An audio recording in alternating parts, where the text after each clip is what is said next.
Bismillah ar-Rahman ar-Rahim. Assalamu alaikum wa rahmatullahi wa barakatuh. Yes, yes. Welcome to early morning SS. Yes. Sheikh one in the building, my brother. Assalamu alaikum. Akhi Gunda. Gunda. First in the building. Love that, my brother. Yeah, man. Just wanted to do an early morning one because you know how it is. I missed out yesterday and I do apologize to everyone. I'm sorry. Akhyarta, everyone. Akhyarta, Dadwin, Iyal. I apologize. As soon as I switched it on, had a long day. I was tired. I think I did about half an hour, 45 minutes. Boom, locked it off. So I do apologize about that. So I thought, you know what, before I go to SC today, have a little warm up. Yes, my brother Nasir, Mercy in the building. G'day, mate. And put out the link from earlier. Whoever wants to jump on, jump on. Oh, that's not the link. Sorry. I think I did something wrong. So yeah. So I'll just put them put out the thing from early. I was gonna put the whole wrong thing in there. Yeah. It's 10 p.m. for you. Yeah. Oh, yeah. I forgot you're in New Zealand. G'day. I forgot you're in New Zealand right now. Yeah, it's about 10 in the morning for me. Bloody hell, you're about 12 hours ahead of us. So I thought I might as well do a little early morning one. Let me put out the link from early if anyone wants to jump in before I go to, record for the day and whatnot.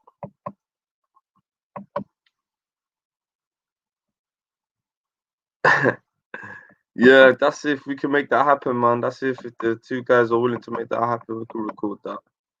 We could record that, but people them still. That's if them guys are willing to have that debate. If they're willing to have that debate, they could be there. But you know what, man, I'll catch up, see if we could push it to about 2, 3 o'clock in the afternoon. About 2, I thought might as well do one now. And if it goes well, do one in the evening as well. So yeah. So let me know if you guys want to come involved. And yeah, man, صباح وناكسن. So anyway, let me flip it up. Wanigi, wayigi. عدلنا فهم وانا فاهم دونا عدلنا برا وانا برا دونا. So والله يا أخيارتا يقرا النقطة. I know we're supposed to do one حالي. Obviously قفك هو بالآدم and I am to do it about I think about 10 ساعة دول about 20 ساعة. I don't know 8 6 ساعات I don't know what it is. So shall I when you're dialing. That's what I thought, yeah. So I thought, you know what, I think we did this about 2 weeks ago. Was it last week?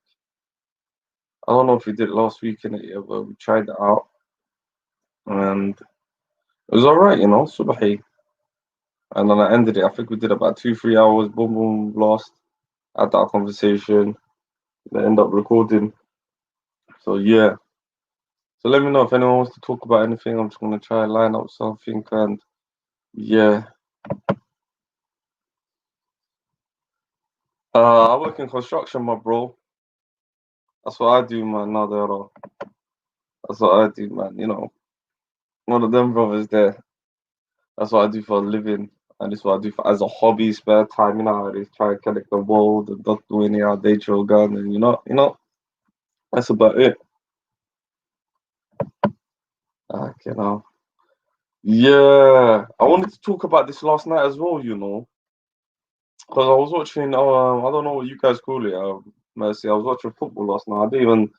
When I got home, I found out about even last night. A lot of people on the stream was like, "Khalid, did you hear about this SS? Where?" So, like I said yesterday, we only did about half an hour. I think it was about hour 45 minutes max. You get where I'm coming from. So that's what we did, and I don't know. I looked at it briefly. So if anyone wants to, I don't know, man. That's how it's a mad thing from, man. It's a mad thing from all sides. It's just,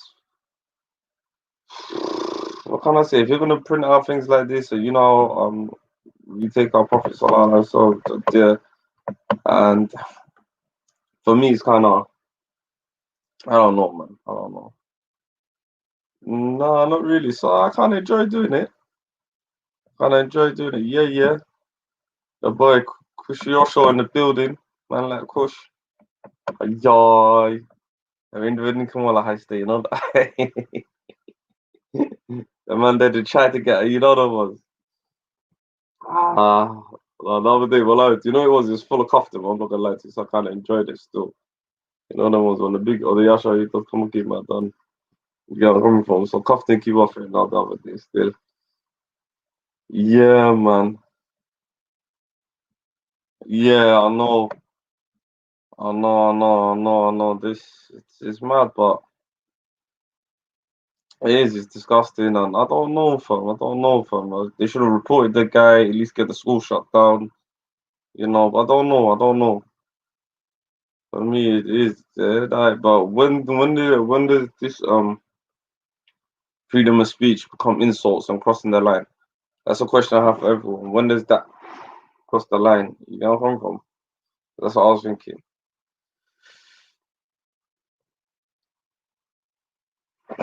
So yeah, did he say? Let me put up this comment. I wonder if this is actually yeah.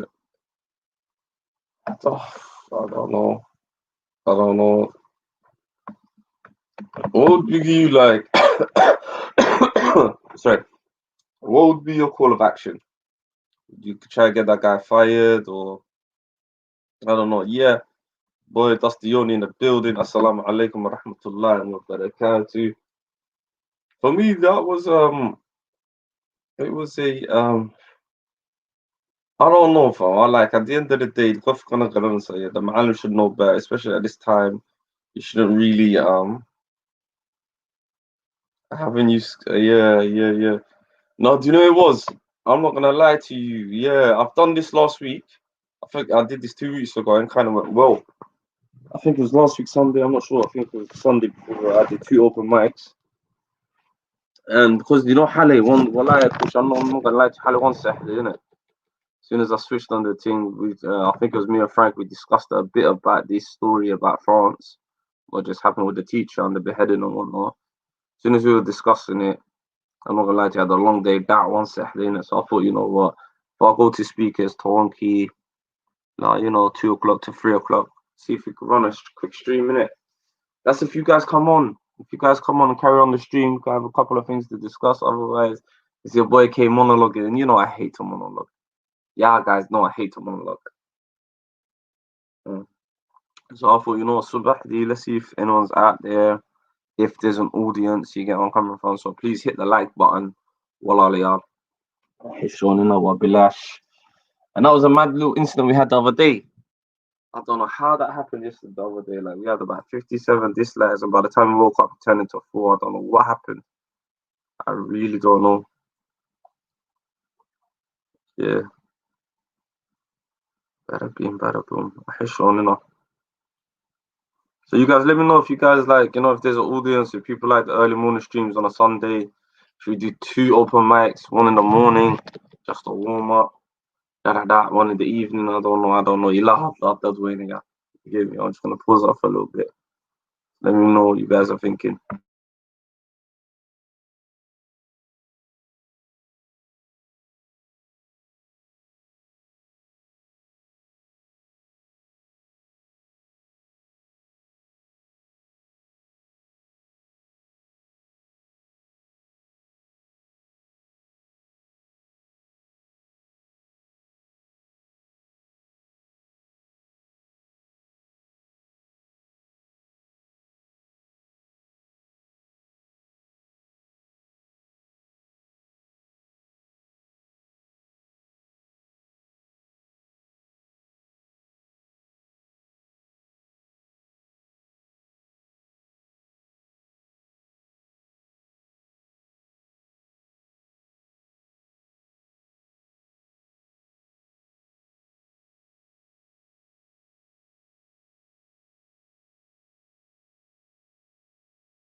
Sorry, back again. Oh, what? Once again, back and forth. Oh, who you talking to? Me? Oh, that's a mad thing. You can get through to me on either Instagram or Twitter, my brother or sister. Yeah, it's one of the two. Emails and all that, that's a bit long, fam. Like I say, yeah, if you want to get through to us, let me put the banner up for you. That's about it, man. You should know. Or, you know, if you got spare time, if you're in London, you can come see me face to face, Speaker's Corner, have a word with the brother, him himself, the man himself. You know, all that email stuff is a bit, And what do you want to talk about? You could come on. The link's right there. Don't be shy. Don't be shy. You know where I'm coming from. Yeah, so any subjects or anything to talk about, let me know. I'm gonna be here. Probably gonna have a little subah video for that London whoever's up.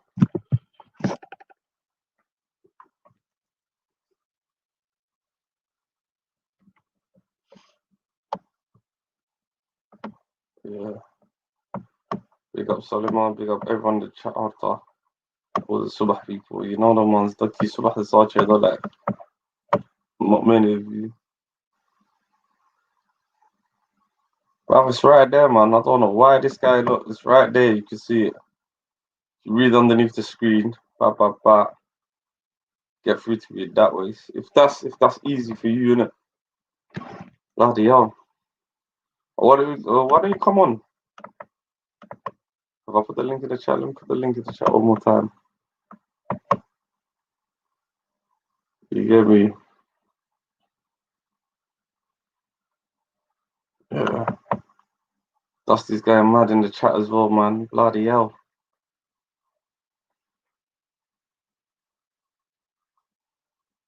Yeah.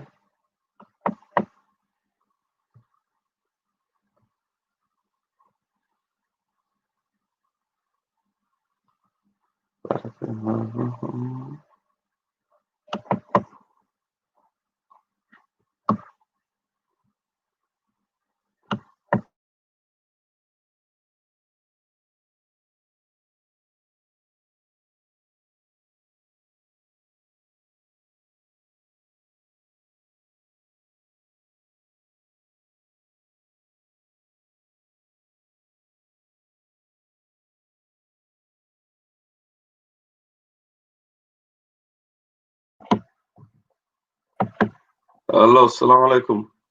Ha, salam alaikum. Alaikum assalam, brother. Can you hear me? Yeah, my brother.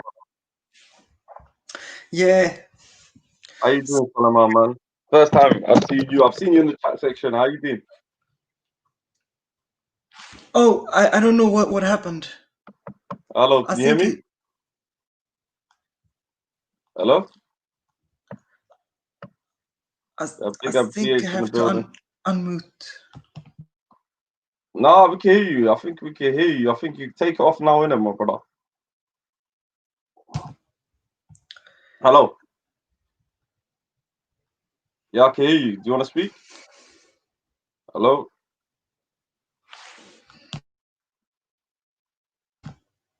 Hello? Yo, Suleiman. Yes, man. My brother. Assalamu alaikum, Aki. How you doing? Good morning. My brother. Man, like I do in the building. GH in the building. Yeah, brother Suleiman, I think he cut off. Can you guys hear me? You guys can hear me, innit?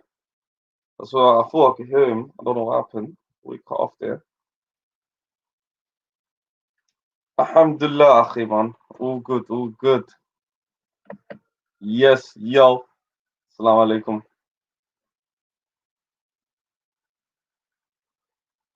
Yo, what's up, bro? How you doing, brother? GH. Sabah wa nice morning. Subah accent. How you doing? I'm okay, man. How's life, man? I'm alright, man. I do, like I said to everyone, I apologize. I was supposed to do a stream yesterday, and I got tired in of it, man. You know, we've been doing back to back GH. Yeah, but Is it see, 20 yeah, hours? we've been striving, bro. We've been striving. Driving. So I thought, you know what, yeah, let me do the morning till Speaker's Corner. So about Yeah. 2, 3 o'clock. Yeah. Then we're on the stream till now, innit? A couple of hours, innit? Yeah. And then Haddo's new one for the evening. Today I'm on a nationalist vibe, man. I'm on a pure nationalist vibe. You're on the nationalist vibe. What Yeah, does I'm that a pure mean? Somali vibe, man. Yeah, today. Yeah. I want to do some Somali videos as well now. You know me, man. I like to do 3 videos a week anyway, yeah? I like to do a social one, a religious topic, and a very homely topic. But you know what, GH, we're gonna look into that generation gap on Wednesday. Yeah, Diarmatai. definitely. Ready, yeah? Definitely. That's the topic for Do a Wednesday. generation gap, because I'll be honest with you, there's a gigantic communication between the two. Mm-hmm. The two generations, and we need to bridge that gap. Mm-hmm. I'm gonna try to get some elders. I'm gonna try to get everyone in an age group, different age group. I'll like a couple of sisters, a couple of habreros. I'm gonna try to organize it nicely. Yeah, we need to do that. Our community really needs that, because sometimes what happens is these young brothers and sisters, they don't understand the culture, and they don't understand what they're saying. I mean, do you know what I mean? They say some stuff that's kind of radical, and especially with the internet nowadays. Yeah. These kids, when we were growing, there was on the internet like this. When you say stuff that are outside our culture and our religion, it comes across as like they don't understand they don't understand the what's the word? It starts with the consequence. What's this word? They don't understand the side effect. Yeah, side effect. Yeah.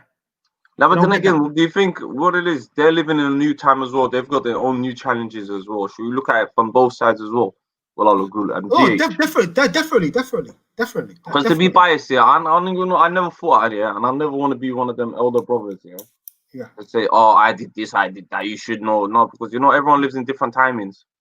And I feel like, we need to stop that as well sometimes. The younger generation as well, telling them, I feel like sometimes let them make mistakes. Let them make mistakes, because sometimes to make a mistake you have to learn instead of being frightened to make a mistake as well. And then I feel like a lot of our parents used to think like, okay, they've made a mistake. I feel like maybe we have to look at it in a new way as well. I don't know, GH. What are you thinking of that? Yeah, I know. I understand. Like, I understand when it's personal stuff. Like, I understand that. Like, when it's like people going out to party, people go with and they stop and they learn from that. I understand that. I respect that. The one I'm talking about is when people become like granist or atheists. Yeah. A lot of these young kids, they don't understand the effect that has. Yeah, true. And I worry for them, because I feel like these older brothers are very harsh. And like we had you know what I mean? Like, yeah, not all of them. I don't think everyone. I think the majority of them. But then again, some of this is new though. But some of this is new to our community. That is true. It is new. We don't know how to react. I'm not gonna lie to you, fam. But they gotta understand. Like this, yeah. Understand what? But what I don't understand about you know what? Yeah, I've had this argument. I've had this debate with Nomad and a couple of the brothers and sisters of us. People like Nomad, they got their own agenda. And I want to. Yeah, we know about it. Yeah. I'll get into that, but some of them, what we gotta realize as well. Yeah, big up my brother. Salam alaikum. Walaikum salam. Can you hear me? I can hear you. Muhammad Adil, wagwan, my brother. What's happening? Yeah, good, man. Yeah, Muhammad Adil, yeah. I thought, let me jump home for a couple of minutes, man, before I go. Calm on. We've got this little topic here. We've got this little conversation about the young generation, all these Quranistas and some of these atheists. The atheists, agnostics in our community, yeah. And yeah, brother GH, what were you saying? I don't know. Before I cut you off, you had a point there. Yeah, what I'm saying is a lot of these kids, they don't even understand why they're not what they are. Like, that's the scariest thing. Like, when we were talking to Kush the other day, and I started talking to understand that if you knew about the Hadith of Jibril, or if you knew about stuff, different levels, they didn't know that. Because these and I feel like right now we're getting polarized between two angles. We've got these really religious people, like that really, I'll be honest with you, my experience, they seem to be very harsh. And then we've got this other liberal, I call it European imperialism agenda, which is, in my opinion, people like Norman, Delma, we'll put them in that bracket, because they've taken everything that's European and said, let's go, this is your problems. It's your cultural issues that are the problem. And then on the other side, you've got the brothers that are like the Salafis, the Wahhabis, and they're extreme. And I feel like the middle, the people who are just like normal Sunni, just normal people, that's in the middle, their kids, when they see this, it's like they have to pick one side. And there's a middle road. There's a middle road. And that's what I'm trying to put in speakers' corner. There is a middle road. There is. I hear that. You have to be balanced. And our deen teaches us to be balanced as well. I like Muhammad. I think me and Muhammad were talking about this. We have to be balanced as well. There has to be some type of... But what is too religious for you? That's the thing, GH. Well, I don't understand the religious, too religious. I don't know what that means. I don't know. That's the thing I'm stuck on as well. Okay, GH. for me. Let me just say Assalamu alaikum to Jumbo, Aki, Mike Kenyati, Somali, Muzeh, Jumbo. Carry on, GH. So for me, too religious is when you're, and for me, too religious is when all you focus is on the outer stuff. When you literally focus on the outer stuff and understand that a brother who's an atheist brother, sorry, you got me there, man. Yeah, for me, they're like the brothers that are so far where it's only they're like tribalistic. They're like literally their sect and no one else. And if you're not in their sect, you're not a Muslim. And these kids, in my opinion, who are like atheists, who grew up in Europe, their problems are is how can they implement liberal ideas? How could they atheism? What was it? Was it materialism? That's their problem. Their problem is not if Ash'ari or Sufi or Salafi or Wahhabi. Their problem is if LGBT, atheism, liberalism, imperialism, the war on terror. Is there a God? Like I went to university a few months ago, and the kids there, they were talking about is God real or not? I mean, this is the cultural difference that's happened to us. So how do we connect with those kids and speak to them in a way they understand with an open heart, so that we can move them to the deen? Do you see where I'm coming from, bro? Yeah, I see you. I hear that. But didn't Allah say, I guide who I guide and I guide who I misguide? And maybe we need to accept some people are misguided. We need to accept some people are misguided because we're in a foreign country. Wow. Foreign country. If we look at Islam, Islam for me is your actions. No, but the kids. It doesn't matter about your collective group. It doesn't matter where you're from, what nationality. Islam reflects about you. I understand. It's not about you where you're from or. No, but when you're in a foreign country, I'm not gonna lie to you. I don't think a foreign country's got nothing to do with it. I think it's to do with your iman. I'll tell you how. I think it's to do with your iman. I think it's to do with your iman, bro. I think it's got to do because if you're not in a Muslim country and you're seeing people that are different from you, that are Christians, that are Jewish, that are LGBT, that have LGBT parents, that have these things, you know, the issues that you're gonna have is different from when you're in a Muslim country. When you're in, for example, Somalia. When you're in Somalia, you're fighting whichever tribe that you are in. Like, are you Isak or Sa'amus? Or are you like what's it, Hawi or Afghan, whatever, you know, that's your problems back home. But when you're in the UK, there's another tribalism that's there. Do you see where I'm coming from? What's that tribalism in the UK then? The tribalism in the UK is, do you believe in God or don't you believe in God? Are you liberal or you're conservative? Are you for LGBT or you're not? So as Muslims, we have to understand these problems these kids are having. Okay, GH, I understand. Speak to them in a language. No, but then again, isn't that a compass on the parents themselves? And that's why, you know, jihad and nafsi, where you have to look at yourself. Everything starts from home. Everything starts from you, yourself, in your home. So if you're on the right path, you and your wife, and I don't know, man, you're implementing the right things in your house, you shouldn't be worried about things like that. And you're on the haq. Yeah. For me, that's my answer. If you're on the haq, and that's what it comes down to. I died from my angles. But that's everyone has a story. It's not working though. It's not working though. Huh? Go on, brother Muhammad. Come in. No, I'll say before you reach primary, secondary, college, that's all afters, bro. Everything starts from home. I do agree with you, but I'm talking from Of course, everything starts from home. But I'm talking about, this is what I'm talking about. I'm talking about before you even university hit the road, educated. I'm talking about the university educated, in the closet, secular, who has a culture about Muslim, but who's not really a Muslim. That's who I'm talking about. So where are you from? What's your background? I'm Somali. I'm educated. I'm Somali, Okay. but I've noticed that, and this is my experience. What do you mean? You just said I'm Somali, I'm educated. What does that mean? Like for example, no, I'm Somali, I'm Muslim, I'm educated. Like for me, What does that mean? What does that mean? I'm Somali, You're telling I'm me Muslim, I'm educated. okay. So for me, education is two types. You can either be self-taught, or you could be well-read, or you could be from academia. So for me, education is when you're educated, you understand these issues, and you could ask these questions. I'm self-educated. That's beautiful as well. Education is Because reading the a way book. what I see is if you go and if you're going to do a certain thing, yeah, you're timed for certain things, to get your degree in whatever you want to do, yeah. When you self-educate, you're open to everything. There's no limit, if it makes sense or not. Yeah. Are you lost? Yeah. Are you with me or you lost? Yeah. Just repeat after me. Yeah.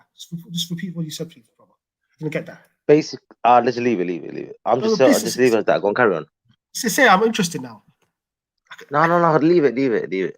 Yeah. So like, for me, it's like, how can we speak to these kids? Like, how do we speak in a language? Because at the end of the day, we have to speak to them within a language. We can't push kids away. Like when a kid comes and tells you he's an atheist, how do you speak to him? I don't know. I'm a bit confused. I'm sorry, Khalid, you there, bro? Yeah, brother. You know, I don't know. Are you talking about? Was he talking about certain Pacific people from Speaker's Corner, like, or just generally? In general, Muhammad. Oh, okay. I'm talking about Muslim kids. Like Muslim you're Pakistani in kids. it, right? You're Pakistani in it, my brother. Yeah. So like, what we're noticing in my community is like, we're the first generation. Like with you guys, you're like 4th, 5th, and you see like a lot of. I've seen a lot of Asian brothers and sisters like agnostics and stuff like that. And we're starting to coming out. It happens, and we're trying to establish where does it happen from grassroots, or is it in the house, or is it the kid not understanding? For me, it's like I said earlier, even Dusty agreed with me. Like Allah guides who he guides, and Allah misguides who he misguides. But I understand where GH is coming from. But I'm understanding where GH is coming from with new challenges. We face new challenges as well as a Muslim community. Well, firstly, I'm still sticking on my point. It starts from home. Where you learn, come on, bro. When you're born, before everything starts from home, bro. That's the first thing the kids see, feel, and touch. Everything starts from home. I agree with you, but I think that's a cop-out. I agree with you. I think it's important, but I think that's a cop-out. I think a cop-out. Yeah, because everyone. Okay, I was told by my mother. Yeah, I was told by my mother.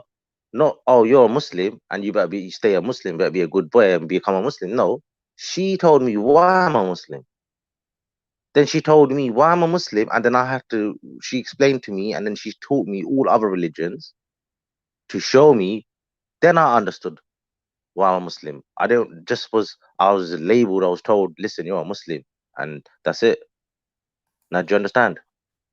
That's a really good point, but in my experience and what I'm seeing right now, and I think this is like we're seeing the beginning, and over the next few years, how the Somali community, and I'm going to talk about the Somali community, so how Somali reacts to this. There's a lot of Somali brothers I know from my area. There's loads here. Yeah, how the Somali community reacts to this and deals with this without watering down the religion and trying to feel good the religion.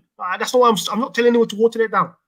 But what I have a problem right now is I feel like fitness open. That's why there's more temptation because fitness open.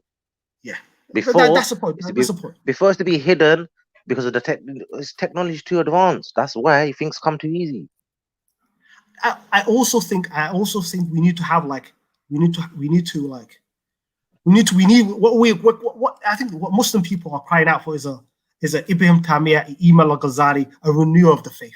Someone who could see the problems that we have and who's intellectually able to really, really just put things in a way that the majority of people can understand. And I think that's what we're really crying out for. I mean, we need a brave Muslim out there to put himself out there and to put with those intellectual titan to renew our faith. Because in my opinion, and this is quite radical, in 20 years' time, I worry for my community. I really worry for my community. Khalid, what's your take? What's your take, Khalid? So I couldn't hear you, brother. Can you hear me? Oh, yeah, we can hear you, Mohammed. Go ahead, Mohammed. I do. Yeah, I didn't hear what part you said. What were you saying in 20 years? What? 20 years, I fear for my people. Like, I fear for this new generation. Forget all about 20 years, bro. Think about but you have to see this, bro. You have to see the patterns. Bro, 20 years, you have to, as a community, decades. start dealing with this stuff.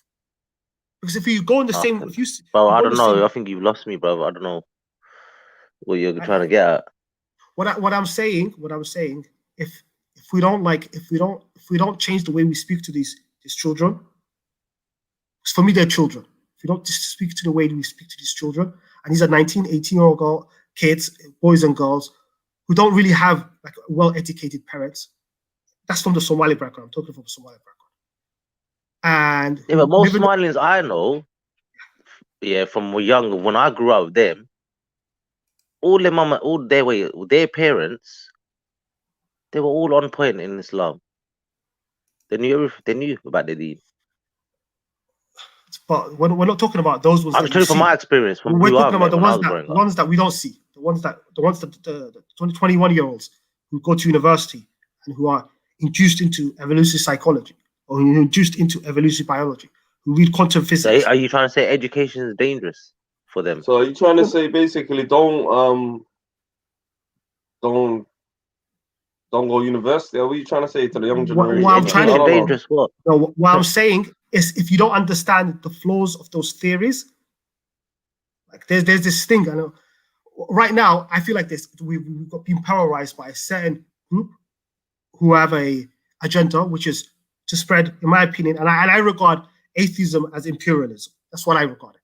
I regard the majority of Somali people that I've seen, that 10 atheists are imperialists, because they don't acknowledge the damage that imperialism has done to us, to our community. And it doesn't matter if you're Muslim, if you're Somali, but they're imperialism. And they have a certain agenda where they will tell these people, oh, evolution is this, and this is so cool, and Somali people, you're backwards, you're like this. And I feel like there's not enough educated brothers that are speaking out, especially in the Somali community, that are explaining to their mothers, yes, there's parts of evolution which is undeniable, but there's a lot of assumptions with it. And that's why I think Speakers Corner and people like myself and other brothers are on trying to show that, yes, education is good, but it's a theory. It's not as clear cut as people want to tell you. And there's these new wave people like our two brothers I was talking about earlier. What they're saying, it's not as simple as that. And I feel like we need to voice that out.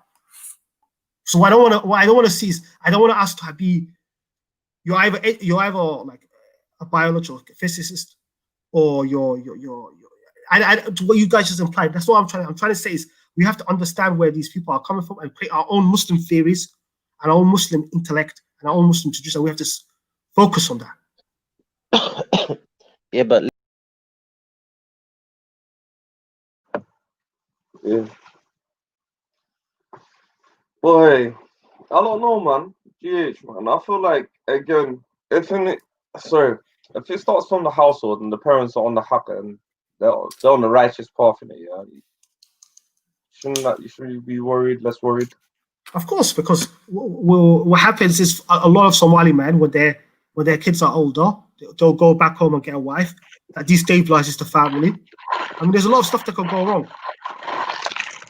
There's a lot of stuff that could go wrong. And it's how we deal with that. I keep just cutting off by accident. Hello? Yeah, continue, bro. We can hear you. No, but I keep touch screen and it keeps going off.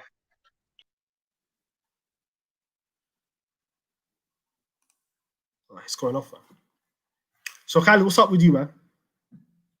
Gosh, man. I'm in a bit eating something. Trying to get into the whole vibe of the conversation, you know them ones. Yeah, you're raising good points, my friend. Yeah. You're raising some good points there, but I think you're more out of concern. No, I'm not about it's just like you like when you meet a brother, like I don't know how old Kush is, but that one I Kush, yeah, what kind of and you and he's like Yeah, because he doesn't even understand the deen. Yeah. My family. That's my problem. And I felt like the other brothers, they were very harsh and they didn't try to explain to Inequality goes to you. Is that how you feel? Yeah, that's how I feel. Bro. Yeah, I've seen that. And you know, sometimes I try to combat that myself by telling brothers and sisters like this, come on, but sometimes like I don't have a problem with they go I always say to them, Norman or Delma. You can't Norman or Delma are adults, they could handle it, my family. But these other kids that really don't know what anything is, my family, they don't even understand the magnitude of the decisions that they made. I know. And that's on where I came, that's where I'm coming from. But I think Kushra anyway, you keep calling him a kid. For me, if he's under 35, he's a kid. Dusty said, don't waste your time on Kush. No, but I have to, bro, man. At the end of the day, it's not about my ego, bro. It's about my love. At the end of the day, do you think brothers and sisters like that, do you think they, like you said, the magnitude of the decision, that's the word I will stick on, that magnitude. Yeah. I absolutely think so. For me, someone like Delmo or New Norman, they're adults, they know what they want, need to work hard. Even Delmo, I'll give you Delmo. I honestly believe if I had met Delmo when he was 18. Yeah, Assalamualaikum. Hello. Alaikum salam, bro. Yeah, when you say 35, under 35 as a kid, how old are you? Me, I'm 32. So under 30, so you're a kid as well then? Not a kid. I'm just saying you're young. You said under 35 is classed as a kid. No, in your views. Is that I thought? Or did I hear right? Yeah. Not a kid, but like a person who's young and it doesn't whose mind is not 100%. Like he's not. It doesn't. He doesn't have kids. He's not stable. My family. I'm not saying all 35 are like that, but I'm saying that would be the 35 would be the first point with an adult. But it also matters how educated you are as well.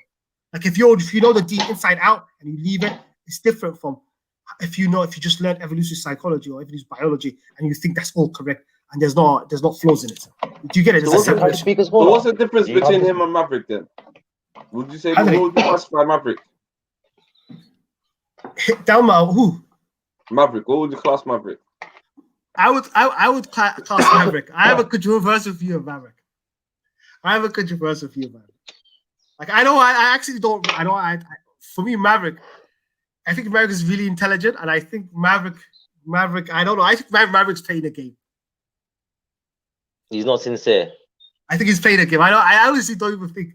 Like I think he's playing. No. I don't know. From what I know about him, bro, that guy's a bit dangerous because he can build doubts in people that are weak in Iman anyway. Yeah, but that's what I personally believe. Yeah. He can build doubts in people that have weak Iman, as it is. Sorry, continue. I was laughing at the message. It was one of my brothers, man. Oh, okay. Yeah. Continue, bro. Muhammad, Khalid, what do you think of that? Khalid, what do you think of that? Say that again. I said, what do you think of that? What? About this person? Is this the same guy, Hadith rejector we're talking about? Yeah. Yeah, no. It's a bit dangerous, bro. I'm telling you, because like I said before, you know, people that are already weak, in Iman, he can start building doubts in them, making them start doubting things, the way he comes across, and trust me. I don't think so. I think it's because he debates with Salafis and Wahhabis, and that's why he builds doubt. You could actually be I'll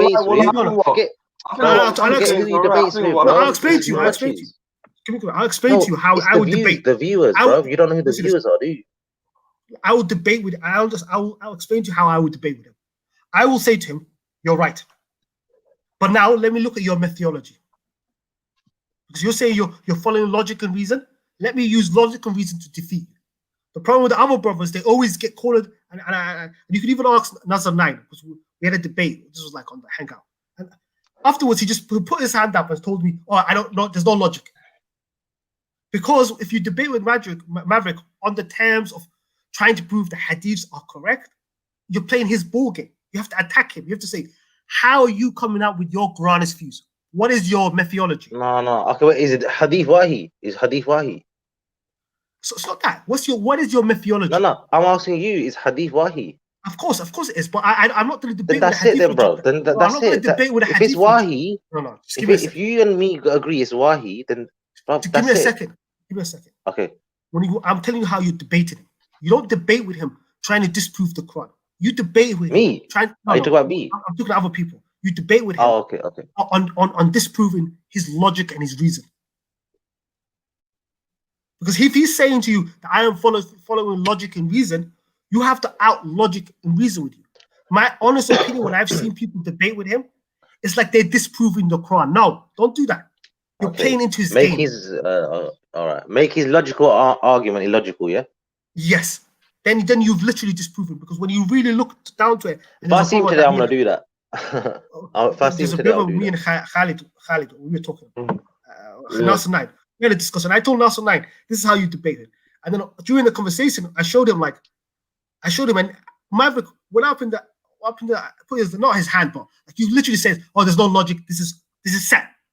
Because if you're telling me that any person could open the Quran and have the same interpretation, that my friend is nonsense.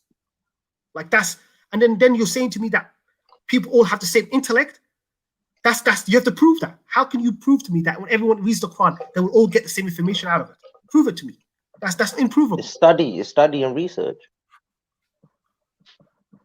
But if you don't take the history, if you don't take the historical context, how do you know that?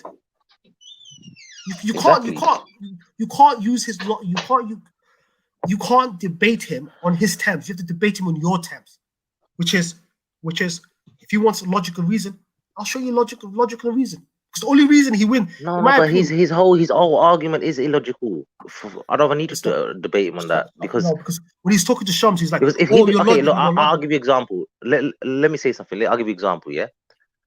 How did the Quran come to him today? His whole argument is illogical. How did the Quran come to him? How did the Quran reach him? How's the transmission? How did it come through the channels to him? How did he get it? You told me, how did he get the Quran? No, but that's the thing. When you do that, he's gonna do what you have to do. In my opinion, he's gonna do what? He's not gonna play the game. He's gonna say, oh, that doesn't matter. It's not significant. But for me, when you go inside the Quran, then he's blatantly knows he's in denial. He's already rejected. He knows that he's playing a game. He's in denial, then, isn't it? He's playing a game. How did the Quran? Simple question to a Hadith rejector is: how do you have the Quran today? How did the Quran come to you? Forget opening the Quran and interpreting it in whatever way you want. How did it come to you? He says, well, what's his before he even opens the Quran, I'm gonna say, how did it come to you? That's a good move. That's a good move. But he was gonna say it's a historical. It's from history. Like it's been passed on from. Okay, no. But then he has to reject history because he doesn't believe in history. That's it, man. That's what I'm saying to you. You have to come from logical reason. Give him. No, he's not ready. You know what you do? He's not ready. My method is. I'm telling you. My method is. Okay, you're right. But now let me look at what you're saying. So I won't let him move from the Quran bit. I'm saying before you open the Quran, before you read anything from the Quran, I want to first you tell me how the Quran come to you. But then his argument is like, yeah, it's been passed on, but he doesn't say anywhere in the Quran. There we go. It's been passed on. I have to follow the hadith. No. Let's leave the Quran closed. Bro, listen to me. Let's leave the Quran closed, yeah? No, forget his argument. I'm talking to you, yeah? Let's leave the Quran closed, yeah? We can't, I'm not going to let him move from that point, yeah? Because let's leave the Quran closed, yeah? Yeah. How did the Quran get to you? If he can't answer me that, then it's end of story. Yeah, but then for me, that's like giving him. He needs to answer that first before that's like giving him a W. That's like giving him a W. He needs to explain that to me logically. Yeah. How did the Quran come to you first? And if he can't answer that, if my memory serves me right, he has 3 criteria: that any person who's literate and who's literate and who's what's the other? Those 3 things. Do you know what? Forget him. What's your name, bro? My name is GS. GS. Okay. How did the Quran come to you? Through me. Let me ask you the question. Through the transmissions. There we go. Now, same transmissions, same channels, the same people. That's how we got the hadith as well. Yeah, but he's claiming, and this is what the Quran is claiming. And do you know what? And the reality is, we've had people like them before. He's actually really extreme because he doesn't even like believe in prayer. That's why, in my humble opinion, if he was what was it? I can't remember. I can't pronounce his name, but Musatite. You know, like Bro, it's Ibrahim very Sina. simple, man. Listen, this you're making him sound very big. You're giving No, him I'm a not bit, saying that. like, No, I never said that. you're making him sound like if he was like, I listen, was making a point. If he was Ibrahim Sina or Ibrahim Rush and he came with the Greek philosophy, that would be far more difficult to disprove. His actually his no, extreme blindness is full of wait, the Greek philosophy, how did that come to him? For him to understand the Greek philosophy, how did he find that in the first place? How did it come to him? You got to understand my point. What I'm trying to make. Look at how did the Harry Potter books come to you? What are the chains of narrations? The methodology. It's all about methodology, isn't it?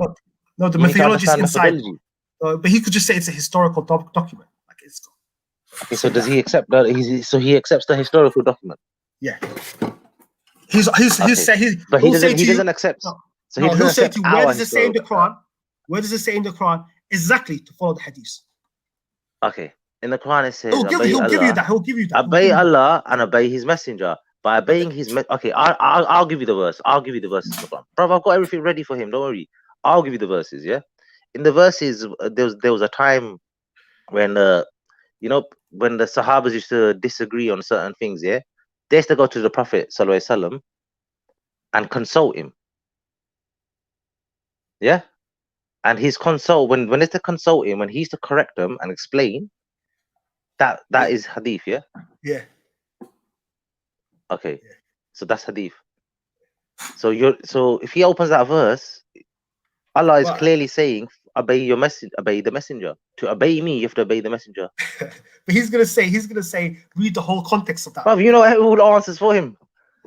You got all the answers. You know all the answers for him. No, because I watched his videos. Speakers Corner, guys, watch his videos. No, let me tell you something. Yeah. Sorry. It depends. It depends who you debate. It depends who you debate as well. That makes a difference as well. In my opinion, the Shams. Believe me, it depends who you debate. He slaughtered Shamsi, in my opinion. In my opinion, when he debated Shamsi, in my opinion, he won that one, hands down. Are you mad? Yeah, I know, because Shamsi needed to slow down on that one. Yeah, you know what I'm talking about, bro. I know, I've watched it. He needed to slow down on that one. Mm-hmm. He gave him like an easy all I gotta say is that's to say you go to the book for him, man. Skills? What do you think about Shamsi's debating skills? I don't think Shamsi's a good debater. I think he's got enemy. I don't. Do you know what it is? Yeah, I'll tell you the truth. I had a lot of ratings for him. Yeah, until he done something. Yeah, which I just lost all the ratings for him. What was that? If don't mind me asking, Mohammed. Huh? What was that? If don't mind me asking. Oh, basically, there's a brother that passed away. Yeah, the Isa thing. Yeah. And he made a video, and I thought, hold on 1 minute. Quran, what does Quran and Sunnah say when someone passes away? Just pray. You don't say nothing bad about them. Just say Allah. You leave them. You leave them. You leave them. You leave them because that's it. They can't defend themselves. Leave them to Allah now. Yeah. Yeah. So why for someone to go out your way to make a video? It wasn't even a 2-minute thing. You could just say. I think Muhammad's not even. I think it was the type of video he did. I thought that was. You know, it was Muhammad. Muhammad, it was like that. You know, you can remember that video was in the middle of Ramadan. You're in the middle of a khutbah. Like you're doing a lecture, and you stop halfway through, and then you mention it. That to me, I think that bit took the piss. That was deep, bro. I'm telling you, I watched that. And I thought, nah. I started to think, nah, bro, that's wrong, man. That's proper deep. What do you think is Aqidah though? I don't know about the Aqidah, man. I think he's on point with it, but I think it's to do with the cameras. I don't know. After that, I stopped. I'll tell you straight. I unsubscribed straight away. That's quite heartless, bro. That's quite heartless. I think I did because I thought, hold on, because he gives dawah, yeah. So I thought he could give dawah. You know, he has got knowledge. MashaAllah. And obviously he knows his stuff. It's not like he doesn't know his stuff. He knows his stuff. Do you think it is knowledge? You think well, it's knowledge and character. It's two different things. You can have as much knowledge as you can. Yeah, If you knowledge don't and have character, yes, it clashes. if you don't have like, I'd say my language is I think the best way to describe it is no haybud. It's like if you got the higma. You know, do you know what higma is? No. What's Higma? It's the way that you preach. Do you get what I'm coming from? It's the way that how you say it that draws people in. Your character. The way you basically. present yourself, Yeah, it's the way your you character present. and Presentation. your akhlaq. Yeah, your akhlaq. Yeah, akhlaq. Yeah, akhlaq. I don't know what, but I don't know what higma or I don't know what the nearest word to English for that would be. It would be I think The way he you lost it. conduct yourself. Yeah, I think he Yeah. lost it a little bit. For me, he lost it as well because you know what? I think to myself, apart from with me, I'm not gonna lie, I put his hands up. I say, apart from the leadership thing, I disagree with the leadership thing. Like, basically, like all of this leader thing, innit? Yeah. Like a man One is a thing man. I don't innit? like. One thing else I don't like. Like, and I know people do, and this is intentionally. Like, if you're in a group, yeah, let's go stand over there. You want everyone to move around every minute, follow you around. Like, what's all that about? But no, it's the cameras. Mohammed, you were there last week, innit? Yeah. This is why you have to look at a lot of the channels as well, innit? Like, and I'm thinking to myself, how can you have about I don't watch. channels? I don't watch all the channels, man. I'm not. See, this is they're the all thing. the This is same. what I realized. Yeah, some people, if you don't like someone, yeah, and that you're just watching them, watching their every move as well. And I think for me, if I'm done with someone, but when I wash my hands with someone, I don't come back to them until man to man we have a discussion, and if whoever done wrong apologizes, and we just sort it out. You know. Apart from that, I just leave them to it. No, I hear that. But with me, I take that as negative energy. I take that as negative energy. For me, that's negative energy. I see it as like, you know what? Even I spoke to one of my brothers as well. I said like, how can there be 6, 7 like dawah channels or Islamic channels recording the same debate, like all 10 of them? Innit? I clocked that as well. That's a bit weird. I'm like, that to me, like you see all of them running up and down with their equipments, running this way, running this one. I'm like, raw. I'm like, all right, you're all pumping out the same message, the same thing, and shouldn't there be a bit of a I don't know. And the Shias spoke about him last week. Well, what did they say? I didn't see that. I don't know. Someone told me they said something about him, man. That's something deep, bro, and that's bad. I see that's one of the guys. He come up to him. He must have said something deep. I'm not gonna lie to you. It was kind of crazy. No. In their things, bro. See, this is what I'm saying, man. The real issue last week. Look, the Shia brothers. Like, I'm not even saying brothers. Like these Shias. Nah, bro. They were open cursing Aisha radiallahu anha and the Sahabas. They were open cursing. Do you know what? Last week was their week. I didn't hear that. Someone else told me after. A few hours after, they go, bro. You know, you came late, innit? Open. You came late. Yeah, I come late. Yeah, I came late. You come late, innit? If you would have came during the day, it was their day. They were doing a celebration or something, innit? So like they're heavily outnumbered. There's something about their day, innit? Yeah, and they heavily outnumbered the Mandem. I'm not gonna lie to you. It was like each Sunni, yeah, there was like 12 of them, 13 of them that day. But they weren't really saying that. They were just going after Shamsi for some strange reason. They're just all on Shamsi. Like, I understand it. Because you know what it is? Shamsi's right. Shamsi put them in their place because Shamsi don't let them move from the Quran. He sticks on the Quran with it. Because if you move with the Hadith, they're very clever. They do a lot of taqiyah. They're smart. These Shia, they're not dumb. They're smart. These lot, yeah. They try use Sahih Bukhari all the time, yeah. Shamsi don't let them move to Sahih Bukhari. Does that make sense? Yeah. Shamsi leaves them on the Quran. Like, show me in the Quran, and they keep saying, all right, I'll prove it to you from your book. That's what they keep saying. We prove it to you from your sources. But Shamsi says to them, nah, hold up. In the Quran, show me in the Quran where we have to follow Al-Bayt. Simple. And there's no verse. So he leaves. Do you get what I'm saying? So on that, Shamsi's on point on that. He's on point. Yeah, on that part, he's on point. See, bro, I'm not a hater, bro. I don't hate no one, bro. I got love for all my brothers, bro. But when someone's doing something wrong, if they don't correct themselves, then that's it, bro. Then to fix up. But in that sense, he don't let them budge. He when it comes to that's what the Shias, they can't debate him. Yeah, they can't debate him. They come on a bully boy tactic last week, innit? I'm not gonna lie to you, fam. That was a bit. Come on, man. Real is when you're alone, or with a crowd. Yeah, you're the same character. Yeah. Assalamu alaikum. Obviously, it's a hype, innit? People on the hype thing. Wa alaikum salam, brothers. How you doing, brother? I'm good. Yourself? Alhamdulillah, akhi, alhamdulillah, alhamdulillah, Rabbil Alameen. Oh, good. Yeah, how's the brothers on the panel? Everybody good? All good, man. Yeah, we're good, man. Alhamdulillah, good. Guys, what did you think of Brother Haji's comments, the video the other day? What was it? Everyone's talking about this. What did he say, Yeah, James? I missed it, man. What was it? Basically, he just literally said that Ibrahim Wahab was a sociopath, lying nutcase who massacred thousands of innocent Muslims. Who? Abdul Wahab?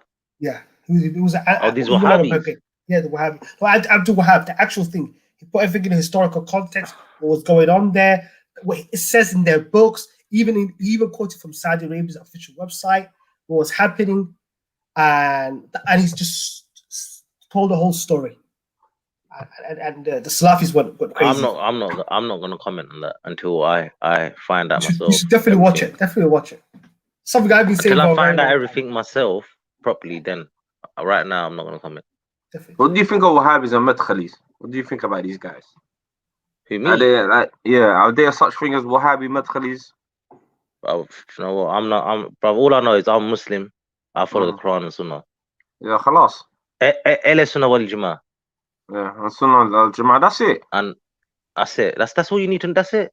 I don't all these this. labels, I'm a Salafi. I'm this. I'm Wahhabi. You know what, I'm all that. You know what the problem? You know what the problem with that is, my brother. Yeah, you know, and obviously I used to be on the fence like yourself as well, and we should be. You know, we should say that we're only Muslims. But recently, what I've come to realize is, you know, that's not enough. That's not enough for some of these brothers. That's not enough for some. So for some of these brothers, that's not enough. Yeah, they want to know. They want to delve deeper. They want to know about what Aqidah you want, what this you want, what this you want. You have to question. And if you're not on exactly to the letter what they're on, and don't follow the scholars that they follow, then they excommunicate you. And obviously, Bro Haji was saying that day, and I've gone back to that video, and he was saying that, you know, this is a culture that was, you know, it was born from that time. And this scholar that they follow, that they, you know, one of their main scholars, or probably their main scholar who they follow, you know, he kind of like built this culture of excommunication, and, you know, where the only saved ones, everybody else, you know, is has apostated, and, you know, this and that. So I mean, and if you do, he presents some evidences as well, and one of the evidences he presents is from the book, I think it's called Tarikh-i-Najd or something like that, you know, and it was written by somebody who, Imam Abdul Wahab, you know, he actually he recommended, like he like you know, he said that book is good, you know. So he kind of like, you know, agreed with the book.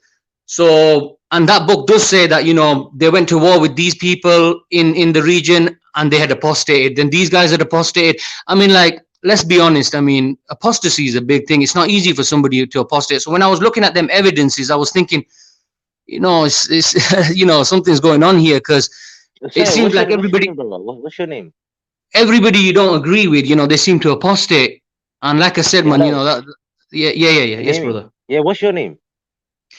My name online is Fulfiz. Yeah, do you come speak as Sunnah? I don't come speak as No. Oh, you don't. Fulfiz, you know, he's a good brother that, you know, you know, I love chatting to this brother. But Fizz, I'm not gonna lie to you, it's the way they like. What I don't like is the bully boy tactics. About 50 of them. I see a lot of arrogance. I'm like, and pride. Yeah, I said, like, well, when do you not become the Dean Police one time? Like, I was thinking, raw. You know, the reason I jumped on today was I heard Brother Adil. Is it okay if I call you that? That is your name, isn't it? Yeah, that's my name. Yeah, my brother. I heard you say you unsubscribed to somebody. I didn't get who you're referring to. Who was that, brother? Oh, Shamsi. Ah, yeah. I get you. Now I hear. Yeah, I mean, and your reason was what? Because obviously I've got some issues with the brother as well, and it all comes back to this mentality. What I'm talking about, and obviously what Bro Haji. I used to like him, bro. I used to like him. Yeah, I used to think this guy's all right, bro. You know, English ain't his first language. But even before you go into it, my brother, is the reason? Let me try to guess. Is the reason because of his harshness towards other Muslims and his excommunicating tactics? No. He. It was a month of Ramadan. He made a video about a brother that passed away. Oh yeah, about brother Isa. Yeah. I get you there. I mean, I don't know Isa. I've never met him in my life. Yeah, I've never met him. I don't even know him. But all I know is I like that Isa guy because No, every Isha's time I a see calm him, one, man. That's my brother, man. Bro Haji, he was Haji humble. calls it He was a humble, nice guy, bro. He was a very brother, humble, nice guy. Listen, bro Haji calls it the George Bush mentality. If you aren't with us, yeah, you're against us. And again, it's the same thing, I mean, how many great things did Brother Isa do in the park? How good was his akhlaq? How beautiful was that bro? brother? This is what I'm saying. How many people, he was drawing people towards him like a magnet, yeah. But again, one thing he disagreed with, or a few differences he had. A blessed guy, bro. He was a blessed You have brother, a few differences from certain people, yeah, and they'll excommunicate you. If you aren't with them exactly, you don't follow them, you're not within their cult. And I'll tell you what did it for me as well. Look, I'll give you another example. Yeah. Where did that come from, bro? Because I had to do a video one time with a guy I saw one video about they refused entry to the mosque. I was like, yo, how are you refusing someone entry to the mosque, brother, man? Yeah, allow all of that. Like that, all of that. Where did that come from? I'm from London. What I saw, yeah, and what really upset me, yeah. I mean, we talk about Muslim unity and this and that, and again, like you say, it all goes back to what Bro Haji's saying, and Bro Haji's coming out with it now. He's saying, and he made it clear. He said there ain't no unity amongst us unless we disunite from these people. Like, he's giving them back what they've been giving to other Muslims for so long. Yeah, I mean, I might not completely agree with that statement, because again, I do strive for unity. I do want unity, yeah. So I don't want to talk about disunity, but again, I mean, they push people into such, corners where they, corner tiger's gonna fight back. You understand? Eventually, people are gonna have enough. If you're gonna go around and excommunicate everybody, then we're gonna do the same to you. And what got me, yeah, was he's debating with a Christian or somebody, yeah, and he's looking for a reference, or he's giving him a point, and the Christian ain't having it, yeah. Ali Dawah approaches him with the tablet. I'm sure you guys remember this, yeah, and he helps him. He provides that reference to him. Ali Dawah come to help, and Shamsi did not like that one bit. No. He liked it at the time. He took it at the time, but again, the cult around him, they don't accept it. This guy ain't on our Aqidah. He ain't with us, so he's against us. So why did you take from him? They look down upon these people who aren't with them. They look down upon them as dirt. As the dirt under their feet. So he had to come out. So he had to come out, brother. He had to come out, yeah, and he had to put out an apology, and he had to put out a retraction, and he had to make the statement, I am free from this, brother. He just approached me. I didn't ask him to approach me, and I'm like, bro, wallahi, I am free from another Muslim should be the last thing that you should utter from your mouth, man. How can you distance yourself, from the ummah so easily?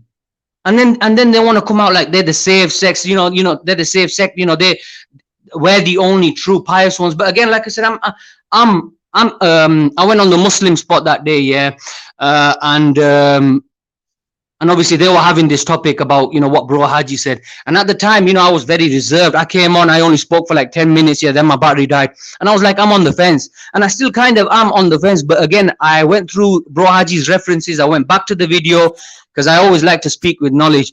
I went back, and obviously, it's there, a lot of the references are there, and I'm going to go back again, and I'm going to gain more knowledge. Yes, my brother. It's the truth, bro. It's the truth. It's literally the truth. Like, if you understand why Islamic civilization is because of them. All the problems we're facing as Muslims is because of them. Like, I mean, and again, me personally, I wouldn't want to go on all-out attack against these guys. Bro Haji's choosing to do that, and you know what? Maybe that's the only option. Because these guys, they seem not to reason. But again, me personally, I would like to, hopefully they can sit down, have a dialogue, speak to these people. Sometimes I don't think they're willing to listen. They just want to argue, and if you ain't, on what they're on, they're not willing to listen. I agree with you. And for me, I have like the same mentality as Brother Haji. Since I've come on Somali speakers, I've always been anti them. I'm the anti-Salafi guy, yeah. But it's because I see the dangers of what they're doing. They're pushing away our Muslim children who are not like them, who need a soft, gentle touch, who grew up in the West. And when you have brothers like them that are that far away, those kids, they'll leave Islam. And as a Muslim, I have a responsibility to protect those kids, and that's why I'm harsh, intolerant towards them. Muhammad Adil, you're back. Or Fosi. Hey, brother. Hey. You guys want to continue? Yeah, I just want to say one thing. What's the other guy? Where's he gone? Yeah, I'm here. I'm still here, bro. Yeah, where you from? Up north? You from north? Yeah, I'm from up north. Alright. Yeah, about that point, what I was gonna say is, before I even come on the scene, before I even come on Speaker's Corner, yeah. I think it was just after Ramadan. Me, Ali Dawa, we spoke about this because we went to he took me to a restaurant, a Somaliland restaurant in Tottenham, yeah. And we spoke about this, the same point. And he goes to me, I go to him like, he goes to me, bro. Basically, if you're not with his group, they don't even acknowledge you as a Muslim, bro. I don't think it's like That's that. how Man. deep they're going on. Like, is it a cult That's thing? how deep they're going on. That deep. They won't even give you salam. It's a mad thing. It's And a mad I even thing, spoke to Abdul Hamid about this. Abdul Hamid, they go, bro, they go, forget them lot, man. Like, it's a joke thing, though, bro. But do you think, look, at the end of the day, we're all Muslim brothers, man. Yes, And but for me, okay. I'll that's give kind you of hadith, upset. yeah. I'll give you say hadith, yeah. Yeah. The one that's the closest to Allah subhanahu wa ta'ala is the one that gives the salam first, that greets first. Yeah. So this is an ego, it's a pride thing. Oh, bro, I'm more known than you. You better give me salam first. But we don't do this. This is Western. This is the kuffar culture. Well, it's an ego. It's the kuffar thing. That's an ego thing, man. No, do you know it? There's a lot of egos, and I feel like for me, like I don't care, bro. Can I say something? Let me say something, yeah. Go on. With us, yeah, I think I kind of looked at it as maybe us raw Muslims, we don't need dawah. I don't see dawah in the park no more. If I tell you, I just see debating.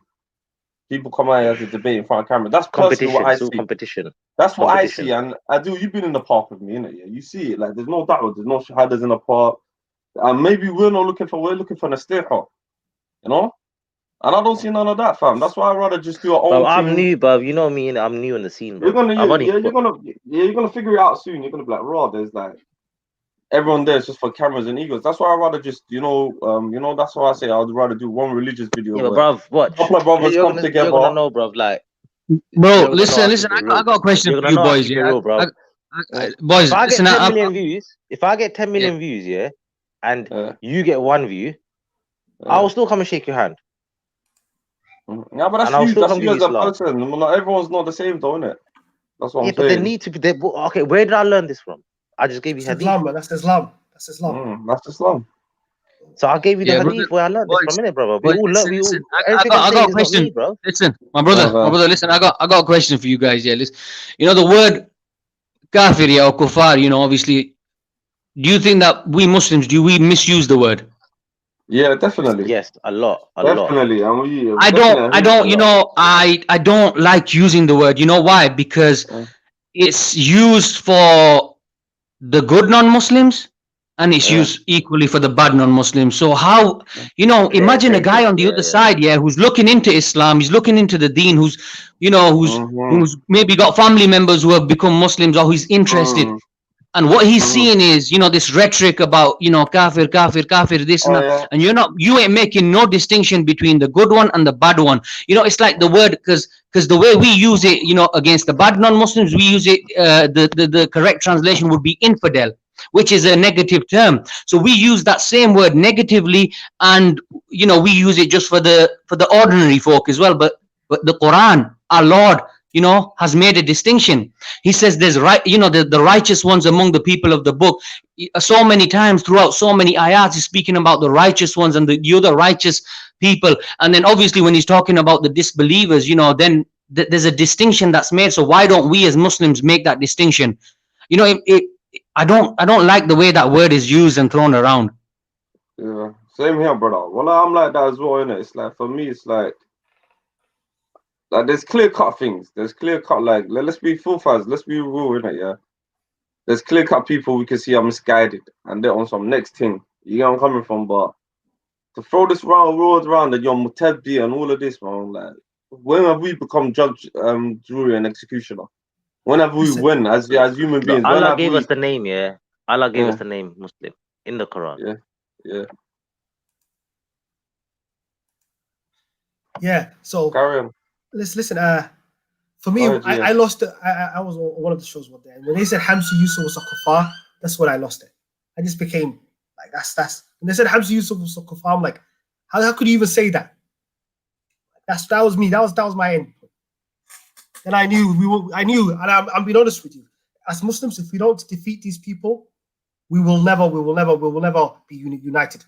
We have to smoke these people out, show them that they're incorrect, that they're not following the Sunnah or the Quran, that they're not following the spirit of Allah. But that's all for cameras. What's that gonna achieve? Oh, that's another camera episode. I say, No, but it's a cultural thing. Bro. It's a cultural thing. That, man. Well, people are not aware of the history, bro. When people are aware of the history, and it's coming out now. Now what's happening is there's becoming a divide.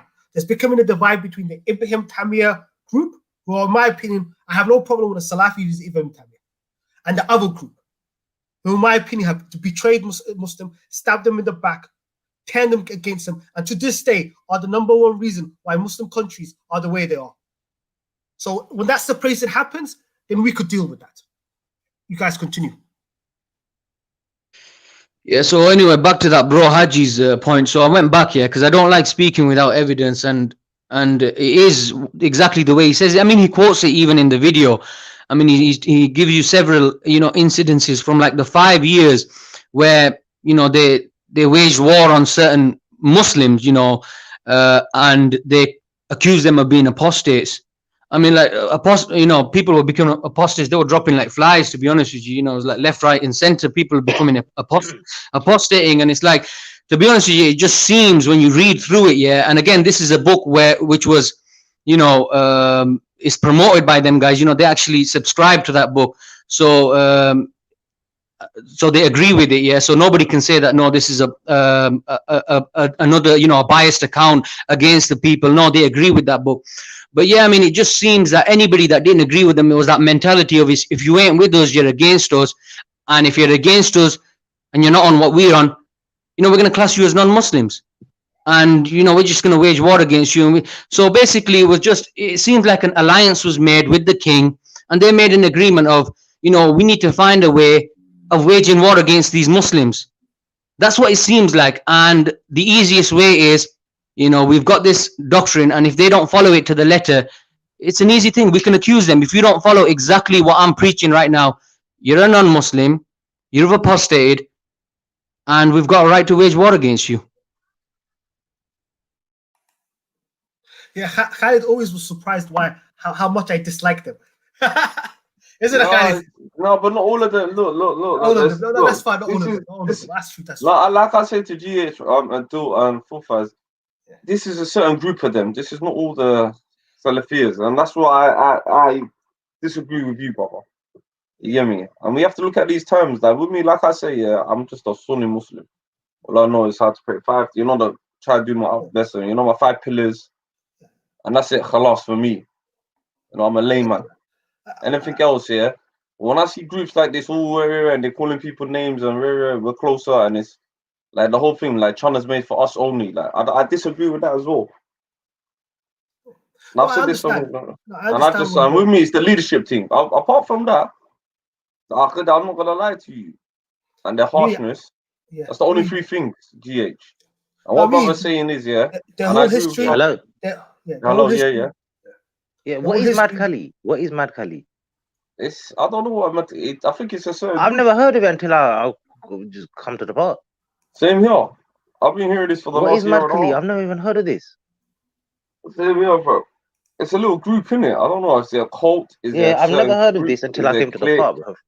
Is it like a certain individuals? Alaikum assalam, brother. How are you doing? You okay? Yeah, alhamdulillah, brother. Alhamdulillah. Yeah, man. We're just speaking about this certain sects and all of that. Yeah, well, I agree. Especially what you said about they're just throwing the word kafar too easily around. We should too easily. That's just creating more division. More obviously, that's dangerous. And to call someone a kafar can take you out of the fold of Islam. Definitely. Especially to call another Muslim a kafar, because Allah knows best, yeah. Exactly. And to call him kafar, brother, can take you out of the fold. Yeah, because if you disagree with what they're saying, doesn't mean you should call them kafar. It just could be just exactly. different. That's extreme level. These are going on some extreme level, some next level. That's why Definitely. that's why I'm confused. I still don't know what Mad Kali is. I don't know what Mad Kali is. I don't know what it is either, bro. There's so many terms now, I get confused or like. But going to what GS was saying, there's a lot of young brothers who are a little bit confused about the deen, and then when they get onto them and they call them kuffar or this, so that is not the way to bring them back. You've got to have a dialogue with them, have a conversation, try and understand where they're coming from. If you just go really hardcore, it's just gonna push them further away. So true, bro. So true, bro. And Yeah. for me, I'll be honest with you. When I was 18 years old, I was one of these kids that loved to read philosophy books. And I'm not trying to big myself up, but when I was 15, I was the type of kid that used to go to school and ask what's the meaning of life to the religious teacher. That's how crazy I was when I was a kid. That's good. So for me, if I had met those people, that harshness when I was a child, I don't know where it would have led me to.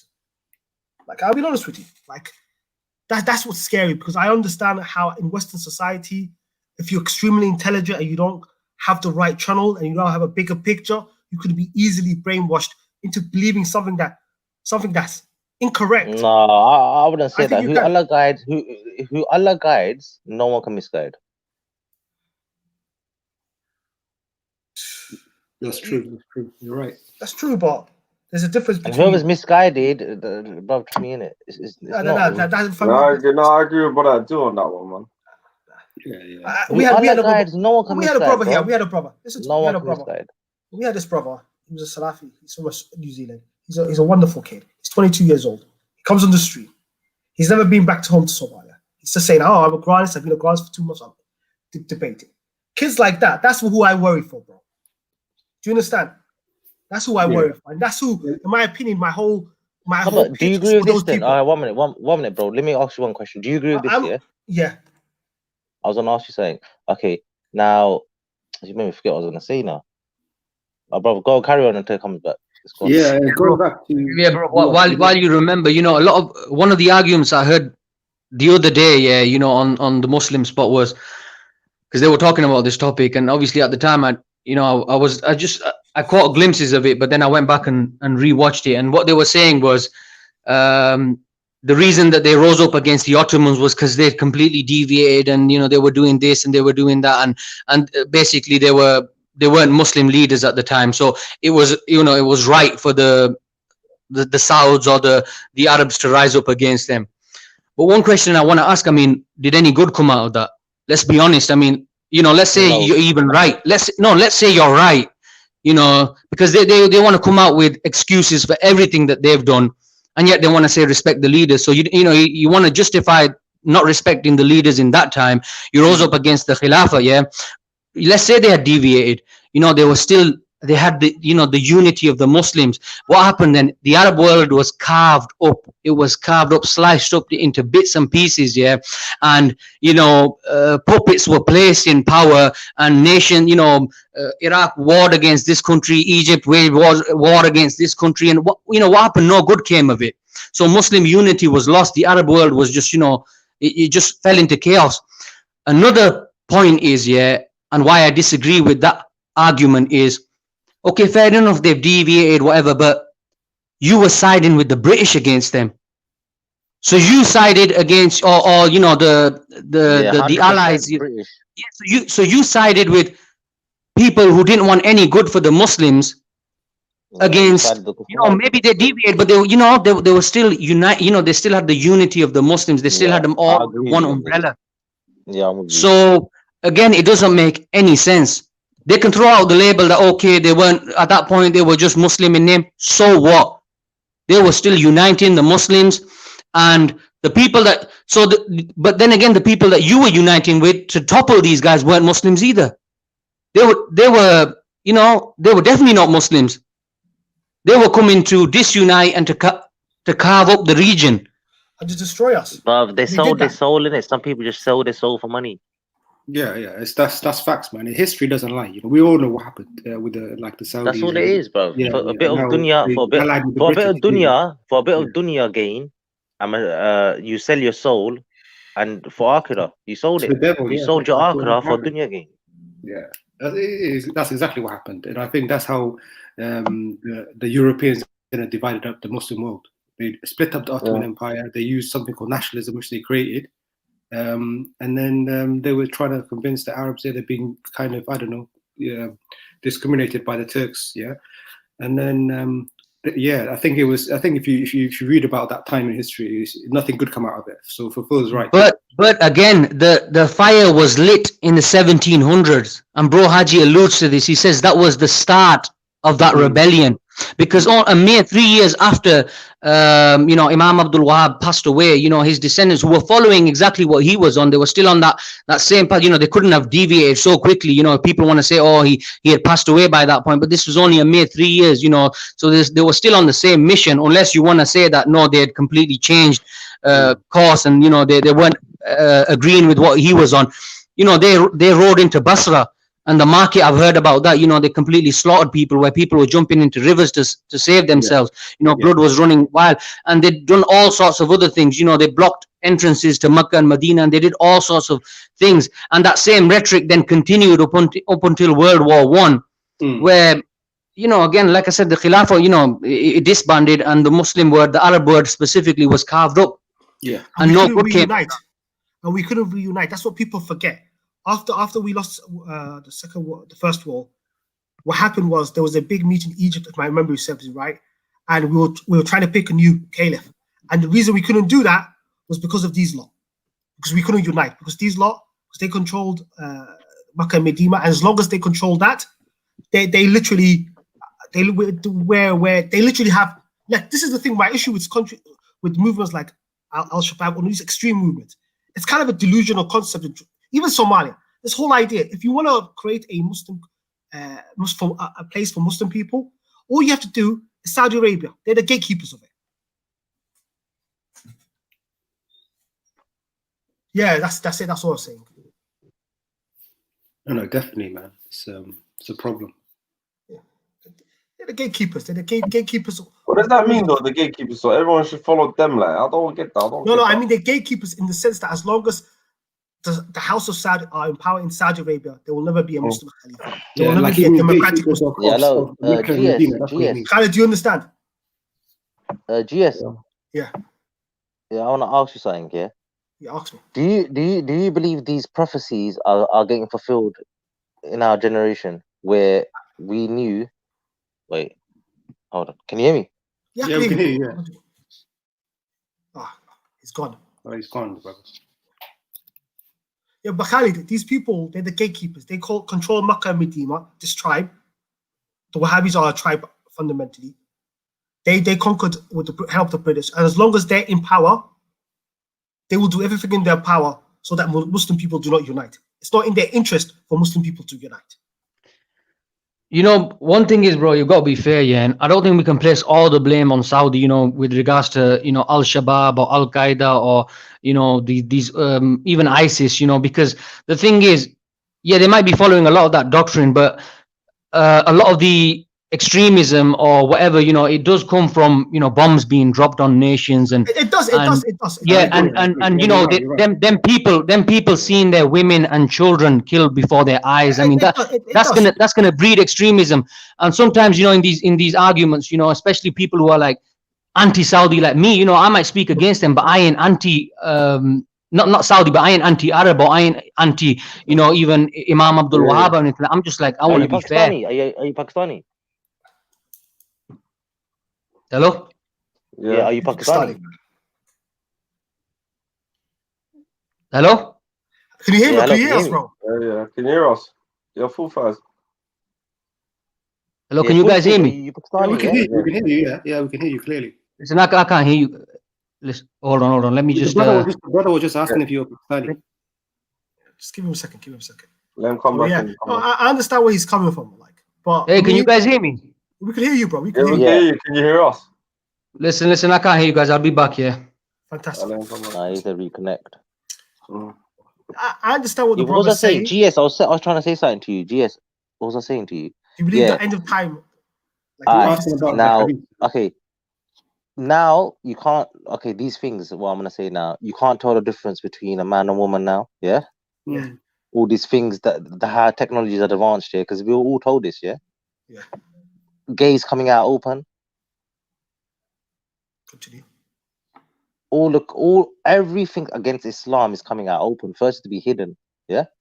Back in the day, you see, you know, like if people are smoking weed, drugs, they used to have a bit of shame, just to get scared, go in the corner, but now they smoke openly. Yeah. Yeah. No shame, no fear. So is that our prophecies that from Hadith are being fulfilled or not? Do you know what it is? Time is gonna come when they're clones. They're doing clones. Everything the prophecies have told us is happening. Easy like Sunday morning. I love that song. I know, you know Yeah? what, brother? Am I I right or understand where wrong? you. No, you know, So I is understand where things? you're coming from. Do we understand that things For are me, gonna go get worse? Things you know are what? gonna For get me, worse. what flipped it when I saw what's his name again? Elon Musk come with a pig with that Neuralink with the pig. That's for me what flipped it. That's what I'm like. What the hell's going on here? Are we in a sci-fi movie? But hey, listen.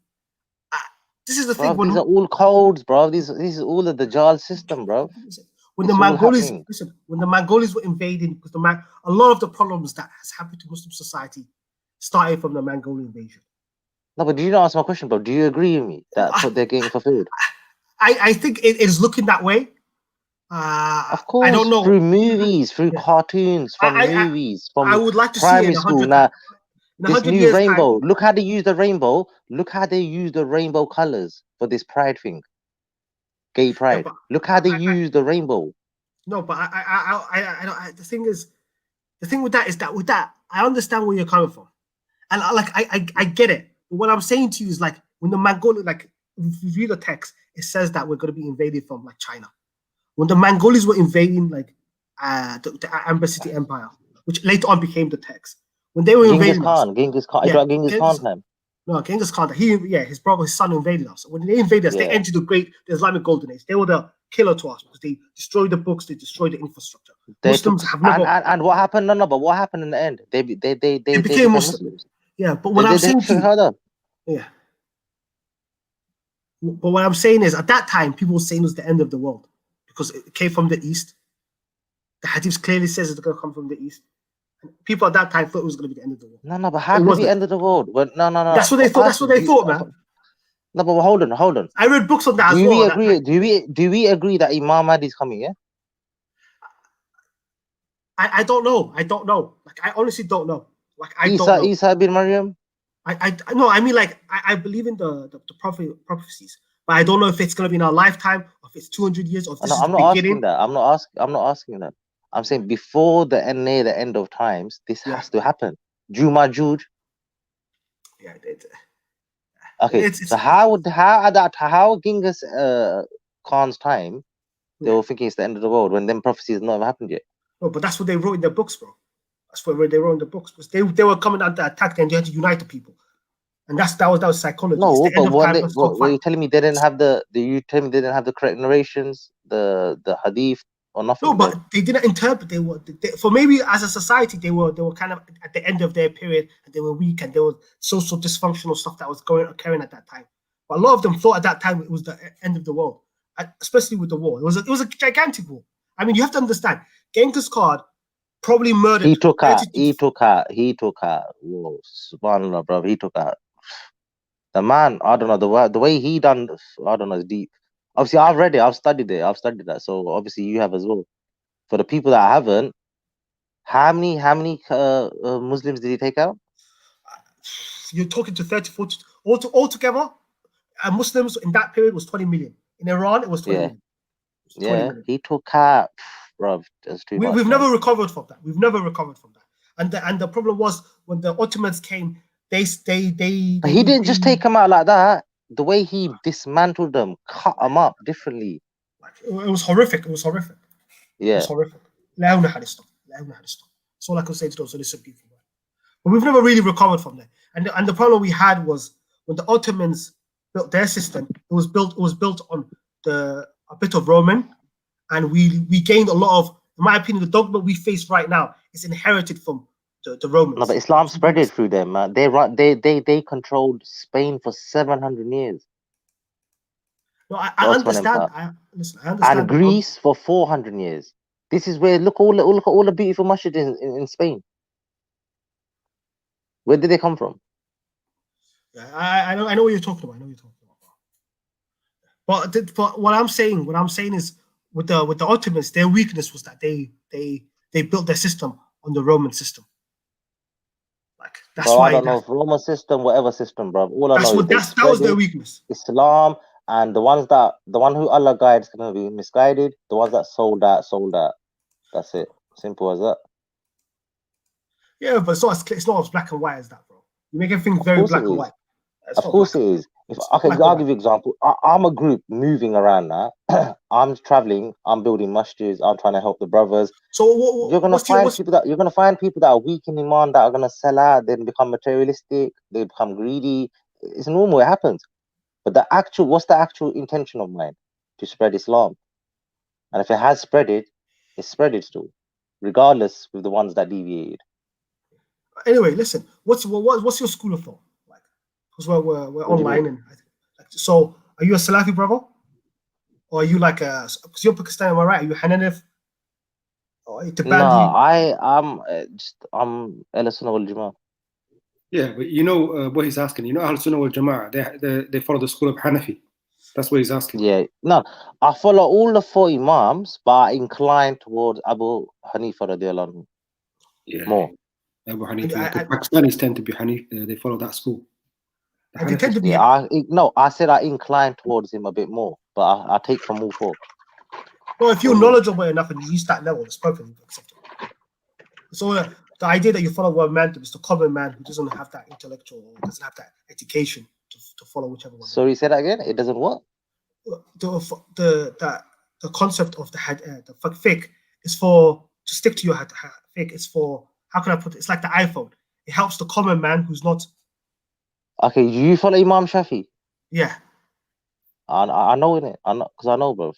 Yeah, no, but I'm from Somalia. That's the school of thought. I know. That's why, bro. I know it, bro. I know my stuff, man. I know they're all inclined towards Imam Shafi. Yeah, brother. I was going to ask you a question, brother Muhammad. Actually, you know, was you in a video with that Bob guy? Who, Bob the Builder? Yeah. Yeah. Okay. So did he just invite you in and just have a chat about Islam, or how did it come about? If you watch the first video, it shows I just have a general. It started off from food, yeah, because he's eating some Hare Krishna food, yeah. Yeah. So I go to him, hold on, you're eating Hare Krishna food, yeah. I go, would you eat halal food? He said no. I go, well, 1 minute. Why wouldn't you eat halal food? It's the same as kosher, same process. True. And he goes, no, I'll eat kosher, but so I go, I go, so what you racist then, yeah? What are you trying to prove? Then he goes, oh no, it's not that. Hold up the panel, you guys. Yeah? Then he goes to me, nah, it's not like that. It's nothing to do with racism. Then he goes, do you know what? I'll buy you a drink. I'll buy you a cup of tea. Come, let's have a chat. That's how it started. Okay, yeah, that's true. You caught him on that. That's a bit of hypocrisy there, isn't it? Really? Because I said to him, hold on, wait. Jews are circumcised. You're not circumcised. Jews believe in one God. You don't believe in one God. That's how it started. Okay, yeah. So, you know what I'm saying? Yeah. I think I then I went to think, because the whole point. Then I sat down with him. The whole point was, my purpose was that before you come to the final testament, the Quran, yeah, I need to make sure you know your Old Testament and New Testament first. So if you don't know that, how are you going to accept the final testament? So there's certain questions I put towards him. He was just waffling. He couldn't answer. Yeah, I'm gonna watch the whole video, man. I just seen a little clip, and because the more you watch that video, the more you're gonna realize. I just basically psychologically, I was just taking the mick out of him. But it's like, in my because opinion, I knew he couldn't answer. I knew he's gonna struggle. Yeah. Listen, I knew he's gonna struggle. I knew he couldn't answer. So I went to prove to who rates him. Yeah, you know who rates Bob, his followers. Yeah. To build doubt in them, to show, hold on, a layman's asking you. He's got a degree in this. Yeah. Yeah. A layman's asking you questions and you're waffling. You can't even answer it. That will build a doubt. That will build a question, if that makes sense. Yeah, of course. That's a good. So he couldn't answer nothing. And then only thing they got on me is that I was being rude and looking at my phone. I was doing that on purpose to show, look, you're just asked you a question, you're waffling, you can't answer. So I've gone on my phone. That's the only thing they got. The more you watch it, the more you're gonna understand. No, I'm gonna watch it properly. If you watch it, you're gonna understand it. Like basically, I was just like taking the piss out. Yeah. Like to show, like, come on, man. Every week you try to cuss my deen, yeah? Yeah. Like, do you know your scripture? Mm. How are you gonna accept my scripture if you don't know yours? True. So the questions I asked him, what? He can't answer none of these waffles. Yeah, the Christians haven't really got an argument against Islam anyway. You know what I mean? But they're just to just to try and promote it, try and attack Yeah, it. I don't even think these guys are Christians, man. Well, the Bob the No, bro. Oh. They do you know he's Bob? Let me tell you something about Bob the Builder, yeah. See Hartoon, forget them, she's dumb, yeah. Mm. Bob the Builder is very clever. He waffles his way out. The difference with Bob the Builder is if you see him in a park, if you see his debates with all these other brothers, Muhammad Jar, Ali Dawan, Bob's is very clever. Mm. But when I took him, when he come and sat with me, I thought, let's forget all the crap, just forward the long thing, just show me why I should look into Christianity. Like, obviously, I wanted to get out what I wanted out of him. Does it make sense? Yeah. Yeah. So he took me and underestimated me. He thought I'm some any guy. So he thought he's gonna go there, school me, and I'm gonna be like, you know. So it was the other way around. You thought he was I went to prove you don't know nothing. I go, you don't know. I gave you a few simple questions, and you're struggling. After, I'm telling you, after the debate, he was sweating. But that's how I feel like. That's how I feel like when Mavericks on Speaker's Corner. I feel like Mavericks just out intelligence everyone there. I honestly, nah, not me. If I see him today, bro, and he's ready, yeah, I'm not gonna let him. I'm not gonna let him move past my first plane. No, but Mavericks put a lot of people in their bags. He's got a lot of suitcases. Tell him today. Khalid, you there, bro? Yeah, Khalid. Yeah. Me and Maverick today, yeah. The Maverick, yeah, he's in the chat. Yeah, no, tell him. Hey, ask him. I hope he doesn't put you in a body bag as well, bro. Are you gonna pull him up? He's right there. Yeah, walk on. But God, tell him today. Is he ready today? Yes, he comes. What you saying? Mean him. I lie that. Mean him. Yeah, he's my first discussion before I move on today. All right, listen to this. I do, yeah. With my Monday, you have to have a main topic. I don't like the way it bounces left, right. What yeah. Stay on the same topic. Okay, the topic's gonna be. Wait. Let's do some training. I'll tell you the topic. The topic's gonna be the transmission of Quran and Hadith. Okay, so nothing. That's the topic. All right. Great. I'd love to see that, man. So we're gonna have to look at transmission. Tell him, does he want to accept it or not? Because I'll be ready for it today. Yeah. Today might be. He's in the chat. Yeah, tell him, jump on. Say to him, bro, today's the day, bro. Let's do this. I want to see you starting of a career or ending career.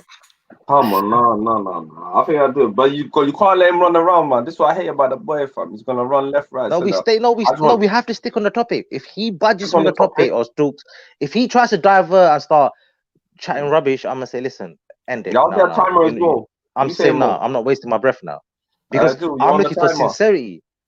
Sorry, you're on the time thing. No, I don't really need a time thing with him. I don't really even need a time thing with him.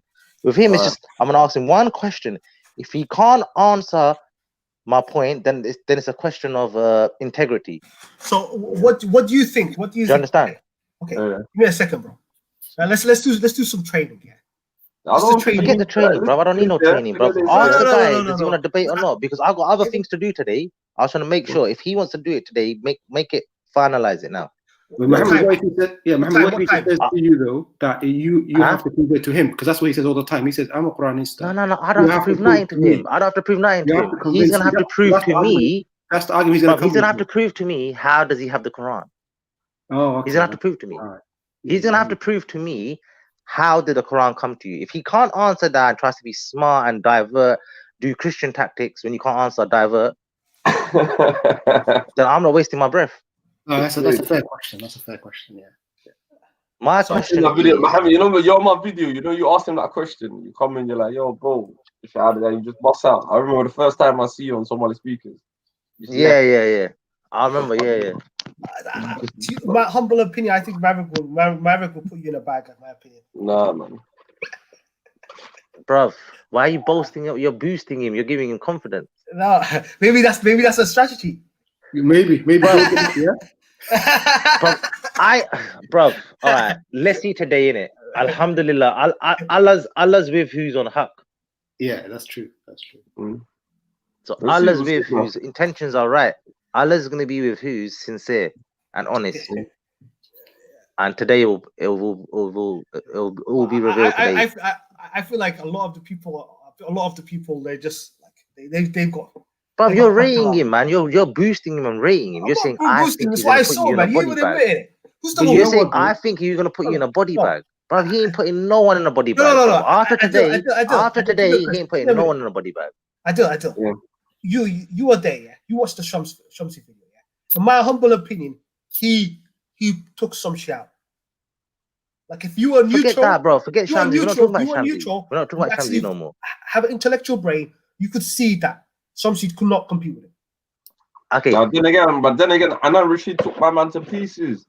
See what Anan Rashid did to fucking Megahead? No, I didn't see it. No.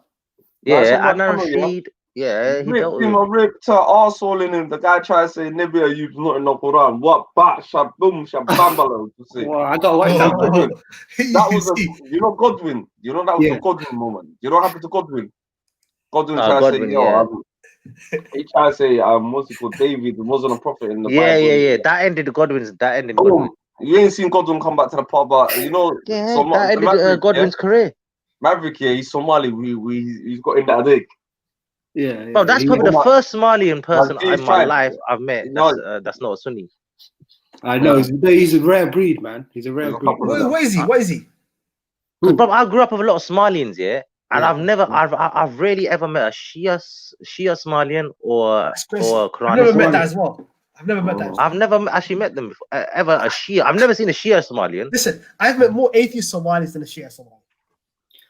Or I've never met a Shia, a Quranist Somalian either. Yeah, but you know what my thing is, why even debate him, man? Like, there's such a minority. It's like he's not even. It's my guy. My guy's giving him the ratings. He goes, he's gonna put me in a body bag. That's what I think, bro. Yeah. My guy's bigging him up. So my guy sees something in him. I see the way you date with me, but I think you've already lost. He sees something in this guy. He's my brother, man. I love Maverick, man. Maverick, shout out to Maverick, man. He's a legend, man. What's there to love about him, man? He's in the chat. Ask him. Say, is he ready for today then? Let me try and just confirm it. If not, I'm not gonna waste my time. Maverick, are you? I'll ask him to confirm it. Yes or no? Tell him to jump on the stream, innit? Tell him to jump on the stream. Come on to the stream, bro. Come on to the stream. People act different. I'll be your promoter. Depending on where you are. Khalid's be the other promoter. So if you want to come on, all he needs to say is yes or no. Simple, man. Does he want to debate today on this or not? Yeah. In the park, innit? That's all you want. Proper debate. Yeah. In the park. I'm your promoter. Let's get this, man. Let's get this. I think that Maverick's a bit scared. He's not even saying anything. He usually responds. Say to him today. Does he want to debate? Because today Maverick's over. Today Maverick might as well leave. It's game over for him today. Game over. Dude, there's a couple of them. There's about 4 or 5 of them now. A couple of brothers here from Manchester. Quranist. Yeah. Do you see the ones that Mohammed Hijab had a debate with? Yeah. Oh yeah. Them other guys. No. Them other guys. They're dopey, bro. They're dopey. There's Kurum. There's not Kurum. There's Cameron, and this Maverick guy. Yeah. These two. These are the ones that are triggering people off. These are the ones that are trying to bring. Where do you think this is coming from? They're doing a game. They're playing a game as well, bro. They're starting to bring people. But where do you think this is coming from? I got a question. Yeah, I got a question for the panel. Do you think Quranistas are like smoke screen for atheism? Someone just asked me that right now. I think right now. Yeah, someone just said. So let me repeat myself again. Yeah, for Megahead and the rest of his cult followers, is Quranistas a smoke screen for atheism? Go ahead. Who wants to take that one? And someone just asked me on Insta. Yeah, go on, Mohammed. You answer. I'll say more agnostic. Is that your opinion? More agnostic. In my humble opinion, and everyone they have doubts. They have doubts because they have doubts. I think there's people that have become and when you look at Islamic history, and I don't know how much you know about this. I don't know if you know Reframing, but in Islamic history, something like Bukhari was only regarded as maybe 70% correct. There were flaws No. 90 unanimous. No. All the scholars agree that Sahih Bukhari and Sahih Muslim, yeah, is the most authentic. Yeah, they do. They do. Yeah, but GS, Yeah, anyway, it's unanimous. I feel like the Quranists are coming from an angle where people are putting hadiths on a par with the Quran. Nah, bro. Bro, The hadiths they use, they're looking for hadiths that are rejected. They look for daif, you know, things that have been rejected. Yeah, I don't want to debate you, bro, but that's the reality of it. That's my opinion. That's what I wrote anyway. Yeah, that's fine. That's fine. It's just an opinion. In my opinion, I think that is, if you look at where it started, I think it started in India or something like that. It's just another tactic I think used by the West to divide Muslims, because they come out of nowhere to say, oh, actually, exactly out of nowhere. Yeah, it just said that the hadiths are weak. We can't use it anymore. We can only use the Quran. Hold on, wait. Sorry, I just need to go on the chat. I just want to confirm, because I'm sorry, bro, to cut you. I'm about to go now. Yeah, I just want to confirm, is this guy gonna do it today or not? If not, then I'm gonna move on. He's in the chat. Would he say yes or no? Maverick, come on, man. Speak up, man. Say to him yes or no. Oh God, wow. Today, I think it's game over for him. End of Maverick's career today, bro. Time to end his career. You can anyway, Muhammad. You catch him in the park, regardless. I know, but all if it says yes or no, then at least I know that he's ready when I come. He's gonna prepare, man. He's gonna prepare. No, he's got 2 hours to prepare, man. So tell him like quickly, bro. Like, do what you gotta do, bro. Train up, do whatever he needs to do. Tell him to search in Google, start researching, do something, bro. Because today's over. Yeah, man's gonna body the Quran. Tell him to pull out some books, read whatever he wants, bro. But you only debate Muhammad, what's the premise of the debate, though? What's the premise? The transmission of Quran and Hadith. Yeah. I think he's gonna respond now. You know, he's saying, "Is he talking my name?" I'm waiting. That's what it's gonna be. If boy, Megahead, you've been called out. You punk. Hey, leave Mega around. Mega is gonna put him in a body bag. You ain't gonna put no one in a body bag, man. Brother, him. What's that? Huh? Is it? Yeah, he wants to debate you, fam. The transmission of the Quran. That's the debate, fam. Man, yo, brother Muhammad Adil drew you out. Where you at, boy? Called you out, boy. He called you out. Where you at, boy? Even that's what you screaming like. Where you at, boy? I'm saying, I don't think Adil could beat him. Huh? I don't think Adil could beat him. If we stick to the premise of the argument, I think he could get smoked. But I've seen Maverick get smoked. Even with the question, what does that have to do with following the hadiths 100%? It's got a lot to do with it, GS. It's got a lot to do with it if you think about it. It does. He could just say, yeah, follow it. But then where does it say in the Quran? Yeah, okay, you're right. Where does it say in the Quran to follow the hadiths literally? Follow it 100%. I'm not debating. Tell him to send his uncles. Wow. Ooh. Wow. Uncles, Tell him to send his uncles. Khalid, he got scared. He's right, man. He got scared. No, his uncle ate him last time, though, man. His uncle ate him. Is it? Yeah. Yes, GS. Bro. Listen. Oh, he rejected you, man. Man, what you let me die? GS? Yeah, I can hear you, bro. Brother, listen to me.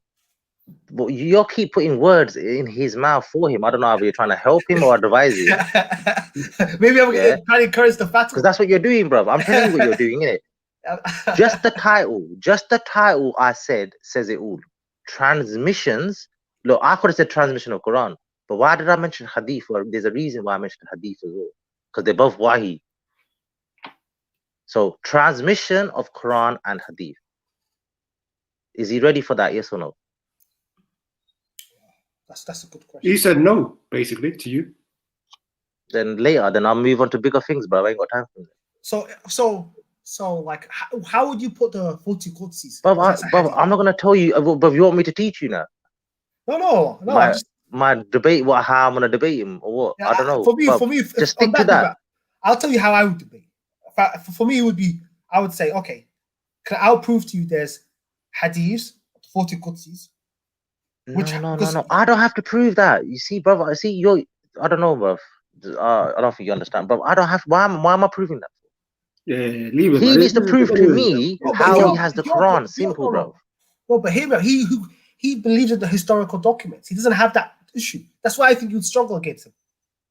All right, but that's your opinion, yeah. Everyone's entitled to their opinion. Yeah, that's my opinion. You haven't, like, in my opinion, you're doing. So we can talk about the history. We can talk about history. We can talk about everything he wants, yeah. But before we get to that, yeah, he's gonna have to explain to me Muhammad, you the read transmissions through what channels, how he has the Quran. Now, if he tries to be clever, start intellect, like dropping sly comments, start doing funny ones, throwing bottles and getting angry. Who'll give that to you, bro? If he starts throwing bottles and getting angry, then I'm gonna say, bro, later, man. Simple as. Well, but your thing, for me, like, I don't see that debate, because you're telling him that the Quran's viewpoint is incorrect, and you want something to prove to him. You want him to prove to you, but to change the transmission. Even if he says, yeah, I accept the Quranist one, but I don't accept the Hadith one. No, because then that's a contradiction then. But because the same channels how he got the Quran is the same channels how we have Hadith. Not all the Hadiths. It's through memory, but what's the conditions of having Hadith? Tell me the conditions. It's through memory, but memory, yes, memory. Well, that's different. He could say that some of the Hadiths were written down. Bro, do you know what? I'm not discussing this, bro. I'm not gonna discuss it. I gotta go anyway. Yeah. Nice chatting to you, lot, bro. I gotta go. Yeah, Khalid. Yeah, my brother. Yeah, I'm gonna go, bro. I don't know. This guy seems a bit funny. This guy, bro. Either he's Maverick's boy, undercover boy, or something, bro. He's a Salaf. No, he's a Sufi, innit? Yeah, but undercover, bro. He's trying to give the guy hints already. He's trying to get. I'm not a fanboy. I'm not a fanboy. He's already. Because you know the topic I started, yeah. The topic I started is very important, bro. I could have just said transmission on Hadith. There's a reason why I said I could have said transmission on Quran only. But there's a reason why I mentioned Hadith. Because today I will end him. Today Maverick's over. Now this guy keeps asking me what I'm gonna ask him. It's like he's already preparing him. Yeah, but Muhammad, he doesn't want. He said no anyway to debating you. So I wouldn't even waste your time. He knows me. The guy knows me, man. What? He knows who I am. Yeah, he knows me. Big up. This guy's already trying to give him ideas, bro. He's already trying to train him up a bit. Yo, listen. He's already trying to tell him the questions that's going to be asked. He's already trying to tell him. I'm gonna today. Look, if he does, yeah. If he thinks he's brave enough, he gets a bit of confidence from GS. If he does get that confidence, watch how I break him up. I'm gonna show him about IQ level. I'm gonna show him how it actually works. Someone said he's got low IQ. I'm gonna show him his own game. Someone said he's got low IQ, and what's this? Maverick might as well join the Somali Christians. 707. 707 be dropping some. He's be dropping some bombs. Somali Christians, yeah. Yeah, is there any Somali Christians? Wait. Is there any Somali Christians? There's like one or two, man. One or two. Swear down. Maverick can be free then, bruv. That's the Trinity. That's the Trinity, bruv. That's the Trinity. That's the 3 in 1. He might as well complete it. They need Maverick might as well join the team. I want Maverick to debate you. Maverick, debate the guy, man. Bro, tell him do it, because I'm gonna break him down. I've been differently, you up, bro. Yeah? I'm gonna give him questions that he's never been asked in his life. I don't give me a second. I've been picking you up. I even think because he said Bukhari. When I said Bukhari, it's only around 70% historically. He didn't know that. So in that aspect, I think that you could take him and put him in a van. Take it. So come on. You said I didn't know what. I didn't know what. You didn't know Bukhari was only 70% correct. No, prove that to me. That's historical, man. Where's your evidence? We just scholars, man. You have to be a rocket scientist to figure that. No. Unanimously, Google that, bro. Just Google that. I don't have time to say Muslim and say Bukhari. There's a small minority, a few percentage that are weak hadith in there, bro. I'm telling you. That's incorrect, bro. I'll prove that today when I come. Yeah, you don't prove that. I would debate you, but I'm going to debate. Inshallah. Anyway, brother, I'm not here to debate. We're talking about the topic is Maverick. Yeah. And the topic is Maverick. I would come down to speak just to debate you on that. because I think that's like that's. Yes, let's see you in speakers Bruv, corner. turn up, That's bro. far, Just that's turn, all right, far, what you do that's is just turn over. up, turn up, turn up. That's You're gonna have to over show the me. top. Okay, You tell me first things first. Yeah. 70%. How many It's Sunnah books? ages, Wait, bro. how many Sunni hadith are they that we follow? So how many Sunni books do we follow? There's First, a tell me lot. that. Maliki, Hananif. No, I'm not talking about that. I'm talking about the names. There's 6 books. Oh, 6 I'm talking about the books. names. Sahih Bukhari, Sahih Muslim. Now name me the rest.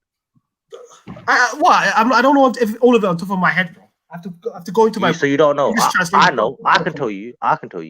Mainstream, our ones are 6. We follow 6. That's true. You're right. No, that's of Bukhari. No, it's not. No, GS, nothing to do with Bukhari. You're mixed up, GS. Yeah. Yes, you don't know. See, bruv, you don't know, bro. Do you know what? You and Maverick versus me now. Do you know what? Furthermore, you and Maverick. No, I don't want. Me and Maverick were the same group, man. We have a common. You and Maverick now, bro. We have a common interest. We have a common interest. You're trying to tell me about hadith. You want to debate me about hadith, but you can't even name me the 6 books. No, I'm not, that doesn't mean anything, bro. It does. I can call you Maliki. I can call you. You know what happens is I do this thing. Come on, I can call you. You know what makes it better? The topic can stay the same. Transmissions of Quran and Hadith. The Quran part, I'll stick with Maverick. The Hadith part will be you. You know what? If I wasn't sleeping today, I'll debate you on Sufism. Yeah. I'll debate you on Sufism. But I'm not Sufi, so why am I going to talk about Sufism? Oh, but like Tasawwuf. Tasawwuf is. Oh, do you know what? I think you learn from Maverick. I think he teaches you. Nah, man. GS, but you're showing too much. You're showing too much. No. Because Saturday seems something don't seem right, bro. Saturday seems a bit dodgy, bro. Respect the guy, bro. What? No, you respect the guys. No. I'm telling you now, you respect. You look up to him, bro. I'm telling you now, you look up to his enemy, bro. We intellectual. have an enemy that I want to take out. Comments and movements. No, we have a common enemy, bro. We have a common enemy. I'm playing a dangerous game. So we have a common enemy. That's the only thing between me and Maverick, bro. We have a common enemy that we want to take out. No, but I think you look up to him, the way his debating skills. No, Muhammad, this guy's his fanboy, man. No, Maverick's debating skills. He is, bro, because I'm just speaking to you, bro. All you've been doing is Maverick this, Maverick destroyed Shamsi. I think Maverick was going to put you in a body bag. Bro, you're his fan, bro. You're bigging him up sickly, differently. You are, bro. You're bigging him up on a different level. Stream, okay? I know you don't understand this, but we're on a stream and we have to make it interesting for people. But you don't even know about Hadith. You try to question me about Hadith. I go, what's our main books? You don't even know that. I don't know every single one, bro. There's a lot of different Hadiths that are out there. Nah, bro. There's 6. There's 6 main things. There's only 6, bro. I'm telling you, 6. That's good. 6. That's good. So how can you know that's basics? That's 1 minute. That's basics. So how are you saying to me I'm gonna come all the way down and I'll debate you on Hadith when you can't even tell me the 6 main books, bro? You allow it, man. Just allow it, bro. What's that got to do with that? A lot, because you said I'm going to debate you on Hadith. Oh, there's a difference between saying that you said to me that 3% that Bukhari is 97% correct. I promise you, I can prove that. I didn't say that. I didn't use them words. If you watch the video back and watch words, I said to you unanimously, the scholars 3%. Say Bukhari and say Muslim is authentic. Yeah. Yes, that's so. When you read back your head, I said the percentage of daif weeks are very, very low. I was Bukhari and say Muslim. I was talking about Bukhari. I thought 3% Bukhari. That's let's stay on Bukhari then. We stay on Bukhari then. On Bukhari, a very small percentage. I can do my research. A very okay. Even though it's not my field, I'm not a hadith scholar. It's not my field. It's not what I. Then why do you want to debate me on it then? No, because I have a problem with people that say Bukhari is 3%. That's if you're saying that. I said to you, it's a small percentage. It's a very, very small percentage. Of that's correct. No. Then you're bruv, you see what you're doing now. You're boosting Maverick. I'm not on this now by saying that. I just have an issue with people that use hadith. No. People that use hadith. Just ask the guy, does he want to debate me? That might think this is going for too long. Does he want to debate me? Yes or no? If not, bruv, I'm moving on. But the other day I was talking to one of my brothers here. And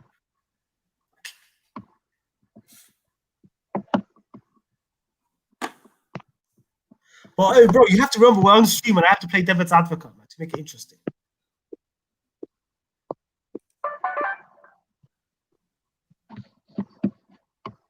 Damn, this is the debate, innit? Muhammad Adil.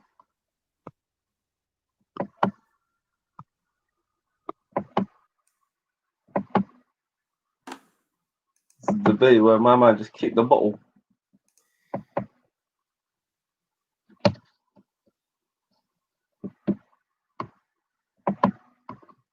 GH. Yeah. You guys still there? This is the way Yeah, he we're kicked here, the bottle. He threw it off the bottle like.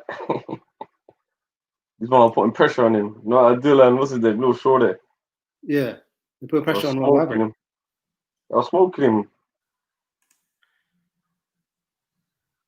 He's gone. Yeah. Okay.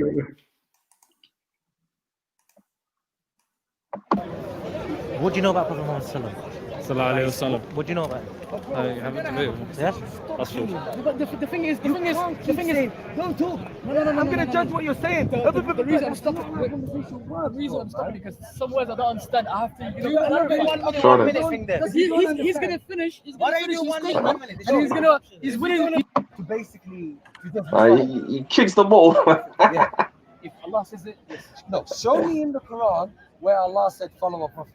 Go ahead, show me any. Yes, Adi Allah wa Adi Rasul. That's not a prophet, that's messenger. Okay, so you have to learn how to. You have to learn. No, but that's Stop. irrelevant. Is Rasul a messenger? We're talking about messenger now. SubhanAllah. One second. Not every Nabi is a prophet. One second. Every prophet is One what? second. It's the other way around. 1 second. The word that used here is Rasul. What is the definition of? You twisted. Why do you? I'm telling you, listen to what I say now. Every prophet is messenger. Why do you say He's that? telling you that you twisted. Why do you? I'm telling you, What's listen to what I this? say now. Every prophet is a Nabi. Prophet there. Listen. Every prophet is a Nabi, but not every Nabi is a Rasul. Argue with it. Same old You Ahmed. understand? He said it that way around. Wallah. Tried to reverse psychology. What happened though? Because every prophet, okay, tell me if I'm wrong. Every prophet is a Nabi, Every prophet is a but, Nabi, yes. but not every Nabi is a Rasul. So he goes. So he said, what does Rasul mean? So what you said is, I know you said you obey Allah, then you obey the messenger. Allah says this in the Quran. So what does obeying the messenger mean? As soon as he said that, he said, show me from the Quran. But our topic was specifically towards Prophet Muhammad. Why does he every time he does that? Does it make sense now? Yeah. Muhammad Sallallahu Alaihi Wasallam's. Okay, When wallahi, I would conclude with this, inshallah, that we tried to have a debate with TikTok. Ahmed, and then what we But told he's him. just angry, bro. Yeah, He just, stuff is wrong. So he's got. There's a different. We told him. He lost that one, man. He He waffled, did, didn't he? yeah. He couldn't take it. He couldn't take it. Short is like, bro, we tried to debate, man. He ducked out from. I Yeah. think the. That's why I reckon Khalid doesn't want to debate. Oh, big up Samarun in the place. Salam alaikum, Aki. Oh, he say, oh God. I need to get stuck in the corner. He tangent. I lie. You see it, man. Now, do you know what it is? Yeah, mega head, man. Let's talk about Muhammad. Yeah. And even when Adnan Rashid, I actually remember the video where he couldn't debate him as well, could he? Nah, that was embarrassing, fam. I think he took an L. He doesn't want to admit that one. That one, he took a nasty L, fam. But you know my thing, Khalid? He's not in the Quran. 4 times while to say. You can't, bruv. You can't. Some things you gotta put your hands up. I'll rate if Maverick puts his hands up sometimes. You know, I bet that I concede. Well, we can't do that. You can't do that. Yeah, we can't do that. You can't do that in the Adeg, man. In the Adeg, you're being Habugiri. It's a dangerous combination, fam. Habugiri and the Adeg. Yeah. Man, are dangerous like that, fam. Yeah. That's a dangerous combination to have. It's a wrong Qabil to be a Quranista, somehow. Yeah, it's a wrong Qabil, man. Habugiri and in the Adeg, the Quranista thing. Too much. Khalid, I was just playing devil's advocate, man. But you I don't shouldn't know have what this guy's. so really. You shouldn't have, man. You should have just. No, you shouldn't have been playing devil's advocate. It's true, man. Let's entertainment. I didn't say anything. I just said I supported him. I'm just saying, yo, he'll beat you. I just wanted to make some drama, man. You know, Mohammed. Now, if they stick to a point, yeah, if they stick to one little point thing, it's all right. But they're all over the place. You get me? No. But you know what it is? You My know what I mean? thing is, why even debate Maverick, man? It's just pointless. No, someone has to beat him, bro. You can't just let him roll over how many guys and no one. But he has been beaten. He has been What do beaten. you mean? Brother, I I think haven't we're watched watching the the same with the thing. brother. I think we're watching we're watching two different things. You get me? No, the videos that I watched the Shamsi one, and I was like, what the hell? Shamsi got like in that one, Shamsi got hold. What about the Shamsi was Adnan saying? one? Did you watch the Adnan one? No, I haven't watched that one. That's the one I haven't watched. I haven't watched that. Yeah, watch that one, GS. Watch it. Yeah, so I would love to watch that one. Yeah. There's another Maverick fanboy in the club. We've got a couple of fanboys. Yeah, that's Huh? That's probably the New Zealand kid, isn't it? I know. He's got like 10 accounts. He's a kid, man. Leave him alone, man. He's a kid, man. But he's trolling. He's trolling. Say? He's trolling a lot. He's a kid, man. He doesn't even know what's going on, man. Let him have his moment. Educate him, bro. Let's educate him. He's not too far, bro. Yeah. But that was funny. How that guy was going off on me, man. He was like, "You're a fanboy." I'm like, "Fuck." Is that? No, but you do the fanboy thing a lot, though, man. You fanboy a lot, man. No, because everyone's against him, and someone has to stand up for the brother, man. Let's make it fair. Let's make it fair. Like, no, it's like, but can the guy debate?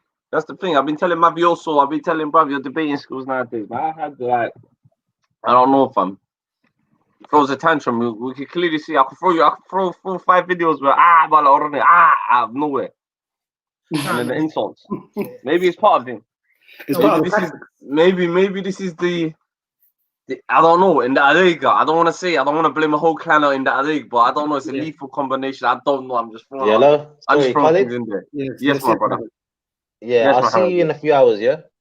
Yeah, man. Now this guy is trying to say why he's a fanboy, man. Don't watch that. But this guy looks up to Maverick. You don't know me, bro. I didn't need long to work that out, bro. He's saying you keep insisting in the Shamsi debate, yeah. You keep saying that he whatever he done to Shamsi, but why don't you want to watch what Adnan done to him? Yeah, but Muhammad, he's saying he's playing devil's advocate. He's just trying to make it interesting. You're selective then, innit, bro? You're selective, bro. That's your boy, innit, bro? You look up to him, bro. It's not my. No. You're making this personal, bro. Let's take religion. Let's put Dean on the side. Wait. Put Dean on. Let's put the Dean to her side. As a person, as a personality, as a character, as rolling with him and moving with him, you like him, bro. Nah. We have nothing in common, bro. Admit it. There's nothing wrong with that. Admit it. We have nothing in common, bro. No, he's Muhammad. He just said he's playing devil's advocate, man. He's not being serious. I just asked him that. But at the same time, I always have a problem when a person, like for me, and I'll be frank with you, the way I would debate with Maverick is different from how you're going to debate him. I think so that's fine. The way you're going to debate him, what's the issue? I don't understand what's the issue. Yeah, that's fine. The way you debate him, it's different. You do. Me, don't worry about me. Don't worry about me. It's logical reason. Don't worry about me. And I feel like a lot of the brothers, when they debate him, they don't use logical reason, and that's why they lose. Okay. Today, I'm gonna make everything logical he does illogical. Definitely, then you're gonna win. Then let's leave it as that. Then that's you're gonna win. You're gonna win if you do that. All right, no problem. Yeah. All right, Slana. Yo, I do. Well, I'm in the park, man. By 3 o'clock, you see me. If the boy, if he comes, I'm not gonna let him budge from the topic. From that topic, he knows what time it is. Yeah, you get me. All I know is bring some spare water bowls because they're gonna be flying. Yeah, I say now we got you, man. Come on. No problem. Yeah. All right, salam alaikum, brother. I'll see you in a couple hours, yeah? Inshallah. All right, see you, bro. I'll say that, bro. Yeah.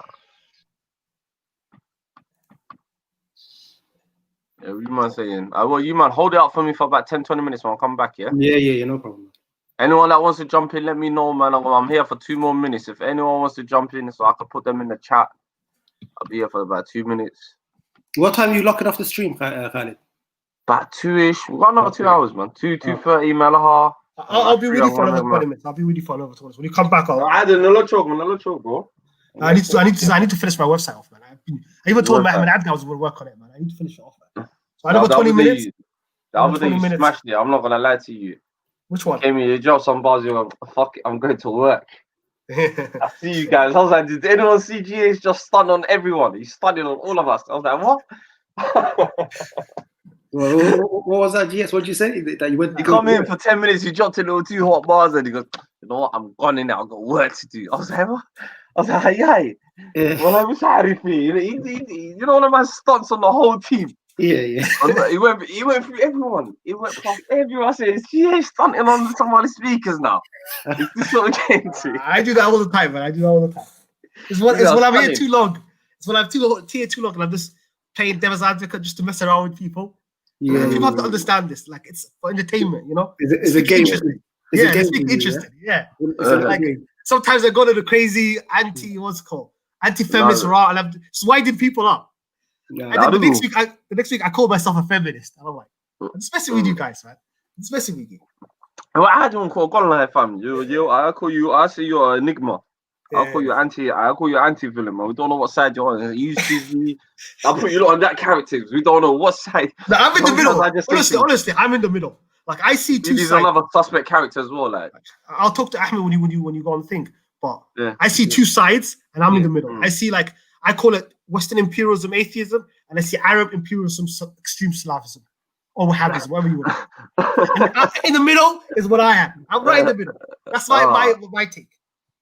Yeah, I'm done. So you say you're bang in the middle. You're in the middle. That's the prophecy. How about you not just even label yourself? Why don't you just get yourself out of labels? Nah, it's just we're Somali speakers, and people want to know where you stand. But that's where I stand. I'm in the middle. Like, I believe in God. I believe in Allah. I believe in His message. I follow most of the hadiths. And the Sunnah. Do you follow the Sunnah? Of course, I still follow Sunnah. I'm a Shafi'i, but I'm not dogmatic.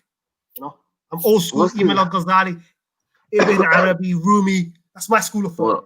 What is this dogmatic thing, man? You always keep mentioning this. Yeah, I tell you what he means, Khalid. He means people that are just basically they're just stuck on one thing. They're not open-minded. They're just only. How do you know these people are not open-minded, man? What is open-minded? Debate with them every night, bro, man. Okay. You know what it is, Khalid? I tell you what it is. You know what is this open-mindedness? Okay, I'll explain to you. It means like that's just a term that you guys throw around as well, and it's like.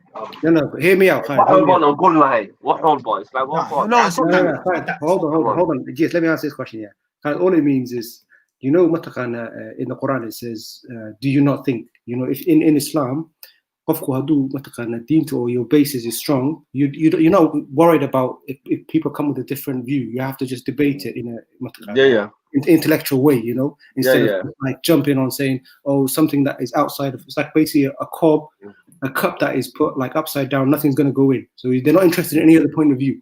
Whereas someone who's sure of themselves, they'll debate with anyone, you know, they'll listen to any point of view and they'll just have, okay, let's talk, let's conversate. So that's what it means by open-minded. Yeah. It's like Imam al-Ghazali. When Imam al-Ghazali, in his time, there were lots of issues that were happening. And a lot of those issues are happening right now in the 21st century. And at that time, they were able to engage in those situations and those discussions and defeat those people at that school. Exactly. It's an intellectual thing, Khalid. That's what it is. You have to do it in an intellectual way. Yeah. You know? And you have to articulate yourself, Mukti, rather than, what is like either wa haram, wa kufar. That is a bit like, you know, just that's labeling, and straight away you shut the conversation down there. If I'm having a conversation with GS and there's something that I disagree with, and I call him kufar straight away, he's not gonna say nothing about kufar. Just the debate is shut down. Mm-hmm. So that's what it is, then. I like talking to Ahmed Guri. I'll be honest with you, Ahmed Guri is one of my favorite panelists. Yeah, do you know what it is? It's just like we're here to have a conversation, isn't it, really? You know? Yeah. So, and be fair, sometimes I act a bit lunatic just for a bit of entertainment value. I did. No, but sometimes this is the problem with you, GH. I can't tell when you stop. Like certain people, I can tell when it's on and off. Yeah. And what happens is like there's no, and then sometimes you say the most. Yeah. Like what? Tell me what. It's just there's so many, brother. Like I say, there's so many. Oh shit. Brother, I'm not even being big-headed. 9 out of 10 times, I watch my own shit on YouTube, innit? Yeah. As a creative, as I'm trying to be a creative content maker, innit? Yeah. Trying is the big word, innit? Yeah. That's some of the shit that you say, and my brother, it is outlandish. Like, it's like, yeah. It's like, whoa. And some things I think deep down you believe it, but then again, you did confess to us that you do take psychedelic drugs. Sometimes that's what I have to bear in mind. Sometimes I think to myself, I know what you mean. Is he high? That's what Khalid's thinking. Well, I think to myself, Ahmed Kuri, I think mirqaba, Yeah. So I'm not perfect myself, you know. Sometimes, Of course. me, I smell I smell my greens, innit? So sometimes, You gotta be a free spirit as well, intellectually. You gotta be free. But you know what I believe is you can't be like, for me, my personal thing is don't be intellectually dishonest to yourself. Yeah, I'm honest, bro. And Somali speakers will catch you out, man, because you know what I've said. You know this period before we had the Kabilistas, the lost ones. Yeah. The last couple of months, what's been cropping up is the educated fools. Mm. And I tell a lot of educated fools, don't be fucking, don't be intellectually dishonest. Yeah, no, I feel like a lot of people are. You get caught out with it. Like if you're not consistent, you get caught out. Yeah, but I'm honest though. Like I'll tell you, like everyone knows my viewpoint. Like I'm pure love, you know. Like doesn't matter. But you know what it is though, GS. I think what Kyle is saying is because sometimes you play all this devil's advocate all over the place. It's difficult to know. I know what you mean. I do it really well as well. I do it really well. I'm good at it. Well, if you clown around too much, if you clown around too much, you become the clown. No, but and then people can't take you seriously. But sometimes you got good points. I'm not gonna lie to you. There's certain surprise. But it's like CD. You and CD are categorized you in the same sort of category. I just don't know. I'm a patron, bro. I'll be honest with you. I'm telling you now. I tell you where I stand, bro.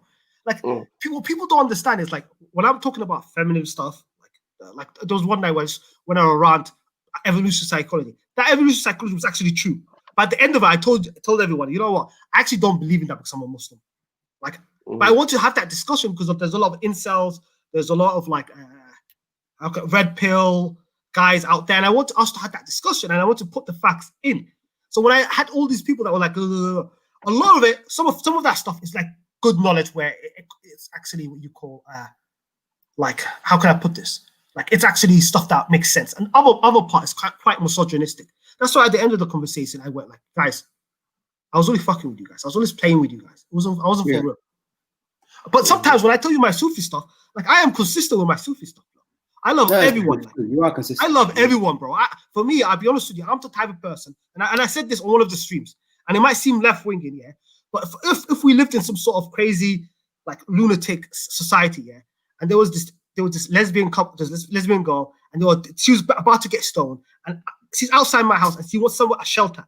I would put her in my house. That's the type of man I am. She could stay in my house. So do you get where I'm coming from? Like she could stay in my house. Sorry, can you hold that point? Side note. Your Mercy, can you come on the come on. I wanted to address this. I wanted to address this situation what happened the other night as well. Yeah. Let him come and I think the link, I'm gonna put the link on the chat. I hope you got, because I really believe, we had a word about this on the hangout as well. I think that was you, bro. That was a weird thing that happened to us the other day. It's never happened in Somali speakers, isn't it? Yeah.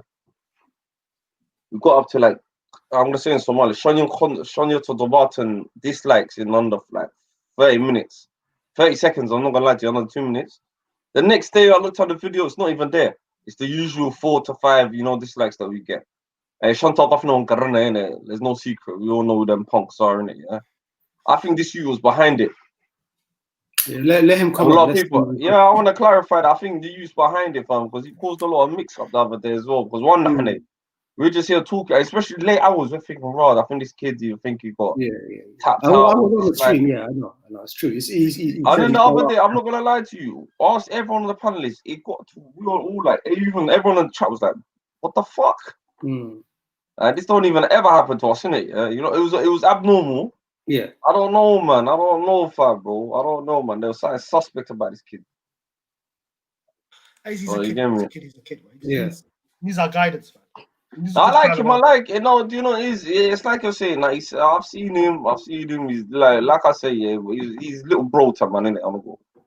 Man. Sometimes little bros, they do say, and we're here to sometimes, we're not here to judge as well. Sometimes with the younger ones, we have to guide them as well, innit?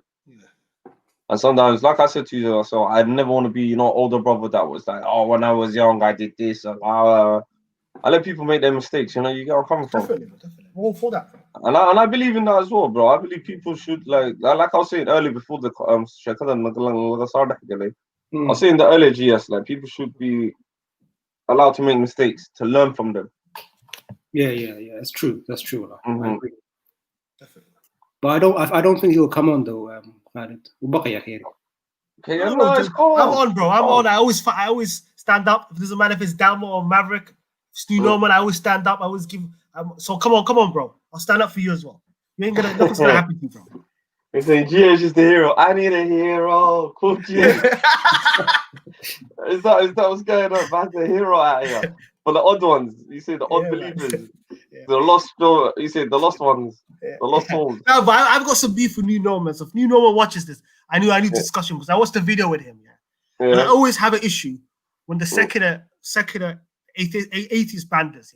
Like, and I'll be honest with you, I have an issue with dogmatic Muslims. I don't like dogma. What do you not think about the youth's video, the brother's videos? Let's analyze this. I know it's a very he's probably gonna listen to this. A couple of the videos that New Norman has put out there. I haven't watched it personally myself. I don't even know that I watched his videos. I watched a video of him with this guy who's an ex-Muslim and a Somali girl, and they, in my opinion, they were very intellectually dishonest.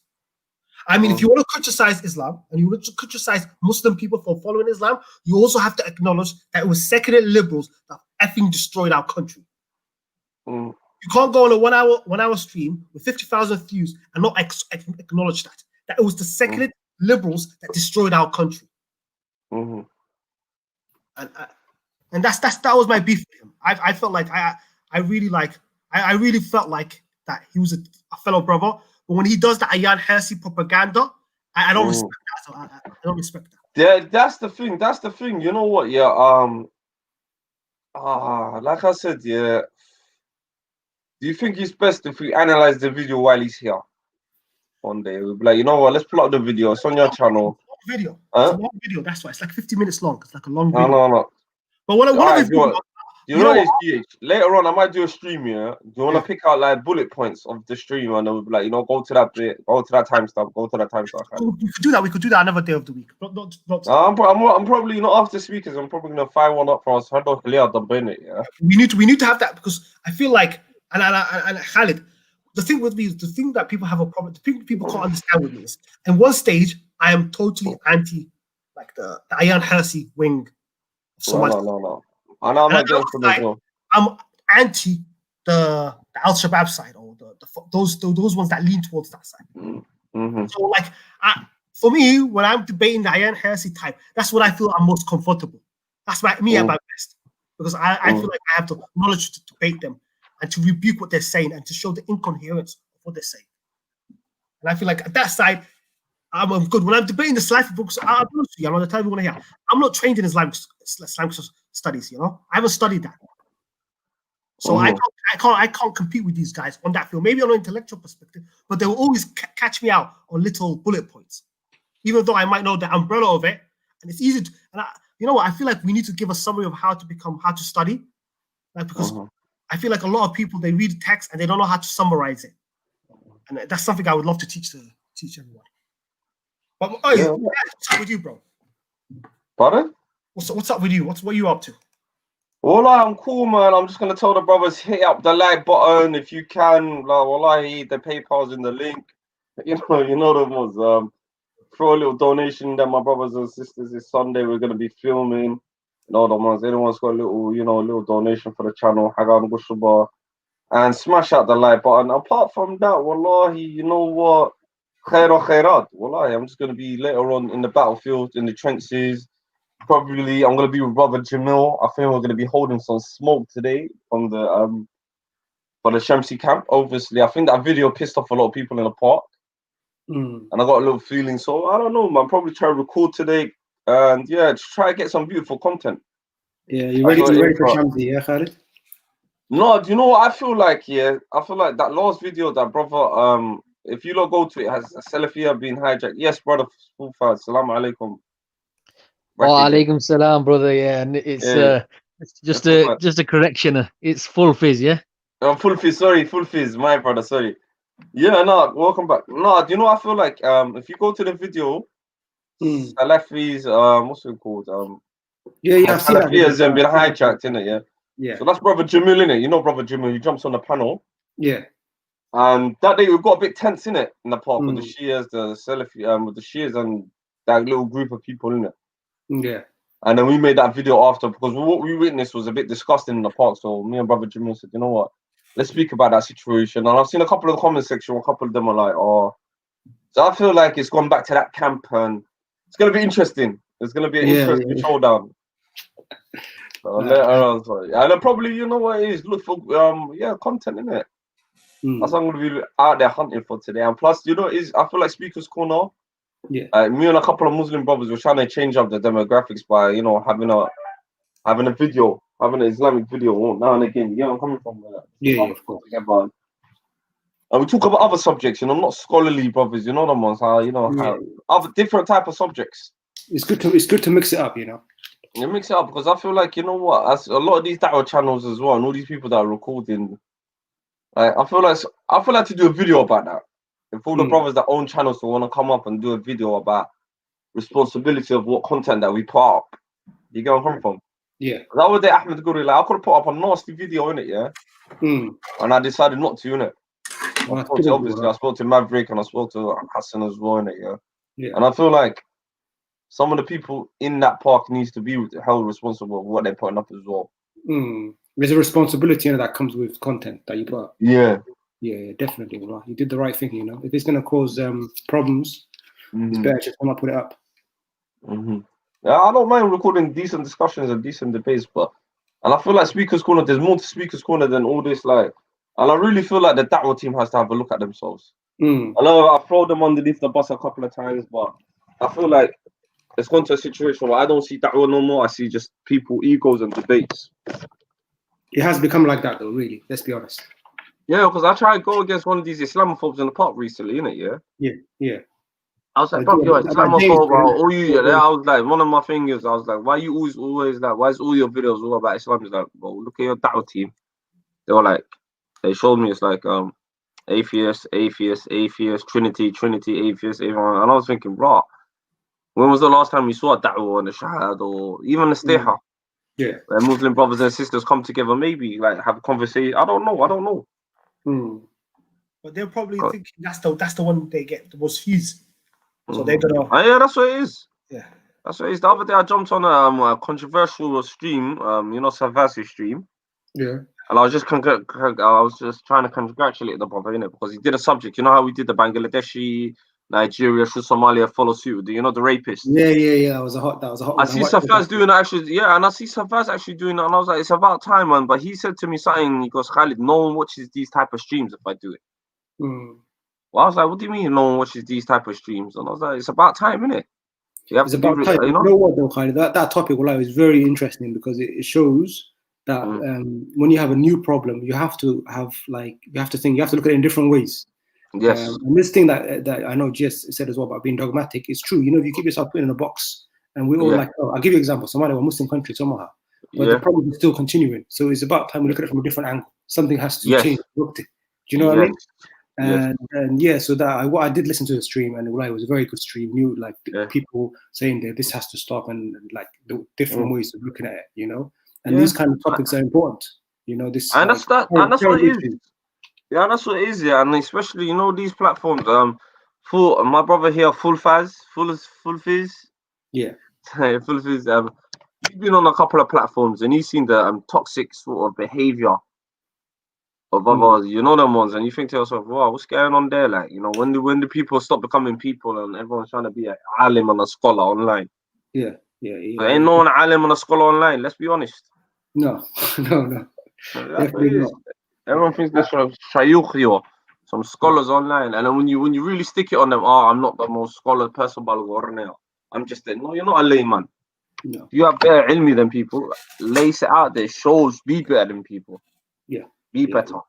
Definitely. But yeah, those kind of streams, definitely needed. Definitely. They are needed, fam, because it's not every day that you know these subjects, and I feel like as men as well, as men of our community, as men of migrants, Muslim communities, Muslim backgrounds, I feel like maybe is it about time we start showing people actually can speak about these places, but not in a hostile. I don't know. It depends who you're talking to about these subjects. It does, yeah. That does, definitely. That's how I was thinking. Anyway, brothers, please hold up the panel. I'm just going to go to Luga Yamal. I need a toilet. Right. All right, cool. Full fizz. Full fizz. You know, I have a lot of respect for you, brother. And I think you seem like you have a really good energy about you, bro.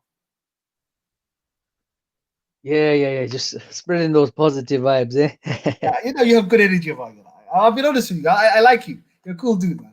Nah. Even though so can I ask you a question, Full Fizz?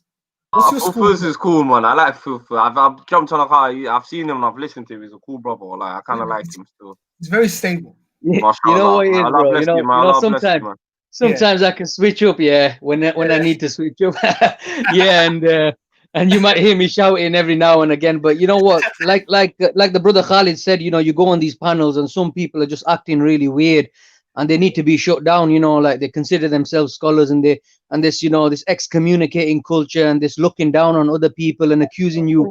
You know, one thing they'll disagree with, and they'll throw out the label Sufi, they'll throw out Deobandi, they'll do this, you're a, you know, whatever, I don't know, man. Yeah, but that kind of thing, you know, doesn't sit well with me. And I you know, I go on the attack against people like that. I can't, you know, I want to know what you want. What's your like? I'm not trying to be tribalistic or what you call, but I would like to like know your school of thought. My school of thought is, I'll be honest with you, I said it that day as well. I mean, because some of the brothers were accusing me of being this, being that. Why? Because I disagreed with some of their scholars. Like if I have a few disagreements with Imam Abdul Wahab, again, I respect the scholar, but you know, he's a human being. He wasn't infallible, and you know, human beings make mistakes. So if I have one disagreement with a certain scholar that these people revere, then they'll accuse you of being something else. But just for clarification, I said, you know, I was very close to what they were on. You know, Akida wise, I'm very close to what they're on. But so you're more of an Ibrahim Taymiyyah strap. You know what? Again, you put a label on people. You say you're Ibn Taymiyyah or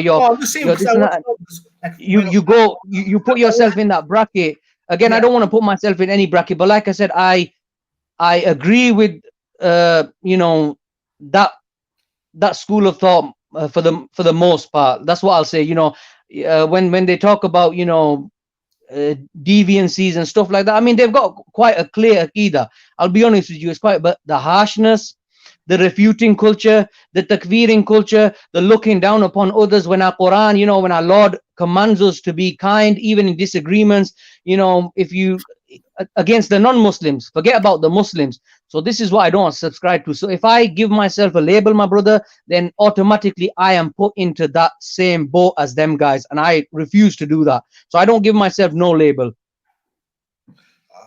Definitely, bro. Definitely. Well, I just wanted that for us to have like intellectual stimulation to see what our difference in different viewpoints. So that's why I was doing that. It wasn't because of the label stuff. Because I come from more of the, I'm not trying to be controversial, but I come from more of the Imam al-Ghazali, Ibn Arabi. You know, my brother, and obviously that's got you into a bit of trouble, because as soon as you say that, you know, I'm sure you've seen where people will start attacking you automatically. But the thing is that's why I like to keep it vague. I mean, I'll tell you, you know, that okay, I'm more closer to this school of thought, and I disagree with this aspect or that aspect. But again, I like to keep it vague. Why? Because it keeps the convo flowing. As soon as you say I am in this, then you've got to, you know, kind of agree with everything them certain scholars say. You can't have any disagreements, because then if you have a disagreement, then they'll say, oh, but I thought you were with us, you know, but now you're having this disagreement. So again, like I said, you know, most people are never like, from what I've noticed from my time as a YouTube content, what I've noticed is that most people never follow that school of thought. Like if I told them about Abdul Hakim Moran, like I love that aspect of, and I'll be honest with you, I love that. It resonates with. It's very intellectual. It's very intellectually stimulating. It's got that ihsan, that idea. Like for me, I grew up like my granddad was a Somali sheikh. Big up to him. Like, my uncle was also an imam and taught in masjid. And at the time of Somali, may Allah grant him Jannah. Allah grant him Jannah. At the time of Somali, especially people in Somalia, what learned, he was probably one of the few people who actually knew how to speak Arabic and read and write. So, like I come from that culture. So for me, when I'm always surprised, and for me, like I get into this trouble because like for me, while I'm not like, I don't believe in like LGP rights, I feel like, especially where I'm from in Somaliland, that might hold us back. And then I see those comments, I'm like, let's not stone them. Let's just say that it's illegal, and that's it. And for saying that, I was attacked. like I'm not even that extreme. I'm not a crazy liberal. What the hell?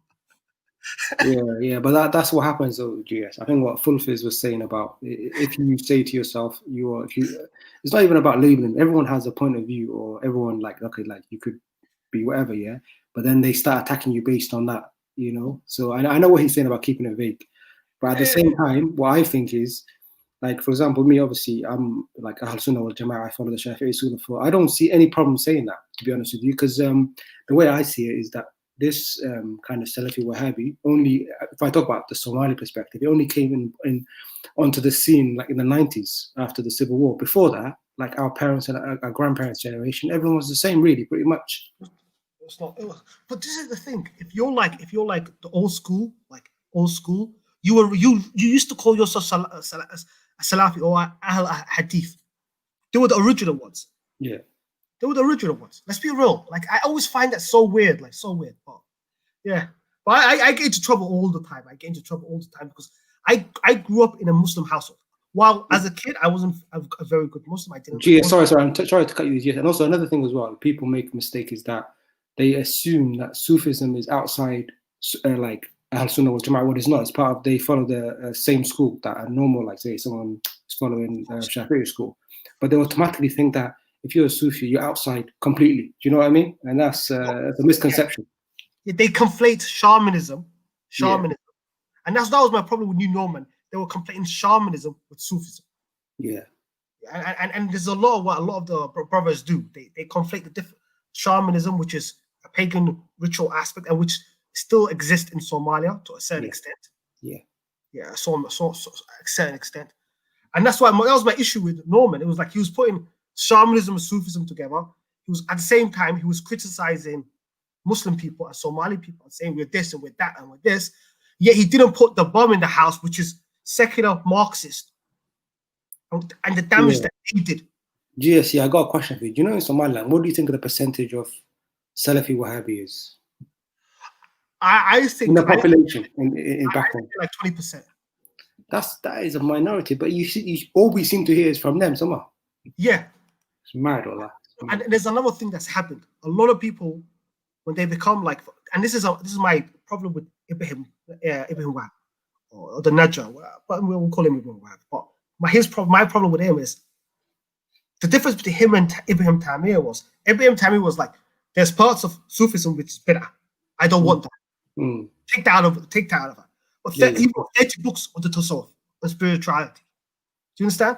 So Ibrahim Tamir was a Sufi, but not like he believed in the Tasawwuf. He understood the importance of dealing with your ego, dealing with your unconscious, becoming a better human being. Yeah. My problem with the Wahhabi movement is they're disgenuine because they're disgenuine as they're saying that this state is non-existent. It's so small that it's minute. And when you look at what's happening in the world, when it comes to greed, when it comes to lust, when it comes to hatred, when it comes to tribalism, that is a tasawwuf issue. Yeah.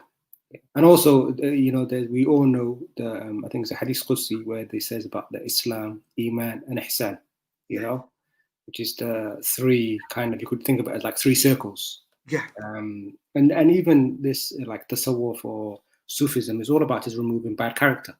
Do you know what I mean? That's true. There is extreme Sufis, I agree. Just as there's extreme like Salafis, isn't it? But you should not you should not label all Matkhana Sufis as extreme Sufis. It's a school of, it's like saying to you, I don't want to learn about fiqh. I don't want to learn about Sharia. Or I don't want to learn about Aqidah, Iman. Yeah, exactly. You see, it's this thing that's happened to us, and I kind of like connect it to when materialism happened in the West. So materialism, this new wave of materialism, it's the same time of like 1850, 19th century, where you have these excessive science, where the atheists come out and they say, without, Charles Darwin comes with his theory of evolution, and he basically says, look, and then the elite take that and everything becomes material. And the soul, as Muslims, we believe we have a ruh. The soul is taken away from the equation. And when you look at the West, they don't believe in the soul. And in my opinion, the Islam that's been promoted to become the new school of thought, that in myself is not, doesn't equate with the ruh. It's very do this, do that, do this, believe this, this, and that. But what about the soul? That's true. That's very true. Allah. That's very true. I was going to ask you a question actually, GS, that is to do with Somaliland and the elections. Yeah. How do you like? Do you support a certain group, or you just don't care? Like, how do you see it changing?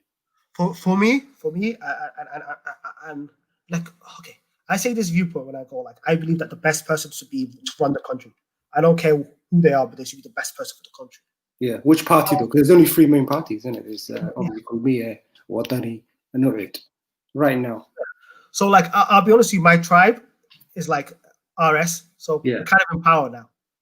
So I'll be honest. RS, did you say? Yeah, the rest of it. So I don't gain anything. Like, this is free. He's in power. What do I gain from it? I live in the UK. What do I gain from it? But what is he doing for the country? That is what's important.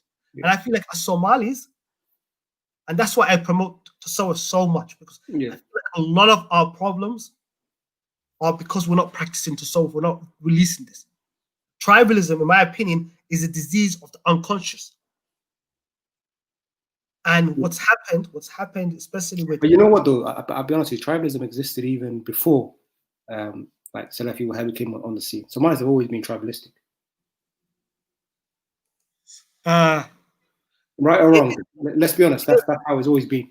No, it's been tribal, but it hasn't been to this level. Now what you have is you have a new culture where people marry their cousins. That didn't used to happen before, huh? No, it used to happen like back in the day. You used to marry and I don't even know the genetic side of it, but sometimes you used to marry your mom's daughter. Yeah. No, not your mom's daughter. I mean your auntie's daughter, because she might go to what was it, Djibouti or Lasano or even all the way down to Jusso, and you might not see her again because travel was so hard. Yeah. And to keep a connection, to keep a lineage with the family, they used to have that practice sometimes. Even that was very rare. Now you have like inaderos marrying each other. And you have it because we've become so conservative. And this idea of you marrying another tribe, like for example, if I'm a Sak in Somalia, I should go and marry a Hawiyu woman. And to keep my Raptino Utibo, that has been lost. Yeah, it has. And the danger of that is, first of all, the genetic aspect, you all become quite genetic and it's unhealthy because Saudi Arabia has the most genetic thing. The other fact is tribal healing that can't occur because you're not intermixing. Yeah. But don't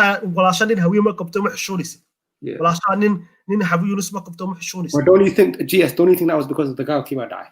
Do you know the Galki die made people like suspicious of each other? And because I did read into this actually myself, GS, and they said that people then all of a sudden started saying do you get what I'm trying to say? Not even I'm sorry, is it inapti like your mom's side, you marry only from inaderta. So people did it as a way to like, because they kind of, what's the word, they've gone back in almost, you know, because Tagalba die. That's what caused it as well. That's a big factor. It is a big factor, but I feel like as a society we become so conservative. Like it's worrying me. It's worrying me personally. Yeah, just that Tribalism, innit, that caused that mistrust between tribes, innit? And then they don't want to marry outside. This is the thing, bro. This is the thing. Like, I'll give you an example, innit? Like you said about the if someone's from say Somaliland, sometimes they might say, oh, you know what, I'm doing the Qabil because there's a Qabil hatred between them. Yeah, they try to waste delay, so all of a sudden they're against it. It doesn't happen so much in the West, but back home probably might happen. Yeah. What do you mean by that? Continue. No, I'm trying to say is like, okay, imagine like the guy can die, yeah, and then one Qabil killed another Qabil, and then the daughter says she wants to marry from that tribe. Do you think the family are going to agree to that? No, I see where you're coming from, but then at the end of the day, we have to process forgiveness. How do we forgive each other? We're not all the same, innit? Some people, you might be. It's not about the same. Give me a second, brother. But it's not about the same. There is no mechanism. There is no system to release the trauma, to release and forgive each other. Because if I'm Isaac and some other Isaac killed some other dude, it doesn't mean all Isaac people are bad or all Hawiya people are bad. But We it's have that to heal- mentality. We have to heal each other, but that's what you're saying. Yeah, that mentality is dangerous because it's like, for example, if my cousin goes kill somebody, it doesn't mean I'm a murderer. I'm full of love, bro. How can I kill somebody?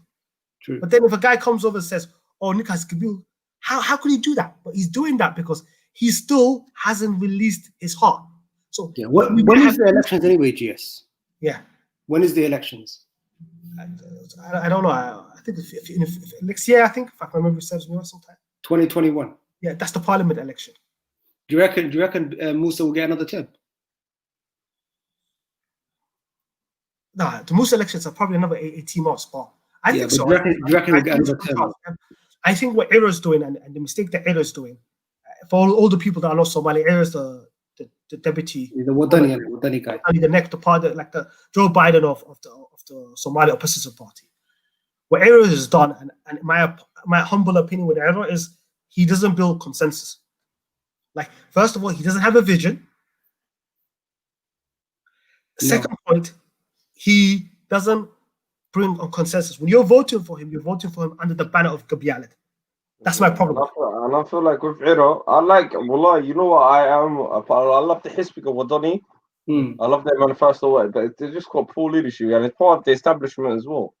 Yeah. Fucking House of Parliament, guys.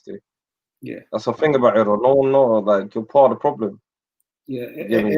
Yeah. You get me? Yeah, I agree. And I you lost a lot of respect for him. Like, a lot of respect. Like, for me, I was a Jamal guy. Who's the Jamal, yeah. What happened to Jamal? He was a promising guy. Yeah, he was. I'm not gonna lie to you, he was. The system screwed him over. No, but I'm there's a guy that I kind of like. I don't know what party he's on. Ina Mohammed Morga's son. Mohammed Morga's son is one of the two. He's a brilliant young politician that I feel like he can be, can be the next sort of guy. But that's what it is. Yeah. And Somaliland is controlled by one Qabil. Well, look at this, man. There's a typical, they're coming out. They're coming out. Yeah. They'll be saying, "Why Sakla next in it?" Yeah, that's the next thing. Yeah. Well, it's too predictable. It's too predictable. Yeah. It is. No, but we get these people nowadays because it's like whatever. And at the end of the day, one of the African unions did say it was the best power transition period. So boy, you tell me, my people then. Yeah, people forget. So at the end of the day, I'm kind of proud to be a Somalilander. Definitely. Yeah, I'm coming from, and I'm proud of what we accomplished. And people hate that. Well, this is Somali speakers. We could come speak about it. Yeah, the links in the chat. Yeah. Come on, we've got another 2 hours, 2:30. We lock off the stream. So if people want to speak about that, don't be a keyboard warrior. Yeah, we don't do keyboard warriors out here, fam. If you want to have that conversation, come up and try debunk the landers, innit? Exactly. Because what I was about to say is that they had a Galabusi president for so many years, man. And in the south they're just switching Hawiya and Darod, so they can't come with that argument. Okay, you know when people say that, they say, Somaliland's only controlled by one government, yeah. Well, down south's controlled by 2. Yeah. Let's be honest. No one else has ever been prime minister or president. Yeah, at least with us we had a Galabusi guy for a while. I mix it up, and we do histories. And people vote. Yeah. So people vote for who they're voting for. I'm not gonna lie to you. If there's a decent Dulba Hunter, whatever guy or whatever in it, you've got the right to measure. There is a thing. So I don't know why people are saying none of that. You get me? Yeah, I think it's just naive. Honestly, what naive? Some people just got that. They just get triggered every time you mention Somaliland or something like that. I don't know what it is, but. I worked out, man. Even like I said, the educated fools, the young. No, it's the young ones as well. You see the young ones, yeah. These young bucks, and I'll be like, all right, cool. Why do you hate Somaliland? Oh, Somaliland, like, is trying to separate. And I'm like, what do you mean separate? It's like, well, like, wouldn't you want to, like, do your own thing if that shit happened to you? Like, it's not like, I'm trying to say, forget all of that. It happened, and it's never going to happen again. That's what I'm saying. And the naive is too much, man. People got it there, and they don't realize. Yeah, they don't. They try to point fingers and say, oh, you lot, this. I'll be like, no, you lot got Somaliland forward one, and it's suck, and the naive part, that's higher. Yeah. Because when I really break it down to them, I say, all right, cool. Like, why do you hate a bunch of people that came together, lahasuqi, got massacred, like bombed by its own government? While Mogadishu, do you know what there was going on? Raves and clubs. Yeah. While people were getting raped, pulled out, not just because you're Isaac, nothing else. Yeah. No other bullshit, none of that crap. Bombed by your own people. And then instead of we dust ourselves up, we ain't and we do on our own thing. That's the bit I feel like. Is that the level hasidnimo Somali that got abortion? This is the problem. It is. And another thing as well, this I agree with your point. Oh, you're trying to and just like, oh, you're trying to say, I'm like, why would you? Mel Guben says as well. Yeah. That you don't see no khair coming from, right? It's not even out. Bring something to the table. Yeah.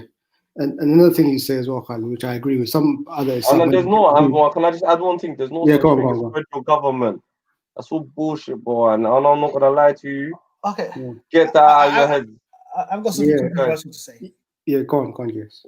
So, do you guys think like if let's be real, we're gonna go tribalistic here. Sorry, Jess. Actually, you know what? Hold that point. Yeah, I was gonna add something to Khalid. Yeah. I was gonna add something to Khalid, which that was controversial, bro. Continue. Yeah. Hold that point, GS. Yeah, because Khalid, I think like sometimes when this comes up, Khalid always says, "Yeah, well, what now? We dust ourselves down, want the man which is very true. But some people always say we're Urian, which I disagree with, because really there is I'm not gonna lie.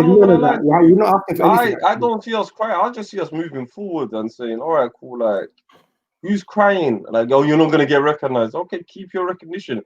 Ain't no one from that side gonna cross the line and tell us what to do. So how's that gonna work? Trying to get you to get down here. I know. Conscious. Yeah. So I've got a controversial part. Yo, bro. I've got a really controversial part. I think Kylie's gonna get pissed off. Yeah. This is gonna be like controversial like ever. Nah, this fucking idiot. No, but what? Let's. I'm gonna be there around about 2-3, innit? Yeah, this one's gonna be beautiful. But what about this way? What's stopping Somalia sorry. What's stopping Somalia getting stability is because of the only one tribe. There's only one tribe that's fucking everything up for the rest of us. If the Assad could get their shit under control, yeah. There's no reason Somalia won't be stable and a normal country. But you know what it is though? I think a lot of people when they talk about you guys knew that was fake, man. Sorry, I was just on the phone. Sorry, I need to remember switching off my mic. But where was we? I know for me, like I was saying, my brothers, isn't it? Like okay, minimal unification. Where? How? You're just gonna lump that flag over me? No, for me, it's just like you're gonna lump that, you know. And I always say this: that blue flag reminds me of what the Nazi regime did. It's not Raleho, or it's not us. It's not the old regime. No, come better than that, bro. Yeah, come better than all of that, fam, and tell me, okay, cool. Where's your stability? Where is it? Yeah. How? Now you keep that. You sort out your thing, and there's no federal government. I'm always gonna remind people, so I'm not gonna sit underneath people's fucking code as well. So that's out the window. Yeah, definitely. And that's what it is. Give me a second. I want to reply to you. Give me a second. But basically, what's happening now, is because the Assad people are not in federal Somalia, they're causing all this mess. They're causing all these other parts of Somalia. Why would I want to be? What? There is no federal government, and I don't. And plus, listen, I don't trust no one on the table. Straight. Let's be honest. Let's not sugarcoat another. I don't trust none of them. They're not trusting each other. It's almost a massa. You lot do your thing, innit? Yeah. There's nothing wrong. Ain't nothing wrong, bro. But you can't cross that line and slap people and tell me what to do. How? Where? This time I'm not gonna lie to you. And I'm gonna say this, and I'm gonna keep rubbing it to shove it down people's throat. This time, Mele Garde, last time Mele Garde, the whole government ban, gonna kill Yeah. This ain't gonna happen again. Not on the South people's watch, bro. Yeah. No hassle, no rape, no killing, no murder of the South people ever. Get that? No. I don't trust it. Yeah, you gotta learn from your mistakes, man. History is. You have to. We're not stupid. We're not stupid, bro. Yeah. Let's be honest. We're not stupid, bro. So I don't know. I've got another point. But then look at this way, guys. Yeah? Look at this way. Yeah. Look what's happened to Somalis in Ethiopia. They're getting raped. They're getting tortured. If we don't unite as Somali people, how can we fight against these people? No, but don't mean I have to look. Uniting doesn't mean I have to be underneath your thumb. Well, what's unity? Like you do your own thing, I do my own thing, and my people are suffering. I'll go out there and do something for them. All this we have to tie it down to the hip and all of this shit. No, fuck that, bro. No, but if we could come to a reasonable understanding, then we What could is come the reason not understanding? The reason not understanding is I'm gonna come my mullah. That's not gonna happen. Okay, I would ask you a question. Yeah, Khaled, that is I'm true. That's the argument. I'm not gonna lie to really you, good question. bro. What if we gave you guys your own area, which is the Somalian area? You're not fully independent, but you run it like a I'm not. No. That's where the argument stops. Hold on. I'm not asking no one for my sovereignty or my independence. And I feel like this whole system of that barrio and all of that shit. Nah, عندما barrio, عندنا وإحنا إيش شيء كريم يسوع and عندما إمام الكرسو. And anyone that tries, this is not like 30 years ago. Okay, I've got So something. That's exactly what Musa Bihi said. You know, I rate him for that. Like, let's just be honest. There's no sugarcoat all this bullshit in it, yeah. And why there's a Muslim mosque going on? Why there's all hell breaking loose? No, my brother, my sister, sorry. And it's that, and that is not out of Haman. It's not out of It's not out of Hasid. No more. It's not out of that. It's like you people don't cease to fathom. And I don't know. There's no custom now. There's no that one. Okay, cool. Well, all right, cool. What is it? I don't see no changes from your side, and there's no way I'm sitting underneath that government. Yeah, no way. No Come way. on. You got it. Yeah, if it ain't from Burro or anywhere from the north, I knew come in Mayo anywhere. No. Okay, none of that. One last one. That flies So out what the window, about Khaled? What about if we give you independence, but that we come underneath? I give you. I'm not asking you. No giveness. You can't give me something that doesn't like no. There's no. Alaikum assalam, brother. Wisdom. Shaheed, my brother. Welcome. Just give me one more question, Khaled. You know I'm a Somalilander. I'm just playing devil's advocate. I know you are. It's more interesting that way. Listen. Last question. What if Somaliland got its independence, but one of the terms of the condition of independence was that you were part of a Somali union, like the EU union? I don't mind the Somali Union, but what is the Somali Union? Fabidon. What is guys. So for example, you have the EU, and you basically can leave the EU whenever you want. You could leave it whenever you want. You have freedom of movement for the people that are on the edges, so the edges of the side. You also do you have your own army though? No, yeah, you have your own army. That you control. Own army, but it's free market, so the capital is shared. It's like Britain. It's like the EU. You're able to travel to each other to solve the disputed area issue, so people can go on side. You could get a passport from Somalia or Somaliland. It's up to you, your choice. If you move to Somalia, the government has to look after you, and if you have a doctor issue in Somalia, Somaliland has to look after you, and you're your own independent country, but you make one decision. If you're in the Somali Union, your second target is to get the other Somalis under the banner of Somali Union. Would you have a problem with that?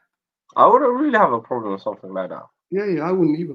I wouldn't really have a problem. But listen, there's no one's on it. Like I'm saying, you keep your shit on lock. They will offer you that. I no. But all I'm saying is like no.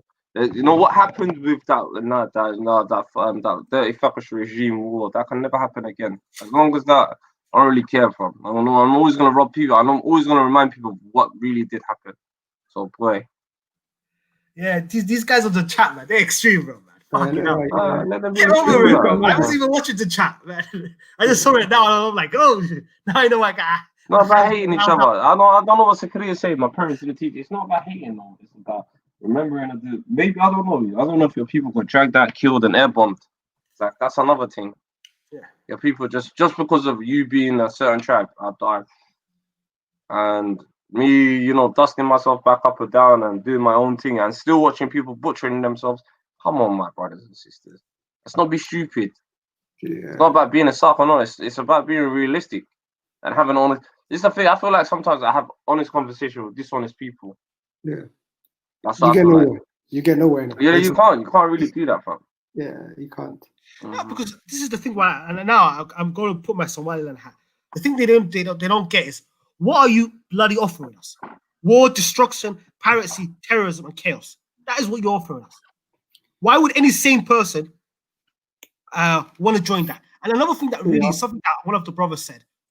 And on top of that as well, GS, it's down to the people, man. The people decide no. You can't. The people choose. No. For them, right now, majority of people they're against it. No, they haven't hit rock bottom yet. That's the problem. They haven't hit rock bottom, and because they haven't hit that, and in my humble opinion, I feel like if there's people inside there that still have those tendencies, that don't understand. Geez, I'm just seeing a comment about Free Khartoum, but you know, Ilhan still that guy who was actually brought up the Khartoum. He joined Somaliland government. So I don't know about Khartoum. Khartoum doesn't exist anyway. Yeah. It's like what was his name again? What was that professor? Was it Sumron Professor? I don't know. Professor Sumron. Yeah. One of my favorite guys. He joined Somaliland as well. One of the brothers. Anyway. But that's the thing. Like, I went there. They literally were corrupt. Yeah. But my point is this, though, GS.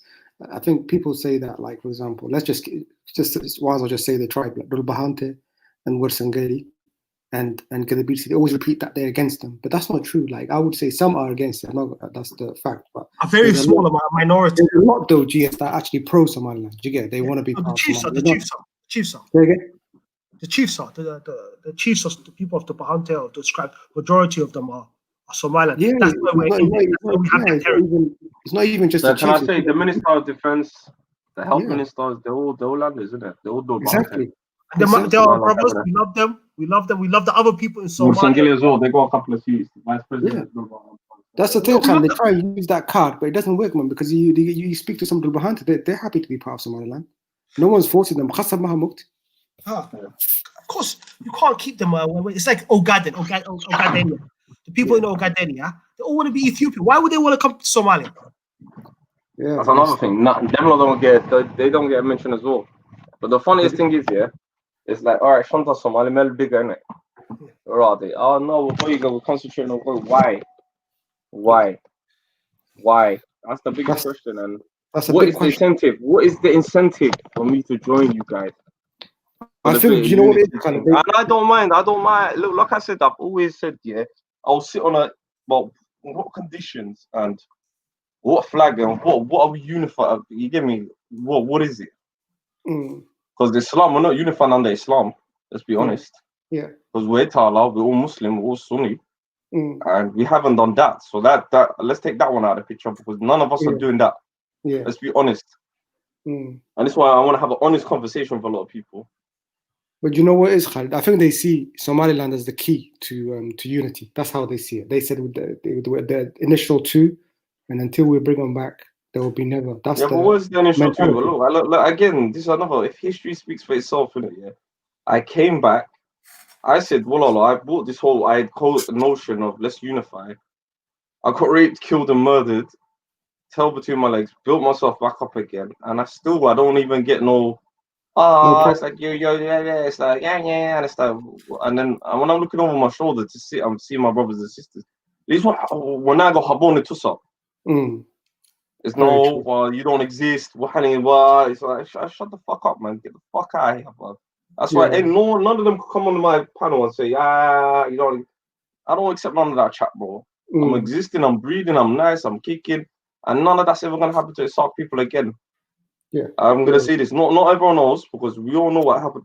Some people did get butchered, murdered, and killed. Yeah, specifically targeted. That's facts. And show me someone else who got airbombed by its own people, raped and pillaged. And everyone thinks it's just 2-3 years. It was 10 years. It was going on for 5, 6, 7, 8 to 10 years before anyone found out. That's Balalai. So fuck all of that, fam. Yeah. So if we're really having it, alaikum assalam. So if we're gonna have them real honest conversation. I prefer people having honest dialogue with me. Yeah. That's it. You be honest, look at man in the eye and say, yeah, like that, like this. You have to acknowledge things first and have a proper conversation. No one wants to have that. So you live your fantasy, I live my fantasy, and let me see someone implement. Let me just see someone cross that line and implement that thing. Then this time around, and I'm always gonna remind people, no one's gonna do that to me again. Yeah. I'm gonna state that fact. And I don't speak for all Sark people as well. Of course. I some do people- not. And I've always said that every single video, I don't speak for all Somali people. I just speak from my own point of views and my own thing. So I can be, wrong or right or whatever. Yes, brother Abdi Libah. Yeah, Assalamu alaikum, brothers, man. I just wanted to make a quick comment about GS. GS was saying that, Ogadens are happy to be on under the Habashi regime, yeah? Come on, man, you know what I mean? You could be controversial, but come on, don't say something like that, man, because you don't know what's going on. I never said they were happy. I never said they was happy, but what is Somalia offering them?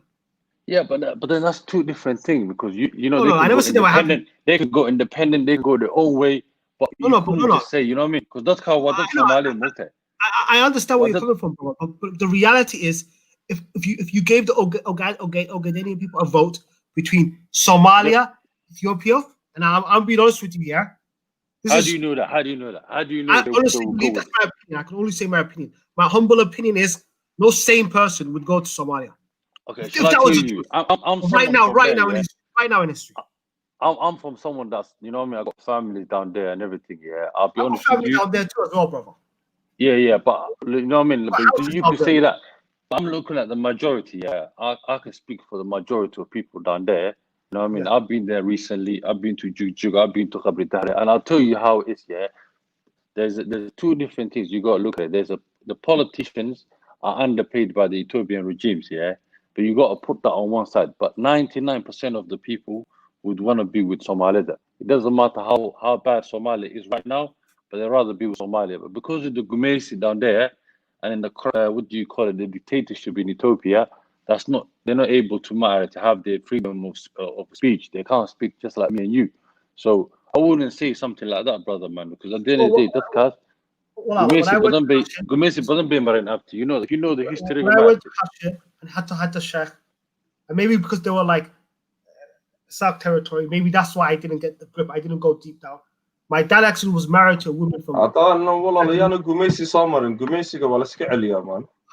Gumesi was سكعليا, but let me tell you, Khalid, let me tell you this, yeah. Let me tell you something about Okay, Sark ممكن Gumesi or Sark ما Gumesi. Yes or no? Yeah, of course. That was a massacre. You know what I mean? You know what happened in 1988. So into Gumesi that was a massacre. Yeah. That was a massacre. This is worse. This has been happening for 100 years. It's been happening for 100 years. That's why it's been happening. For a long time. At the end of the day, the people are not unified. Hold on, Khalid. Yeah. ما كان سكعلي إنه the whole Somali person بكوديبي. You know that the person. Let's say we had like on the left. I don't know if you know Not where I'm from. See, that's the problem. But that's the problem. So if the people ain't unified, then you said the problem, Abdi. Exactly. You said the people of Libya, not in North, in the North side. So that didn't happen. You know the government you just been mentioning, yeah, Somaliland, yeah, themselves Libya Habashiga. You know that if you try to that's Habashiga, when you're in Hargeisa, I can you. The one same thing in Somaliland will not other Somali. The Farmaji himself, Libya. Do you get it? So that's Farmaji, brother. I've got nothing to do with Farmaji. What are you talking about Somaliland for? Somaliland, the Solanian government, they were doing that. How to who? I'm telling you this. I'm telling you this myself. So they were sending freedom fighters back from Ogadenia. Yes, there you go. To the Ethiopian government for yes. Well, where? How? Show me the evidence. Show me the proof of this. Where's the debate follower? Why do we go? Yeah, why do we go to Eritrea? We had to leave the Somalia. Yeah, we have to go to Eritrea. Yeah, they're the only ones that we could be under them. Who are you fighting, bro? Yalla the Galam says the Ogaden people. Yalla the Galam. Ogaden region, and you just said that Ogaden that kala kudi bi akushakana. You talk about Adam Ado and the man. What's his name? What's that guy's name? Let me explain it. You don't give me the chance to explain. But it's your own people who's doing that, fam. I'm not gonna lie to you. Rutawan accent. And this is what I'm trying to say. And this is what I'm trying. Can I just add my bit to that? Yeah. I'm saying, are we tied down to the hip? This is again, we're not tied down to the hip. Like, if that's Ogaden people, what's that to do with Isar people? Yeah, that's what you're trying to say. That's crazy, but Somali, where will we first? With Somali, right? Yeah, if a brother is fighting, yeah, and then Habashi, yeah. So are you telling me, yeah, your own point of view, you would give him to the Habashi? Is that what you say, Daddy? Well, I wouldn't give it to no Hawashi. Well, I wouldn't give it to no Hawashi. But why? If you're telling me his own brother's doing that, what are you gonna do against his own brother? Yeah, but forget his brother. If his brother is underpaid, yeah.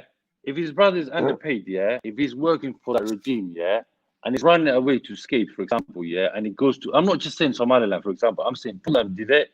I'm saying Galmudug did it, yeah. What I'm saying to you, yeah, that's how the disaster for Somalia is. You know, so who do you blame? Do you blame the government? Do you blame the government? Do you blame the share of the people? Yeah, I blame the government. That's the government. It wasn't the Sha'ab that was doing that. It was the government that was doing that. That's what I'm trying to say to you. That's what I'm trying to say to you. It was.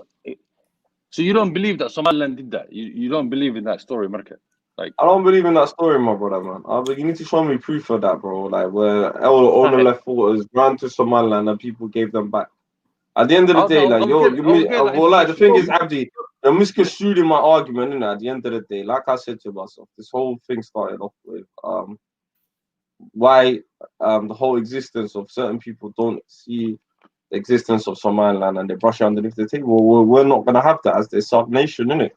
As the sub tribe, as the sub nation people, we've dust ourselves back down. We don't need to be begging for no one for the recognition. We don't exist and all of that crap. And that's what I was talking about. So really, me personally, I have no problem with Somaliland man to go into independence. Yeah, I haven't got no problem because you know what I mean. I grew up with a lot of Somalilanders here in London. Yeah, and you know what I mean. I have enough respect for them. Yeah, but the thing is, I'm just saying that because GS made that comment in it about with Ogaden region. When he made. You know what I mean? That could be controversial, but that comment can be true because, like you said, there's certain people in the Ogaden region that want to be underneath Ethiopia. They don't want nothing to do with Somalia. But that's a minority, brother, man. That's a minority. That's the government. There is a minority. There's a number of them. But don't worry, we will take care of that. At the end of the day, you vote we will take care of that. Say that again, brother. I'll ask a question. In the constitution of Ethiopia, don't you have the right to have a referendum? Yeah, we tried to do that, but the problem is, there was the last guy that was in charge, he tried to do that, but they got different Somalis that's undercover and working for the government to trigger that the Tigray region and the Ogaden region was trying to do that, but what happened was because there's a dictatorship in Ethiopia, that is very hard to free from them unless you go. It's hard for it to get it because you need to have. I thought you had a more democratic. But I thought the new president was democratic. Is he not democratic? He's a bit more like he's dramatic, but he's like a weak kind of leader. The way I see him, my point of view, he's a kind of weak leader in it. Because at the end of the day, we're not getting what we should be deserving, even if we're staying under federalism of Ethiopia. So for me, I'm all against that. I'm literally against all this. I've been under Ethiopia in it. I'm more of like going that independence way. Like I respect that. I'm not lying to you. Me personally, I have nothing wrong. This is the thing. Somalia could fix Somali people right now. Somalia, if he wants to do, all he has to do is say, let's do a Somali union.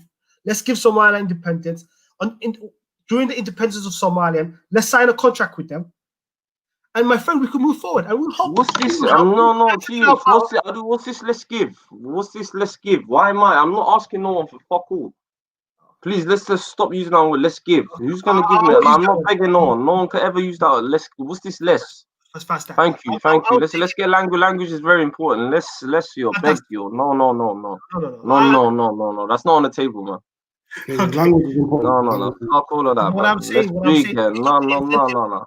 It's Kakali. If he took the incentive and he said, you know what, I want to actually build my country. I want to build my people. I know my people have been wronged, and let's be frank. And I'm not being controversial here. But it's a fact that Siad Barre murdered a lot of people in Somalia, like a lot of people. Now, as a leader of my country, let me heal my people. Let me find a solution for them for in 100, 200 years' time, where they could come together under one banner. In 200 years' time. Let me put the groundwork and let's put some incentive. Because right now, we're on a draw. So we need to move forward and make process forward. But what I feel like Somali people is, they don't want to. They're like a tenant in a shop. They don't want to. They don't want to come out of their shell and walk around. But that's what we got to do as people. We got to come together. We got to build a Somali Union of Somali people. We got to stop the Gumeso of Somali people. It doesn't matter if you're Mukduso, if you're Ogaden, or if you're Djibouti. We got to fight for. No, but how is that possible when we got certain people who deny your existence? No, deny you. They don't even see you as a human being. They see you as an enemy of the state. They see you as an enemy. Or you dusting yourself down and improving yourself, looking after your things and making sure there's none of this Al-Shabaab kinky behavior. Power gets passed down to people. People hate that fact. So how the fuck can you sit on the table with people like that? Let's ask that question. No, but Khalid, don't sugarcoat it, man. Come on. Khalid, they don't care about sugarcoat things, man. You know I don't like to sugarcoat shit. Listen, Khalid, they don't care about Somali people. That's the reality. If they truly cared about Somali people, they could solve this in a week. In a week, we could have a peace deal in 1 week. But they don't care about them. They only care about the little ego, the little Kabila little thing, and the 70 million they put in their bank account. They don't care about Somali people, and that's my opinion. Yeah, no, I was gonna say, wallahi, you know what is GS? Let's face it, yeah, we're far away from like unity right now. Because of obviously the Al-Shabaab is a major problem, yeah, and the Hammer South Confort, it's not settled, yeah, that's number one. And number two, I don't know, I think there is that, you know, like talk like Somaliland doesn't exist and it's constantly denied, doesn't help things. That's the second thing. And the third thing as well, I'd say this is the thing that me as someone from Somaliland that pisses me off is like a couple of years, I don't know how many years ago, when they had these Puntland elections, you had General Morgan running for office. Shit like that is like rubbing it in your face. Yeah, if I had the opportunity, I'll put a bullet in his head. But you see my point, GS. Hold on a second. How can you sit on the same table as people that Morgan was one of the guys who killed loads of people? They say, no, he's okay. Well, he can be, you know, he can be president. You can't. It's not a serious talk. You can't. Now the thing is, they still have blood in their hearts. They still haven't moved on, bro. They still don't understand that the first key, the first tenet of a future Somali union is that every single Somali is respected. Every single Somali has a voice. No single Somalian should be locked up for voicing their concern against the government. That's what they want. That's why Ethiopia, in my opinion, Ethiopia is a rubbish country and should be a prosperous and developed country because it doesn't respect the sovereignty of its citizens. And they don't understand that, bro. They don't. I agree with that, yes. Yeah, go on. It's a dictatorship, isn't it? It's like you know, like what's going on. I don't know if you guys are aware of the what's going on in Ethiopia now, yeah. But you know what I mean? If anyone speaks, you're locked up. You're locked up forever. And you know, because what then Moktai is a Christian country, yeah. So the media just ignores it, innit? You know what I mean? Because you could be locked up. You know what I mean? You could say one thing now, and you could just get locked up or disappear. So most people they want to go in the right way. Either way, they get locked up. So it's like it's very oppressive down there. Well, it's worse than what I know. At least once the land, but at the same time, I don't think we as bad as the Habashis. Well, to be honest with you, that's what I don't get when people say Somalis. I'm gonna get a hand. Ethiopia or then that's the bit that I don't get. You know that. You know what I mean? That's the bit that I don't get. Well, they're not. Well, the problem is, we're Nas. And then in Nasa, and these people in the south, they don't understand that. We could build a Somali union tomorrow. We can have the 4 Somalis. We could do that. It's there. It's there for them. Literally, it's right there, looking in the mirror. But they don't want to do that because they're dogma. They're dogma. They just see the little square, and they can't think outside the little square. Exactly, man. Exactly. But you know what? One thing I don't. Yeah. You know another thing. Yeah. You know when what you call it in the northern part. You know when the massacre happened. Yeah. Most of the people some of them flee to the Ogaden region. You know, like because that's what rules Somali and Motet. But people, I realized they give credit to. They say Ethiopia, but I'm an Sodawisi, yeah, but it was actually Somali Kalaba Sodawisi, that's you know that. So that's another thing that I don't get. It's not like that's meeting Thunder meeting Addis Ababa Hagas meeting. They went to look a lot of You're قاعدين والله قاعدين ما Yes, brother. Yes, brother. Yes, no, brother. but then again, a lot of our Ghanaian soldiers were recruited in the Takalayan in the north as well. Did you know that? Underneath Siad's regime. Under Siad, but No, after 70, yeah, I know, sorry, underneath 77. Badal al-Saleh, he joined that regime in a Did you know about that? Well, when the war, what 77 After 77, a lot of the old Ghanaian soldiers were relocated to the north and Tribalism region to take over. It was part of, the great, the great Siad Barra, alliances to take down, to wipe out a lot of people.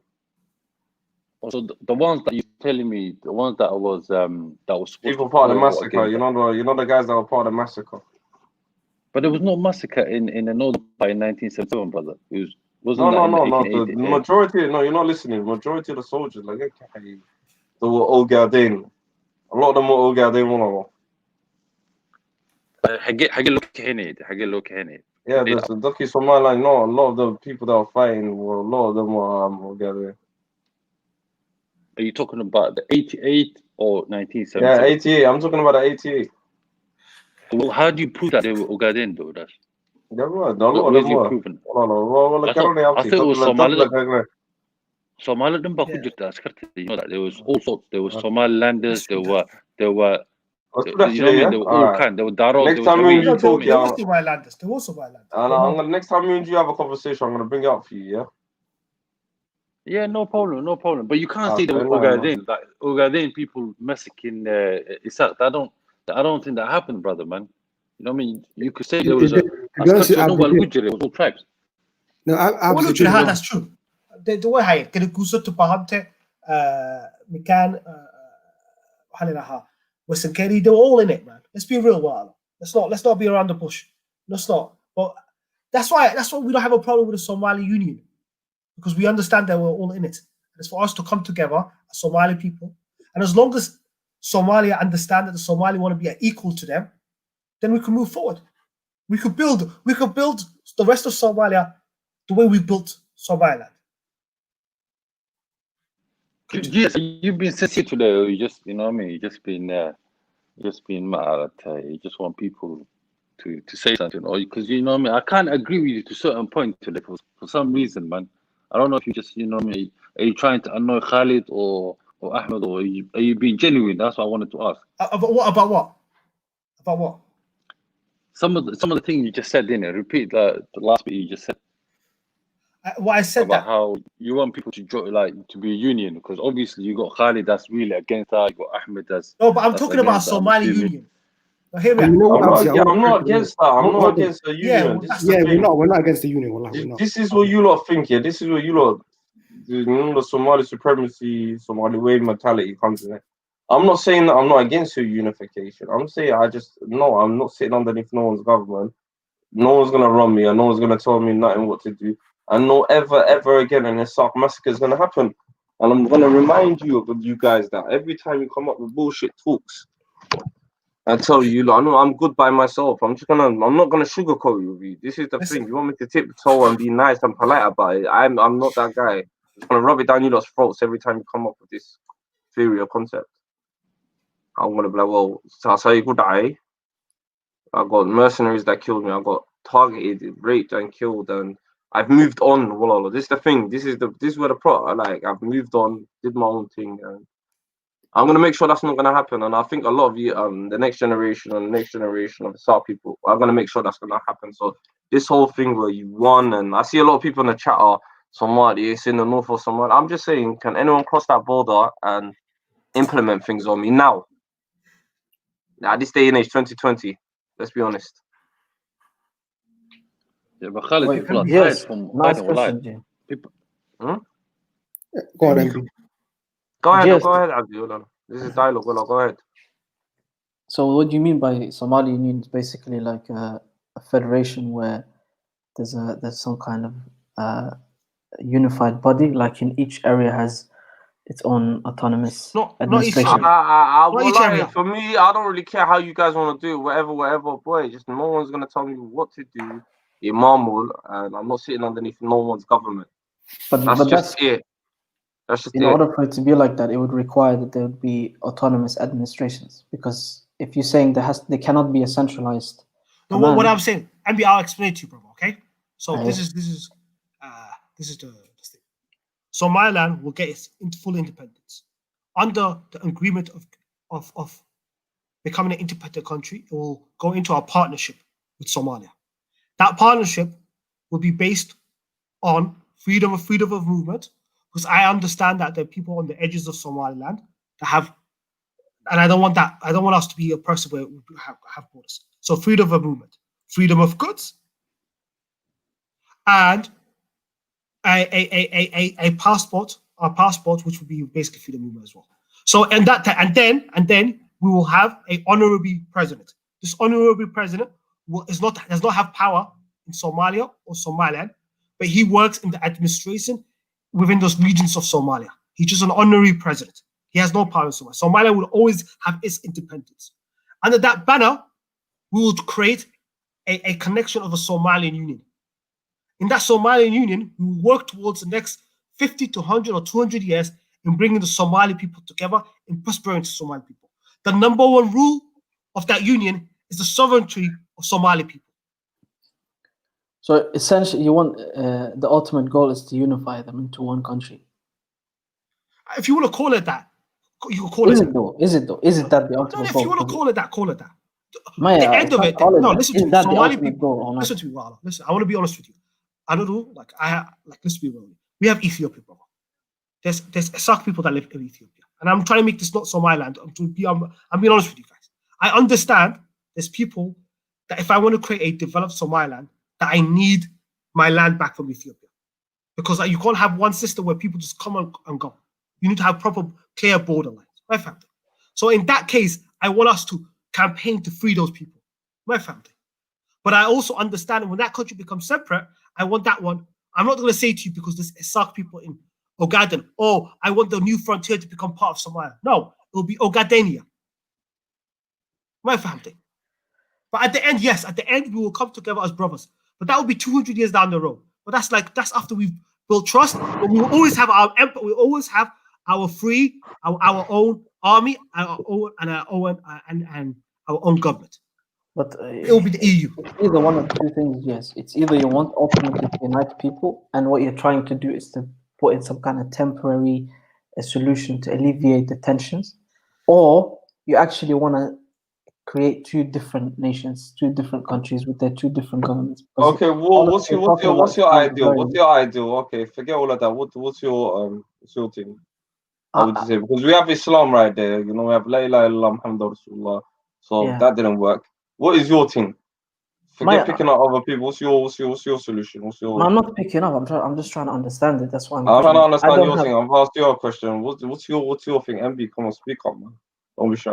I don't have an issue with this idea of Somali Union. I think it's actually not a bad idea because there is tension, and to be realistic, you need to understand the situation somehow.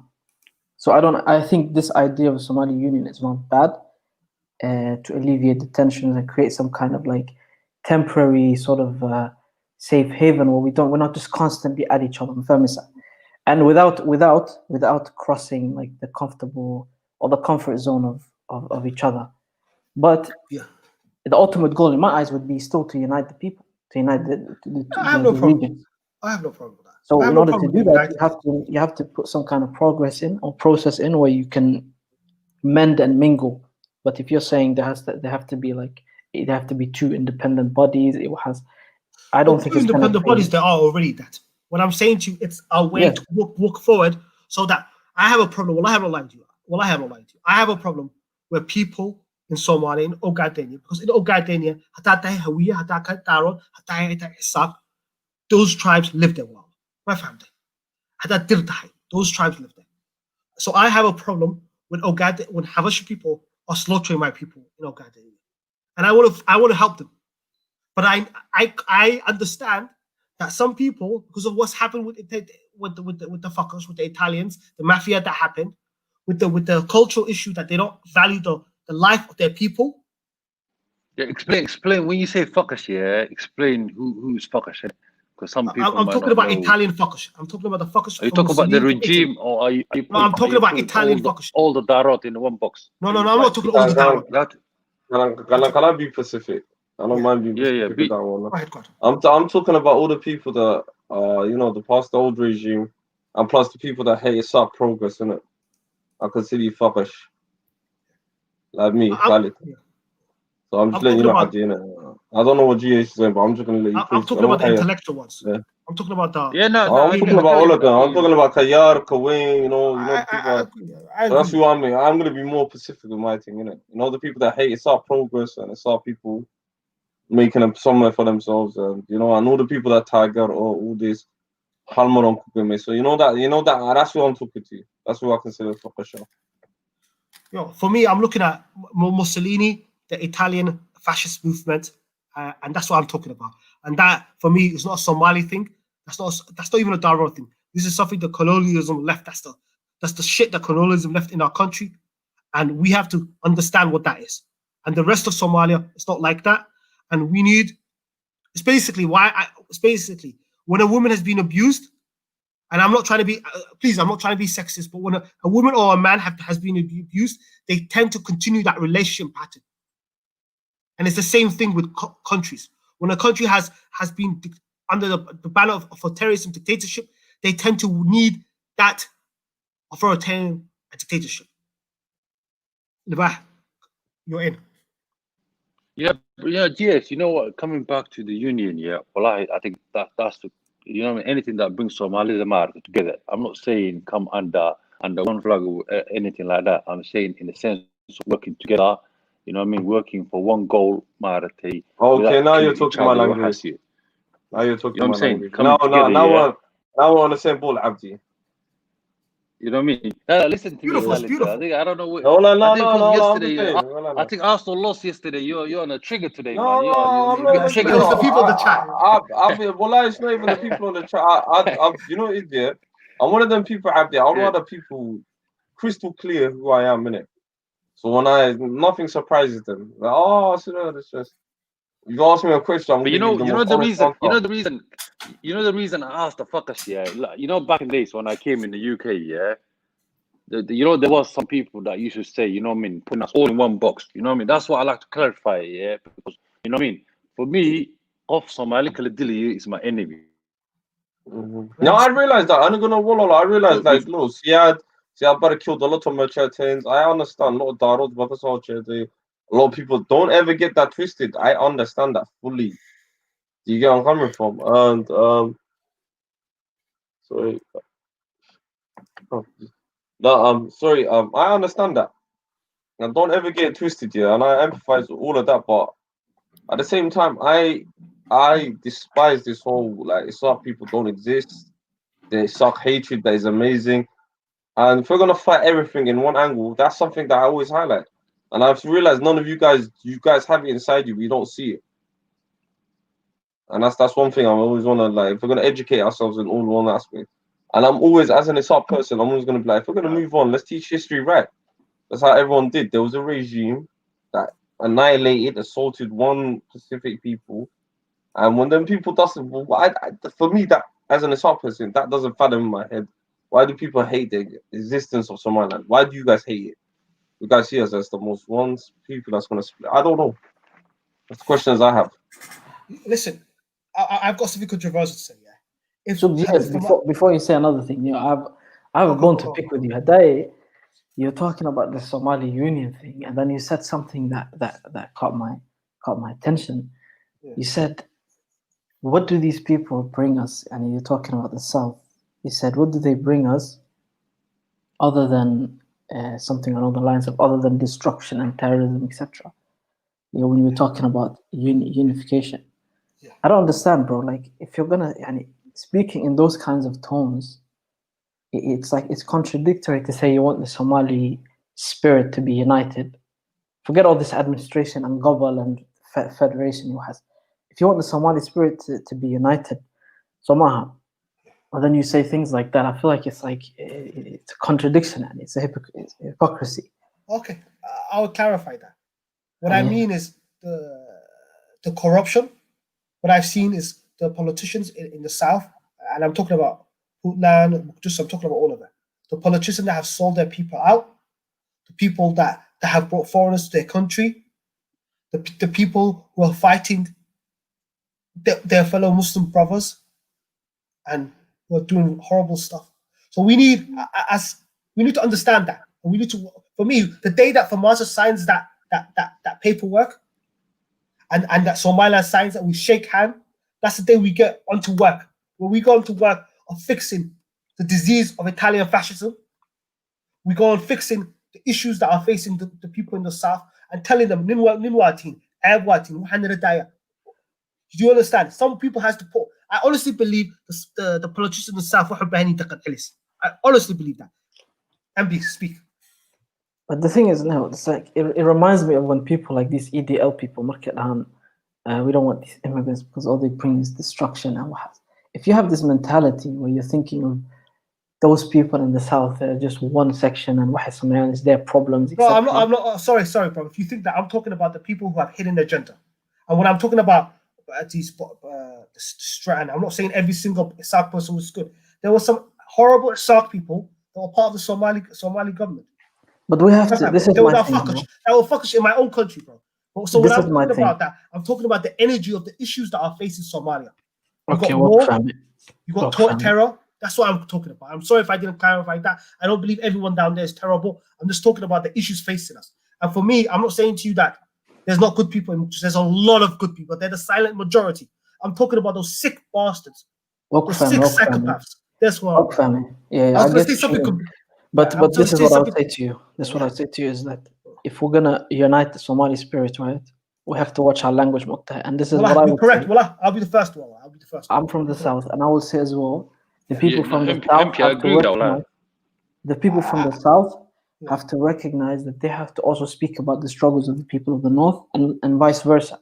If we do that, we can get rid of these hurdles. I agree with you, brother. Well, brother, if my language was horrible, I apologize to everyone in the South, all the innocent Somali women, children, mothers. I'm so sorry about that. Okay, I'll put my hands up for that. I understood you, man. You clarified, so I understood you, man. I was going to say something controversial, but I forgot. Oh yes, I remember now. If Farmajo wanted peace in Somalia, the first thing he would have done, he would have bought the head of Morgan, and he would have put in a package, and he would have gave it to the president of Somaliland. But GS though, do you think he has the power though? That's what I don't get. Like, people think he's got all this power and everything. But if he had it, I reckon he would, because I think, maybe he wants to move forward. Maybe, it's not just AD. Maybe he doesn't have the power. Maybe he doesn't have. You're right. You're right. What do you call it? There's no more. Maybe there's other ones as well. Yeah. So I think. But that was my opinion. To say that, like. Yeah, no. But hear me out. Those kind of moves. That's why we need a strong leader in Somalia. We need a really, really strong leader in Somalia. That's what we need. Hold on. Exactly. Let me ask Abs a question. No, I just want to ask Abs a question. Abs. Yeah, go on, brother. Farmajo, when he went to, I think it was America, he took a picture with Tuke. It was all over the internet. Do you know who I'm talking about? Tuke is the guy that was based in the northern part when the 88 happened, the massacre, yeah, that's it. He took a picture with him when he was. Is that before? Oh, while he was president? While he was president, he took a picture with him. Wow! I don't know, I cannot comment. You see the problem, Abs? That's kind of provocation. There. Let's be real here. It just doesn't mean you love our people, respect our people. With Ahmed, with Tuke though, I don't know what's going on with is he American citizen now or Canadian citizen? I think he's both. He's both, because one guy took him to court, and I think he ended up winning anyway. But I think it's something that's clear cut there. What took it, and he just. If he's ever in America, I'll go. If I get cancer and I'm gonna die, and I've got 6 weeks left, I'll go and kill him fast. Yeah, we all know what he did, and then for March to. And I'm not joking, guys. I swear to God, I'm not joking. I would go put a bullet in his head. I have no problem with that.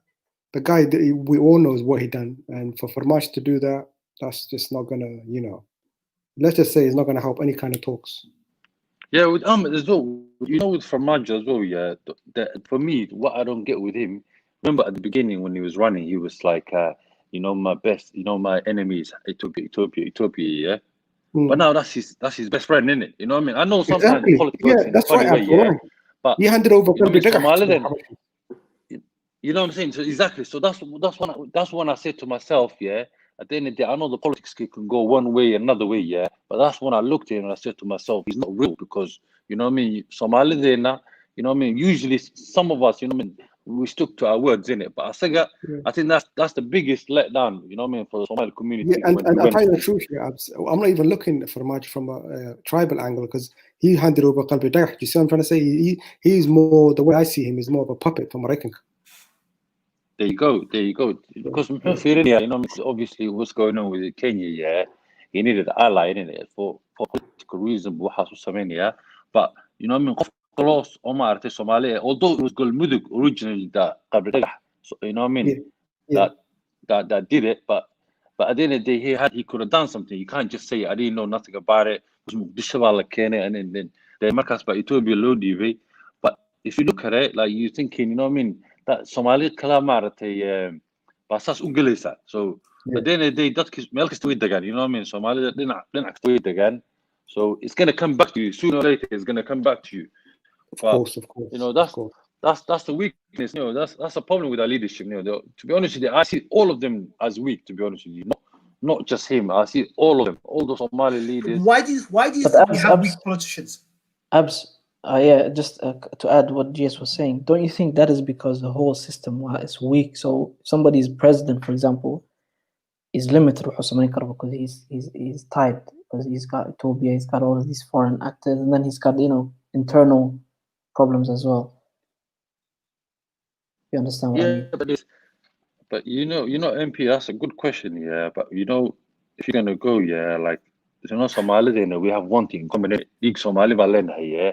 But what I don't get is, yeah, Ninkolo Somali, how can you take him to 77? You know, that case we're talking about, yeah, he fought in 1977. Yeah. So that, you know what I mean? So Qofka Amal is supposed to be, you know what I mean? There's many of them like him, but I think that's the interpretation about then Mokta. So he's one of the known ones. So you're supposed to off that person, at least keep him safe. You know what I mean? What the Kazibu joga? But you know what I mean? Anything else, politics, it's good dirty. I know that, but to do that, I think that's a low cut. You know what I mean? That's the lowest you can go, the way I see it. He got a lot of criticism anyways for it. Like that's kind of. And he never commented. And the worst thing about MP, he never speaks. You know, like, as a president, yeah, you're supposed to speak, innit? You know what I mean? You know, that's the problem we have with Somali leaders. You know what I mean? None of them. Ethiopia fartado حما شيء كران. Ethiopia markay maqlaan way aamusan. Have you realized that? صح. Yeah. That's what GS said. I agree with GS. We don't have a strong leader, Mota. We need a strong leader, not just like somebody who knows politics and then he can be a populist and people can like him because he got good slogans. Like you need a proper leader with brains, Mota. It's a war zone. But why is it? Ebby, I've got a question for you, brother. Why are we not producing that? Like, why are we not producing good leaders? Why are we not producing, Mata? Yeah. What's wrong with us? Do you feel like the political system is so corrupt that if you're a good leader, there's no way to get in? If you're young, if you're in your 40s, because what we really need is a strong, charismatic, a person who knows the Somali system inside out, who has a vision, who could take risks. Why are we not producing those kind of leaders? I don't know. It's a good question. It's a good question. I think maybe that's a good. Part of it has to do, I think, Somali. I think it's in our nature. And correct me if I'm wrong. I don't hope I offend people. Like I think it's in our nature to be very. We like to follow footsteps. Like we don't like to be pioneers. We like to just and then it looks good. Then we follow them. Like we don't tend to take the initiatives. I think maybe it's in our nature. I don't know. I think the major thing is really tribalism, and that's why we're not producing good leaders. Because it's almost like whenever a guy comes out, his Qabil has to back him, and they're just backing him based on his Qabil, not on his policies or his ideas. And we're not united under one cause. Do you understand? That's where the problem is, man. And even like Somaliland, then let's be honest, like if Musabihi is Qabil were backing, you know, and another guy, and that's gonna cause the same issues each time. But don't you think it's possible to break out of that pattern? Ahmed, agree with you. Go on. You know, I will add as well. Yeah, you know, I will add on. Like you made a good point there, because you know, I mean, a good leader come from minority. You know that. That's what I think. Maybe I'm not saying the Bantus you have to. You know, there's other minorities like Asharafte. You know what I mean. A good leader could be from them. So maybe we're oppressing the minority. That's why, whenever let's say a good leader comes from the major one, the 4 point, yeah. So the other one will say no, we don't want him. So, but like they don't think outside the box. Why do you make them out to one of the minority? Like, you know what I mean? Like example, I gave you the Asharaf, yeah. You know what I mean? Why do we make under that? Maybe that's what we lack in Neoban. Maybe ish that's good. Yes. Big point. You know what I mean? Because we give them a chance. Yeah, that's a big point. And there's no justice really. You know, when there's no justice, then I think it's Ishan would or the Gaboy, or maybe the Gaboy person could be a good leader, because that's how Somali at the end of the day. I know you know how we married with discrimination, but obviously, the more you discriminate people, the more it will come back to you. You know what I mean? Like, exactly, Abs. And you heard that story in the back, I don't know, maybe a few years ago, where a Bantu man, Bagur, so they knocked Somalia and they end up burning him alive. It's crazy. Where's that? That happened in Hammer, I think, going back a few years. Basically, in Bantuba, he fell in love with a Somali girl. He wanted to marry her, and then they hunt him down, and then that's crazy. Didn't something similar happen? Like 2 years ago, there was somebody from the Mariban tribe. He fell in love with a Somali girl, whatever, and always Kursidan or something like that. And then they chased down the family, and then they burned they burned them down. And you wonder why we're not progressing. If some things like that are happening, then we're not going to make any progress. And people justify this book, Ahmed. Like, I don't know about you guys. Like when you talk to like your family members, they actually like, yeah, it's okay. Like they should be burned. It's a sickness. It's a sickness. They're part of that tribe. You know, there's a funny thing that happened. MP, that happened. There was two. I think in America, and then one of the child was I think was Gaboy Mokta, and the other one was from the major clan, yeah. And then Gabodas my friends like, and she said, how come you're friends with that Gabodas? You know what I mean? Well, cool, Yesi. And she said, why lo Yesi? Gabadi red look at this, Gabadi ugly, and here we do some mamadi. Why lo Yesi? Mokta. We have a ushak to head away. Unto what bakti unto Mokta. And how you had this halal shop and kauna. So that's kind of that feeling. That's beautiful. Exactly. So if you look at it, so if you think about it, you know what I mean? Maybe the old generation, a lot of correction. You know what I mean? They have too much pride. That's where we're going wrong. There's a lot of pride. Wallahi. You know what? I want to say something. What was I going to say? I had a really good point to make. Someone else talk. I forgot what I was going to say. I need to go to bed. So, what do you guys think the solution like? What do you guys think about the solution? Like, you know what I mean, to the self-hating each other? Well, how can we go? You know what I mean? Okay. How can we move forward? I remember what I was going to say, and it's part of your solution as well. You reminded me. Basically, we need to understand. We need to have this mentality. When it comes to politics, we need to separate the two. We need to have a place for the chiefs in our society, tribal leaders, and then we need to have politicians. When it comes to politician, we have to say the best person for that job should get it. For me personally, and I said this on the other stream, and people thought I was being really crazy, but if a South Korean person, if there's one South Korean person, he gets into our country, I don't know, he marries a daughter, and his daughter is like half whatever, South Korean, half Somali, and or just imagine you have some South Korean that work in our country, and he's so good at Somali, he has so much leadership, that he's the best person to be president of my country. I have no problem with that. For me, we have to treat Somalia like we're treating a business. Yeah, if a guy's going to make you money, disagree. Hold on, if a guy's making you money, If he's Chinese, or if he's Indian, or if he's even Somalian, or if he's Isaac, it doesn't matter as long as he's fixing the country. Now, you know what? I disagree with that. I think he's got to be somebody Somali. I'm not the minority, but we can't have outsiders coming from like China. So yeah, so your solution No, is but just, so your solution is just to throw money at everything. Is that what I mean, right? You know, Jay, you know Yeah. what happened? They will replace you, Marcus. No. They will bring in his Koreans.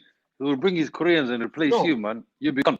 No, Exactly. but you don't, guys, you don't understand. You don't It will understand. become Korea, man. No, Ahmed, you guys don't understand.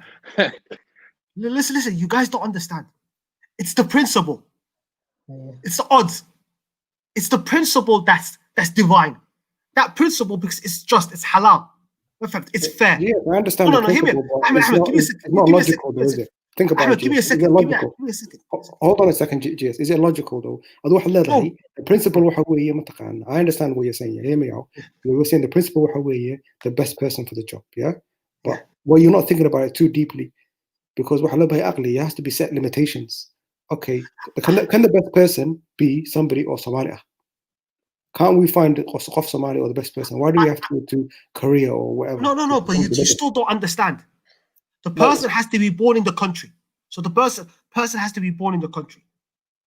So I'm not telling you like we knew we'd get a Korean. The person has to be born in the country. Okay, GS, let me ask you a question. GS, let me ask you a question. How many countries in the world do you know that has a leader who is not from that country? Name me one. No, hear me out. In Britain, if you're born in the country, you can run for office. Like as a Somalian, I could run for office. In America, in Germany, you could run for office. What I'm saying to you, what I'm saying. Always Englishman, isn't it? Of course, because for a person to.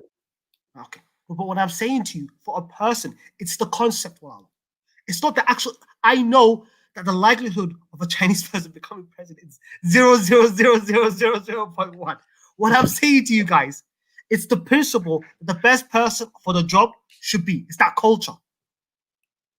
Yeah, but anyway, yes, we but you understand? I don't think you guys understand. I know what you mean. Just you're just talking about principle, and basically, it doesn't matter who he is. It should just be the most competent person. Like when you're bringing these examples of Koreans, you lose people, bro. No, but I'm just giving you an example. I was just giving you like an analogy. Like I was saying how hold on. If a Korean is born in the country, he has a right to run for president. Yeah, it doesn't mean he's gonna win it. Yes, hold on. I want to add to it. Yeah. That's one point. Another point. Yeah, we might be far away, but don't you think that we should make Tribalism a crime? You can't make Tribalism a crime. No, hold on. You look everyone. I agree to certain point. Yeah, certain point. Go on. Do you see what I mean? Like if you're using Tribalism in a way that it should be just no, you can't. Like in politics.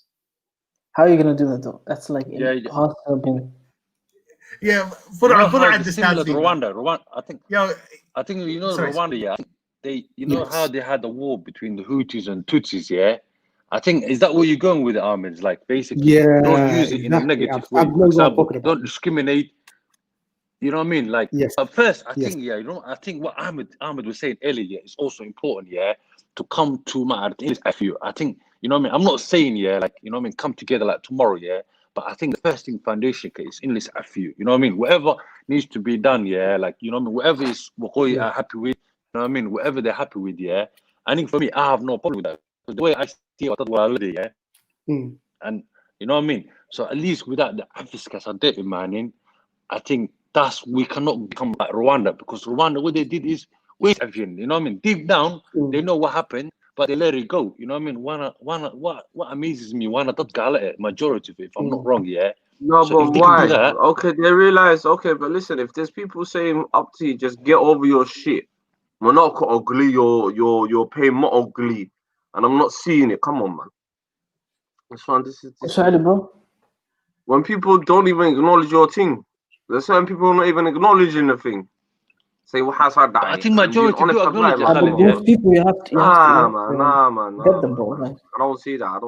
I just if see you fix it, I think you're looking at the trollers. I think you're looking at the trollers, brother. I'm not looking at the trollers. I'm looking in real life. And I go out and I speak to people, and I see a lot of you people have this stark hatred that's amazing and abundance. Do you guys get that out of your hearts by seeing us as people that what the when there is no wadan like That's the thing. And you want to acknowledge the truth. Acknowledge the truth. I don't like people that, you know, like to sugarcoat things and be like, oh, brother, there's things that happen and people don't even acknowledge certain people exist. They've moved on. How can we patch up things? Why don't I get you later? Come with that. Come with that language with me. But yeah, in order to yeah, following up your point. Go on, MB. Go on. Go on. No, I was just saying, I following up Abis's point about the people. Like obviously the Rwanda example is where the Tutsis did. A million of them got killed, and let's not forget the leader is Tutsi. Yeah, so that's obviously he could have gone down the path of let's continue the cycle of violence and just get revenge, but he said no, we're going to try and reintegrate the people. It's gone on for years and years, but somehow he made it work. But the difference, I think, is he's a leader, man. He's a leader. Yeah. First of all, he's a leader, and number two, Rwanda is one unified country. Yeah, whereas with Somalia and Somaliland, it's two separate entities. Do you understand? So it's almost like they've got nothing to do with each other anyway. Yeah? What do you mean? What do you mean that like Somaliland is a self-governing country? Somehow it doesn't have anything to do with Somalia. Do you understand? It does its own thing. Do you get it? Based on what is that based on? And what is that? What is the core basis? I'll tell you what it's based on. So we never get bombed, raped, and killed again by any sort of anyone. That's what it's based on. What's your question, Embi, what's your question? The question which I'm asking is, how do you how are you making a difference between Rwanda and Somalia? Rwanda is one country, MB. As in, it has a president and he governs the whole territory. Okay, but answer that question. When they had that genocide, okay, they could have easily split somehow. Genocide, but do you think there's a difference between genocide and a full-blown massacre? The genocide is two people going at it, trying to wipe each other out. A massacre is what happened was, and this is what it is. I think we need to stop comparing people's disasters and focus on our own one and what really happened. Look at these! Look at these guys. They behave each other. We got multiple facitudes. We are very different from Rwanda. And let's look at our own thing and what happened. How did this happen? Or Yasami, okay, that can really cool. But Khalid, would you not say what happened in Rwanda is quite similar? No, I wouldn't say that. I would say it's two different. I'll say it's two different things. In what way, though? It's two different things, Khalid. But the number was even worse. If you're gonna say like, I don't care about numbers. I don't. Sorry, GA. Sorry, 1 second. I fuck it. Whether it's one, whether it's two, whether it's three, whether it's numbers, whether it's not. It happened, and this was a massacre. This was a assault and an attack and a wipe and annihilation of a certain Somali tribe. And it was led by a lot of people. Don't ever get it twisted. There even certain my cowards. Wallahi, I wish I don't know. They ain't got no place in Somaliland and people there. But at the same time, and we can never forget. As an Isaac person, I don't know. And I'll tell you the truth. I don't really give a shit about no one else's disaster. And that's what it is. It's like you're looking at how they're able to mend their problems. That's what we're talking about. I don't have a problem though. My problem is not a problem. I don't see this as a problem. I just see this as I'm doing my own thing. And I don't really have an issue or a problem right now. Yeah. Khalid, yeah. Okay, let's say Malagumamuli, yeah. But how I don't have a problem. He said no, let's fix our problems. For me, I don't see myself having problems. Let me finish, Khalid. Yeah, what I'm saying is, that's relevant, yeah, because don't forget, I think that you're saying you had the youngsters listening to you, yeah. You know what I mean? They might not know what happened. I'm just gonna be honest. No. Let the young. No. Sorry. Can I? Let me just address that in it, yeah. Let me address. First thing says my channel is an adult channel. Subscribe to adults. And number two, if youngsters are listening to me, I hope youngsters can take away something. Just because you see me saying something negative, another youngster could say, you know, I agree with my man.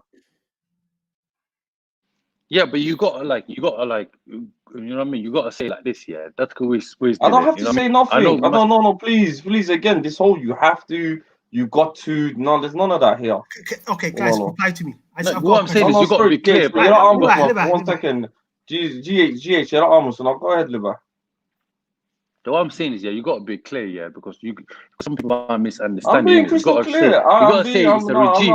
It's the regime because Somali. I'll be crystal clear with you. I'll be crystal clear with you, Khalid, as with me. If anything you don't understand me saying, please say Khalid, I'm gonna be crystal clear. But the way you sound like, you know what? Do you like from someone from what I am, yeah? You sound like, you know what I mean? You put them in one box, yeah. You saying that? No, I don't. I don't. Yeah, but because we know that didn't happen, brother, man. We know that. No. When did I say that? When did I blame a whole? When did I blame a whole regime? When did I say this person, this family? I didn't blame that. I did not say that. So don't put words in my mouth, Abdi. Because you can listen to the stream later on. Do not put words in my mouth, please. So I think okay. Let's if you want to move forward, yeah. What would you be like? What would say that would make your mind, yeah, say, listen, these people, I can trust them now. We can move forward. What would that be? I think. What would that make you? What would make you? I think happy right now. I'll say first by acknowledging. Our history and the mistakes that we made with each other. That's number one. Not sugarcoating history, not saying, oh, it happened to everyone. Okay, what happened to these specific people? That's number one. And be honest and open about it. That's number two. And number three, to acknowledge that we are two different countries and two different states now. That's number one. And anyone that wants to, I'm with you. I'm with you 100%. And let's not tie each other's problems down to the hip. And that's right. And let's have honest conversations about this. And again, I don't speak for all the South people. I'm just letting you know. Yeah, I just want to get back to my point though. And I know we. Are we crystal clear? No, sorry. Are we crystal clear, Abdi? Go on. You understand where I'm coming from? Are you? So you can't put words in my mouth. Are you crystal clear of what I'm saying? No, because you know the reason I'm saying that is, you know what I mean, because you make it sound like Somalia, like, you know what I mean, we've got a lot of problems. Yeah, I know domestic happened. I don't make it sound like, what have I sound?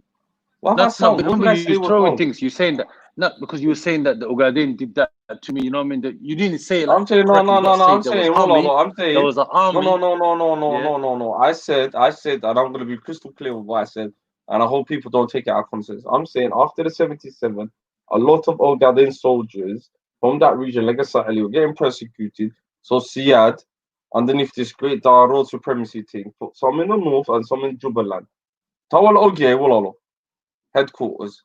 Most generals were Machatain and all around them areas. Most generals were Darod and Ogaden. A lot of them. I can bring you in a Hebel for you. Would that be more crystal clear? Well, I can tell you for one thing, yeah, the Somali army, yeah, they didn't have a tribe. They were mixed. That's what I'm trying to say. There was a mixture of all sorts. There was no division. Yeah, but did you know? No. Certain people. Where were you deployed? Well, you know when you were deployed. Sorry, let's be honest. Yeah, you're deployed in a certain area. You go to somewhere else. That was a very known factor in Sayyad's regime. Everyone knew that. Did you know that? No, I'll look into that. Because I wasn't. Everyone knows that. I wasn't aware. Okay, so you could not be an askari there. In a Kayoro or in a Kayoro school, national service is either two things: school, balugudarichly, and Aidan Kalugudarichly. You used to get relocated and reallocated to somewhere else. Come on. So again, this is part of moving forward. Let's acknowledge our mistakes, our horrendous mistakes on some name, and let's say, okay, where's the mistakes happening? Let's focus on Hagan. Yes or no? And again, I as an Isaac person, as a man that grew up, born in 87, came here when I was younger, again as a through refugee, through Qah, seeing Somaliland prosper, seeing Somaliland doing its own thing, to be held your chair, to be shut down, to not exist. Come on, my brothers and sisters, man, be better. Let's just say things like that. If you don't even acknowledge me as so fuck all of you, innit? And I'm that's me. That's my own opinion. I'm not speaking for everyone else, by the way. Someone other Isaac person could say, "Well, sinning. What do you think?" Yeah, shall I come in or you finish with abs? No, go ahead, bro. Go ahead. Yeah. So anyway, going back to my point that I'm saying, I understand. Obviously, kind of saying we should never compare like Rwanda to Somalia and Somaliland. So I understand that. But the point I was trying to make to MB was that Rwanda is one country in the sense of it's governed by one person, whereas Somaliland and Somalia has two different governments. That's all I was saying, MB. And why is that relevant though? Like to what we're talking about? I'll tell you why it's relevant. I'll answer that question. Like, I really want to answer this because I've been trying to get this. The difference between Rwanda and Somaliland is first of all, Rwanda have a fucking leader. Somalia does not have a leader. And I'm talking about Somalia. And Somalia doesn't have a leader. Second, it's 30 years later. When Rwanda found its leader, it was at the beginning. In 1993, Somalia had got a leader. But what we're talking about, yes. What we're talking about is how they mended their affairs. That's what we're talking about. No, but it's the leader. We're talking about the aftermath. No, but I'm saying to you, MB, listen to me, bro. Hold on, GS. Hold on. Sorry, GS. I'm going to stop you there because I just want to, me and MB just need to understand each other. So, MB, what your question is, how is it different, yeah? I know it's different. Like I'm saying, the way they mended their affairs, yeah, that's what I'm interested in somehow. How can they were able to get over this stuff? Yeah, sorry, this is what you're not getting though. How can they amend their affairs when you've got one government that does its own thing and you've got another government that does its own thing, and they disagree anyway on many things? So how can they amend it? Whereas Rwanda, they have one guy. But that's not really, to me, that's not relevant because when you're saying government, why is it not relevant? Sorry, when you're saying government, you're basically just saying two different regions somehow, or two different group of people. And that's what they were somehow. There was one particular group of people, and then there was another particular group of people, and they mended their affairs. That's what I'm interested in. Who are you talking about? I mean, unless you genuinely believe there's no homogeneity. Talking about? Yeah? Are you talking about the Hutus and Tutsi? Yes, that's right. Yeah, but you see that comment there from Amina. I don't think you get it. What two different donuts? But please, can I come in and explain this to you? You're not getting it. I'm sorry. MB, I want to explain this to you. Okay. What happened? Because do you know what it is? MB please let me comment. No, sorry. MB is indoctrinated with the same issues and the same problems with these people. They do not acknowledge what country or squimmy. From the north and the south, we came together, we merged. Yeah? In 1960, we came together. I don't care what you lot say, Iran, this, administrations, whatever you want to call it. We got our independence from two different colonizers on Scooty money. Shit didn't happen. We got shitted on, killed, murdered, and murked on. 30 years down the line, shit ain't changed. Shit has not changed. It's even gone worse on my brother.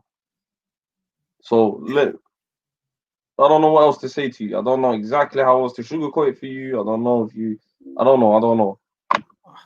Okay, I hope you get it, MB. It's just too... MB, please, crystal clear. Can I just explain this to him, please? Just give me a second, guys. So hold on, GS. Let's see if he understands first. Hold on, GS. No. You get it, go on. I want to hear what GS wants to say. Okay, so what happened was, and let's be fair to MB. How old are you, brother? Yeah. 22. You're 22. Okay, see? That's another whole... No, but we need to explain it all. We need to explain that to them as well. He's a 22-year-old. Conversations. I'm just saying, like, you know what? I've said this before, yeah? And I'm going to say this again. I don't care for any of the young bucks take this personally, yeah? It's like, if you're under 25, go get life experience. Yeah? Please, while you're on the head. Before you make comments. Go on, Jim. Yeah. Just life experience is very important. Some of these, some of the times, yeah. MB's not like that. MB's not like that. No, it's not like that. It's not like I'm just saying this in general, man. Yeah, MB, brother. Come on, I'll explain. Please give me a second, please. Hey, go on, explain. So what happened, Walo, was first of all, and I'm going to be honest with you, as a Somaliland brother, and I'm like, it's not me playing David Advocate, I'm going to be honest with you. But the SNM was for the Somali movement. It was to liberate the Somali movement from a fucking dictatorship that was killing people in Somaliland, people in central Somalia, and people in the south. So Siad Barre was the type of president when he saw, like in Misuse, there's a case where he just killed 500 people randomly because they booed him. Well, okay, bro, I don't support Siad Give me a second, please. MB, give me a second. Give me a second. What happened was, after the SNM happened, everyone was supposed to go back and build their country. But what happened to the rest of the country was civil war. But in Rwanda, after the genocide occurred, the vice president, Paul, whatever you want to name him, and the leader before him, they got into power, and they were able to put the country together. So, and then in 2000, he won the re-election. And since then, they have moved forward because they've had leadership. The reason we can't do this now is because you've got one country that's had 30 years of democracy. That was the least developed part of Somalia. You have to understand, Somaliland was the least developed part of Somalia. Hargeisa was built like 100 years ago. This is a historical fact. I'm not talking about Bipera. And you can't go like that and then tell us, when you haven't got your stuff together as a country, that we need you and that we could be like Rwanda, when you don't have a leader. So the first thing you must do is fix your house. When we became one country in the 1960s, 60 something, yeah, when we became one country, yeah, Somalia was a functioning country. Today, Somalia is not a functioning country. If Somalia was a functioning country and had democracy, had civil liberties, had freedom of consciousness, freedom of speech, then we could sit down. Here you go, eh? And have a negotiation. But when you have Morgan and other lunatics still rolling around, that's not his fault. He might not even have the power. But that's the gist of it, brother. Go ahead, brother. Go ahead. So Ahmed, what's your point? No, I'm hearing. I'm just waiting for MB to speak, and I think you were addressing him. Yeah, MB. I don't think. Yeah. Well, fam, but I still don't see how we cannot talk about what happened in Rwanda. We could talk about what happened in Rwanda. That's not the problem. But you Ahmed, please, Ahmed. We could talk about what happened in Rwanda. No, we could have. And we could do it. It's not just Rwanda, by the way. Yes, it's not just Rwanda. No, we could have a conversation, but that wasn't what the discussion was. You're missing the point, though. You're missing the point. Somebody brought up Rwanda somehow. No, I did bring up MB. I did. It was me that brought up Rwanda, by the way. Explain to me why you brought it up. I want to know, because you're now saying something different. So why did you bring up Rwanda? I want to understand. No, I brought up Rwanda, and I explained to you that it's two different countries. That's why we can't. Before we talked about different countries, you brought up Rwanda somehow as an example. So. Okay. No, do you know why that point came about? Yeah. It came about because I made a point about saying, okay, we talk about solutions, and GS said about the South Korea, somebody on merit. Then I said another thing is, I said it was further down the line, but I said, why don't we make like tribalism something like negative and like crime and all that? And then Ab said, oh, is it because of that, what Rwanda done? And that's how it came about, the whole conversation. Yeah, like to move forward. Yeah, to add on, just to move on. It was on the topic of solutions, isn't it? That's what it was, and that's why I brought up Rwanda as an example. Let's go back to the concept, and this is important that everyone understand this. We have to have a culture where any tribe, any person born in Somalia should be able to become president of the country. Like, there's nothing wrong with that. And like, look, for example, and I'm going to be frank. You look at all the European countries. Anyone could become president. For them to become president is so difficult. But it's that principle at the beginning where you like, this is 4.5, this is 5.3. I don't know how to mean 100 years ago, so you're allowed to run up for office. I have a problem with that. I think that's a backward mentality. No, yes, what's the point of all of this? I disagree, brother, man, because we're in a different stage, man. No one can. You know what I mean? They've been stable for a long time. Yeah, we cannot first of all compare ourselves in it. And I think we're one people. So we're one people, yeah. And I'm with Ahmed, yeah. I think I have no problem. I do Somali and then govern Chinese I have no problem. As long as you Somali, I have no problem with that. But the ones I have problem with is that can in the you know, because of can do ku imado wal go bedeli kara. So nin Hindi, for example, let's say nin Hindi that lived, let's say, for 100 years, yeah. Like in Mogadishu, we got Hindi badan bad, you know what I mean, for about 100 years. Let's say that. So Hindi guys, he might bring these people from Gudraji, and then the next thing you know, population we're only about 20 million mark. So we Somali people we live in fear. We live in fear. We live in fear. What I'm saying to you, well, I understand where you're coming from. Depopulation will happen, brother. We live in fear, brother. Depopulation will happen. No, Libah, it's a democracy. You have to understand this. It's a democracy. Like for me, if Somalia wants to join Somaliland, it has to be a democracy. So Somalia has to be a democracy to join Somaliland. But do you actually?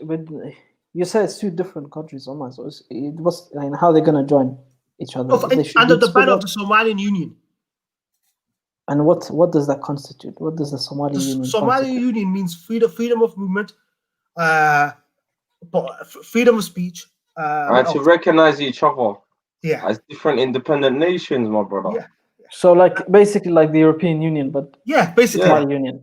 Basically that. Yeah. But we want to. I don't tell you what to do. You don't tell me what to do. Wherever we share our own lag, an army, and then boom, you have your own dollar. You have your own whatever flag you want to raise up and. Rare, but you just gotta know when you cross that border, you're in a whole different country. I believe. So different passport, Khalid, is that what you're saying? Different passport. One passport or different passport. Different passport. They don't care about passports, bro. Passport is not really important. As long as you're governing your area, basically. Yeah. As long whatever, bro. It's just you do you. I know Abdi. Don't mean you're not welcome to my country. Yeah, of course, freedom movement. I don't want to be a citizen. I don't like but I'm not. Freedom of movement has to be all of that underneath one people and nah. That happened once. It's not gonna happen again, bro. You know, like if you live in Germany, if you're British and you live in Germany, you have all the rights, and if a German place, what are your head?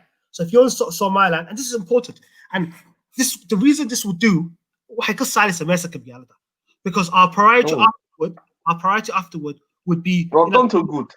Ethiopia in Ethiopia. What done too good. Once you've got a mission and you know what it is, what is going on there? Is there natural disasters there? How can we all help? Yeah, definitely. But I don't go to get the fuck out of here, man. Come on, man. Man's not on that. You know, yes. Quick question, yeah. You know how we're neighbored now with Ethiopia, yeah, and their population is over 100 million. سوي عيد كلا عالم معمول كرين مسكحدي ما قال لي كرسو خالد نك تدع ولا Hey Khalid, come on, man. Are you talking about me? No, that's a good question. I'm not against. I am for Somali Nimo, but I'm saying Somali Nimo has to be equal field. Because your Somali Nimo is get rid of everyone else's. I'm not even acknowledging that there's other parts, and that's the problem. This is the problem with you. He's Ogadenian. Talk Oliver. Yeah, is he Khalid? I'm a bit confused. Well, is that reference to me or? No, it was the comment, wasn't it? It was the comment. Oh, the comment, yeah. What I was gonna say, I was giving you I was gonna give you the example, of for example, you know how we got a lot of Oromos or whatever, and everywhere. You could say Berbera in Bosaso, then Bushi, You know, like someone like that. Imagine, let me run the country for you, and don't forget his relatives is round the corner, and they're starving, and they want that coastline, but he'd be like, let me run the country for you since Nicholas the Galilean, So how would you deal with that? Let's say he's born there as well. When I tell you that anyone that's born in the country, president, Shadru has to what the Korea. So the Oromo, they have to go through an immigration process. The second point, the likelihood that an Oromo person will become president today is unlikely. You're talking about 50 years when we build our country, maybe 200 years, maybe probably never. So for me, it's not that it's a realistic policy, it's the principle.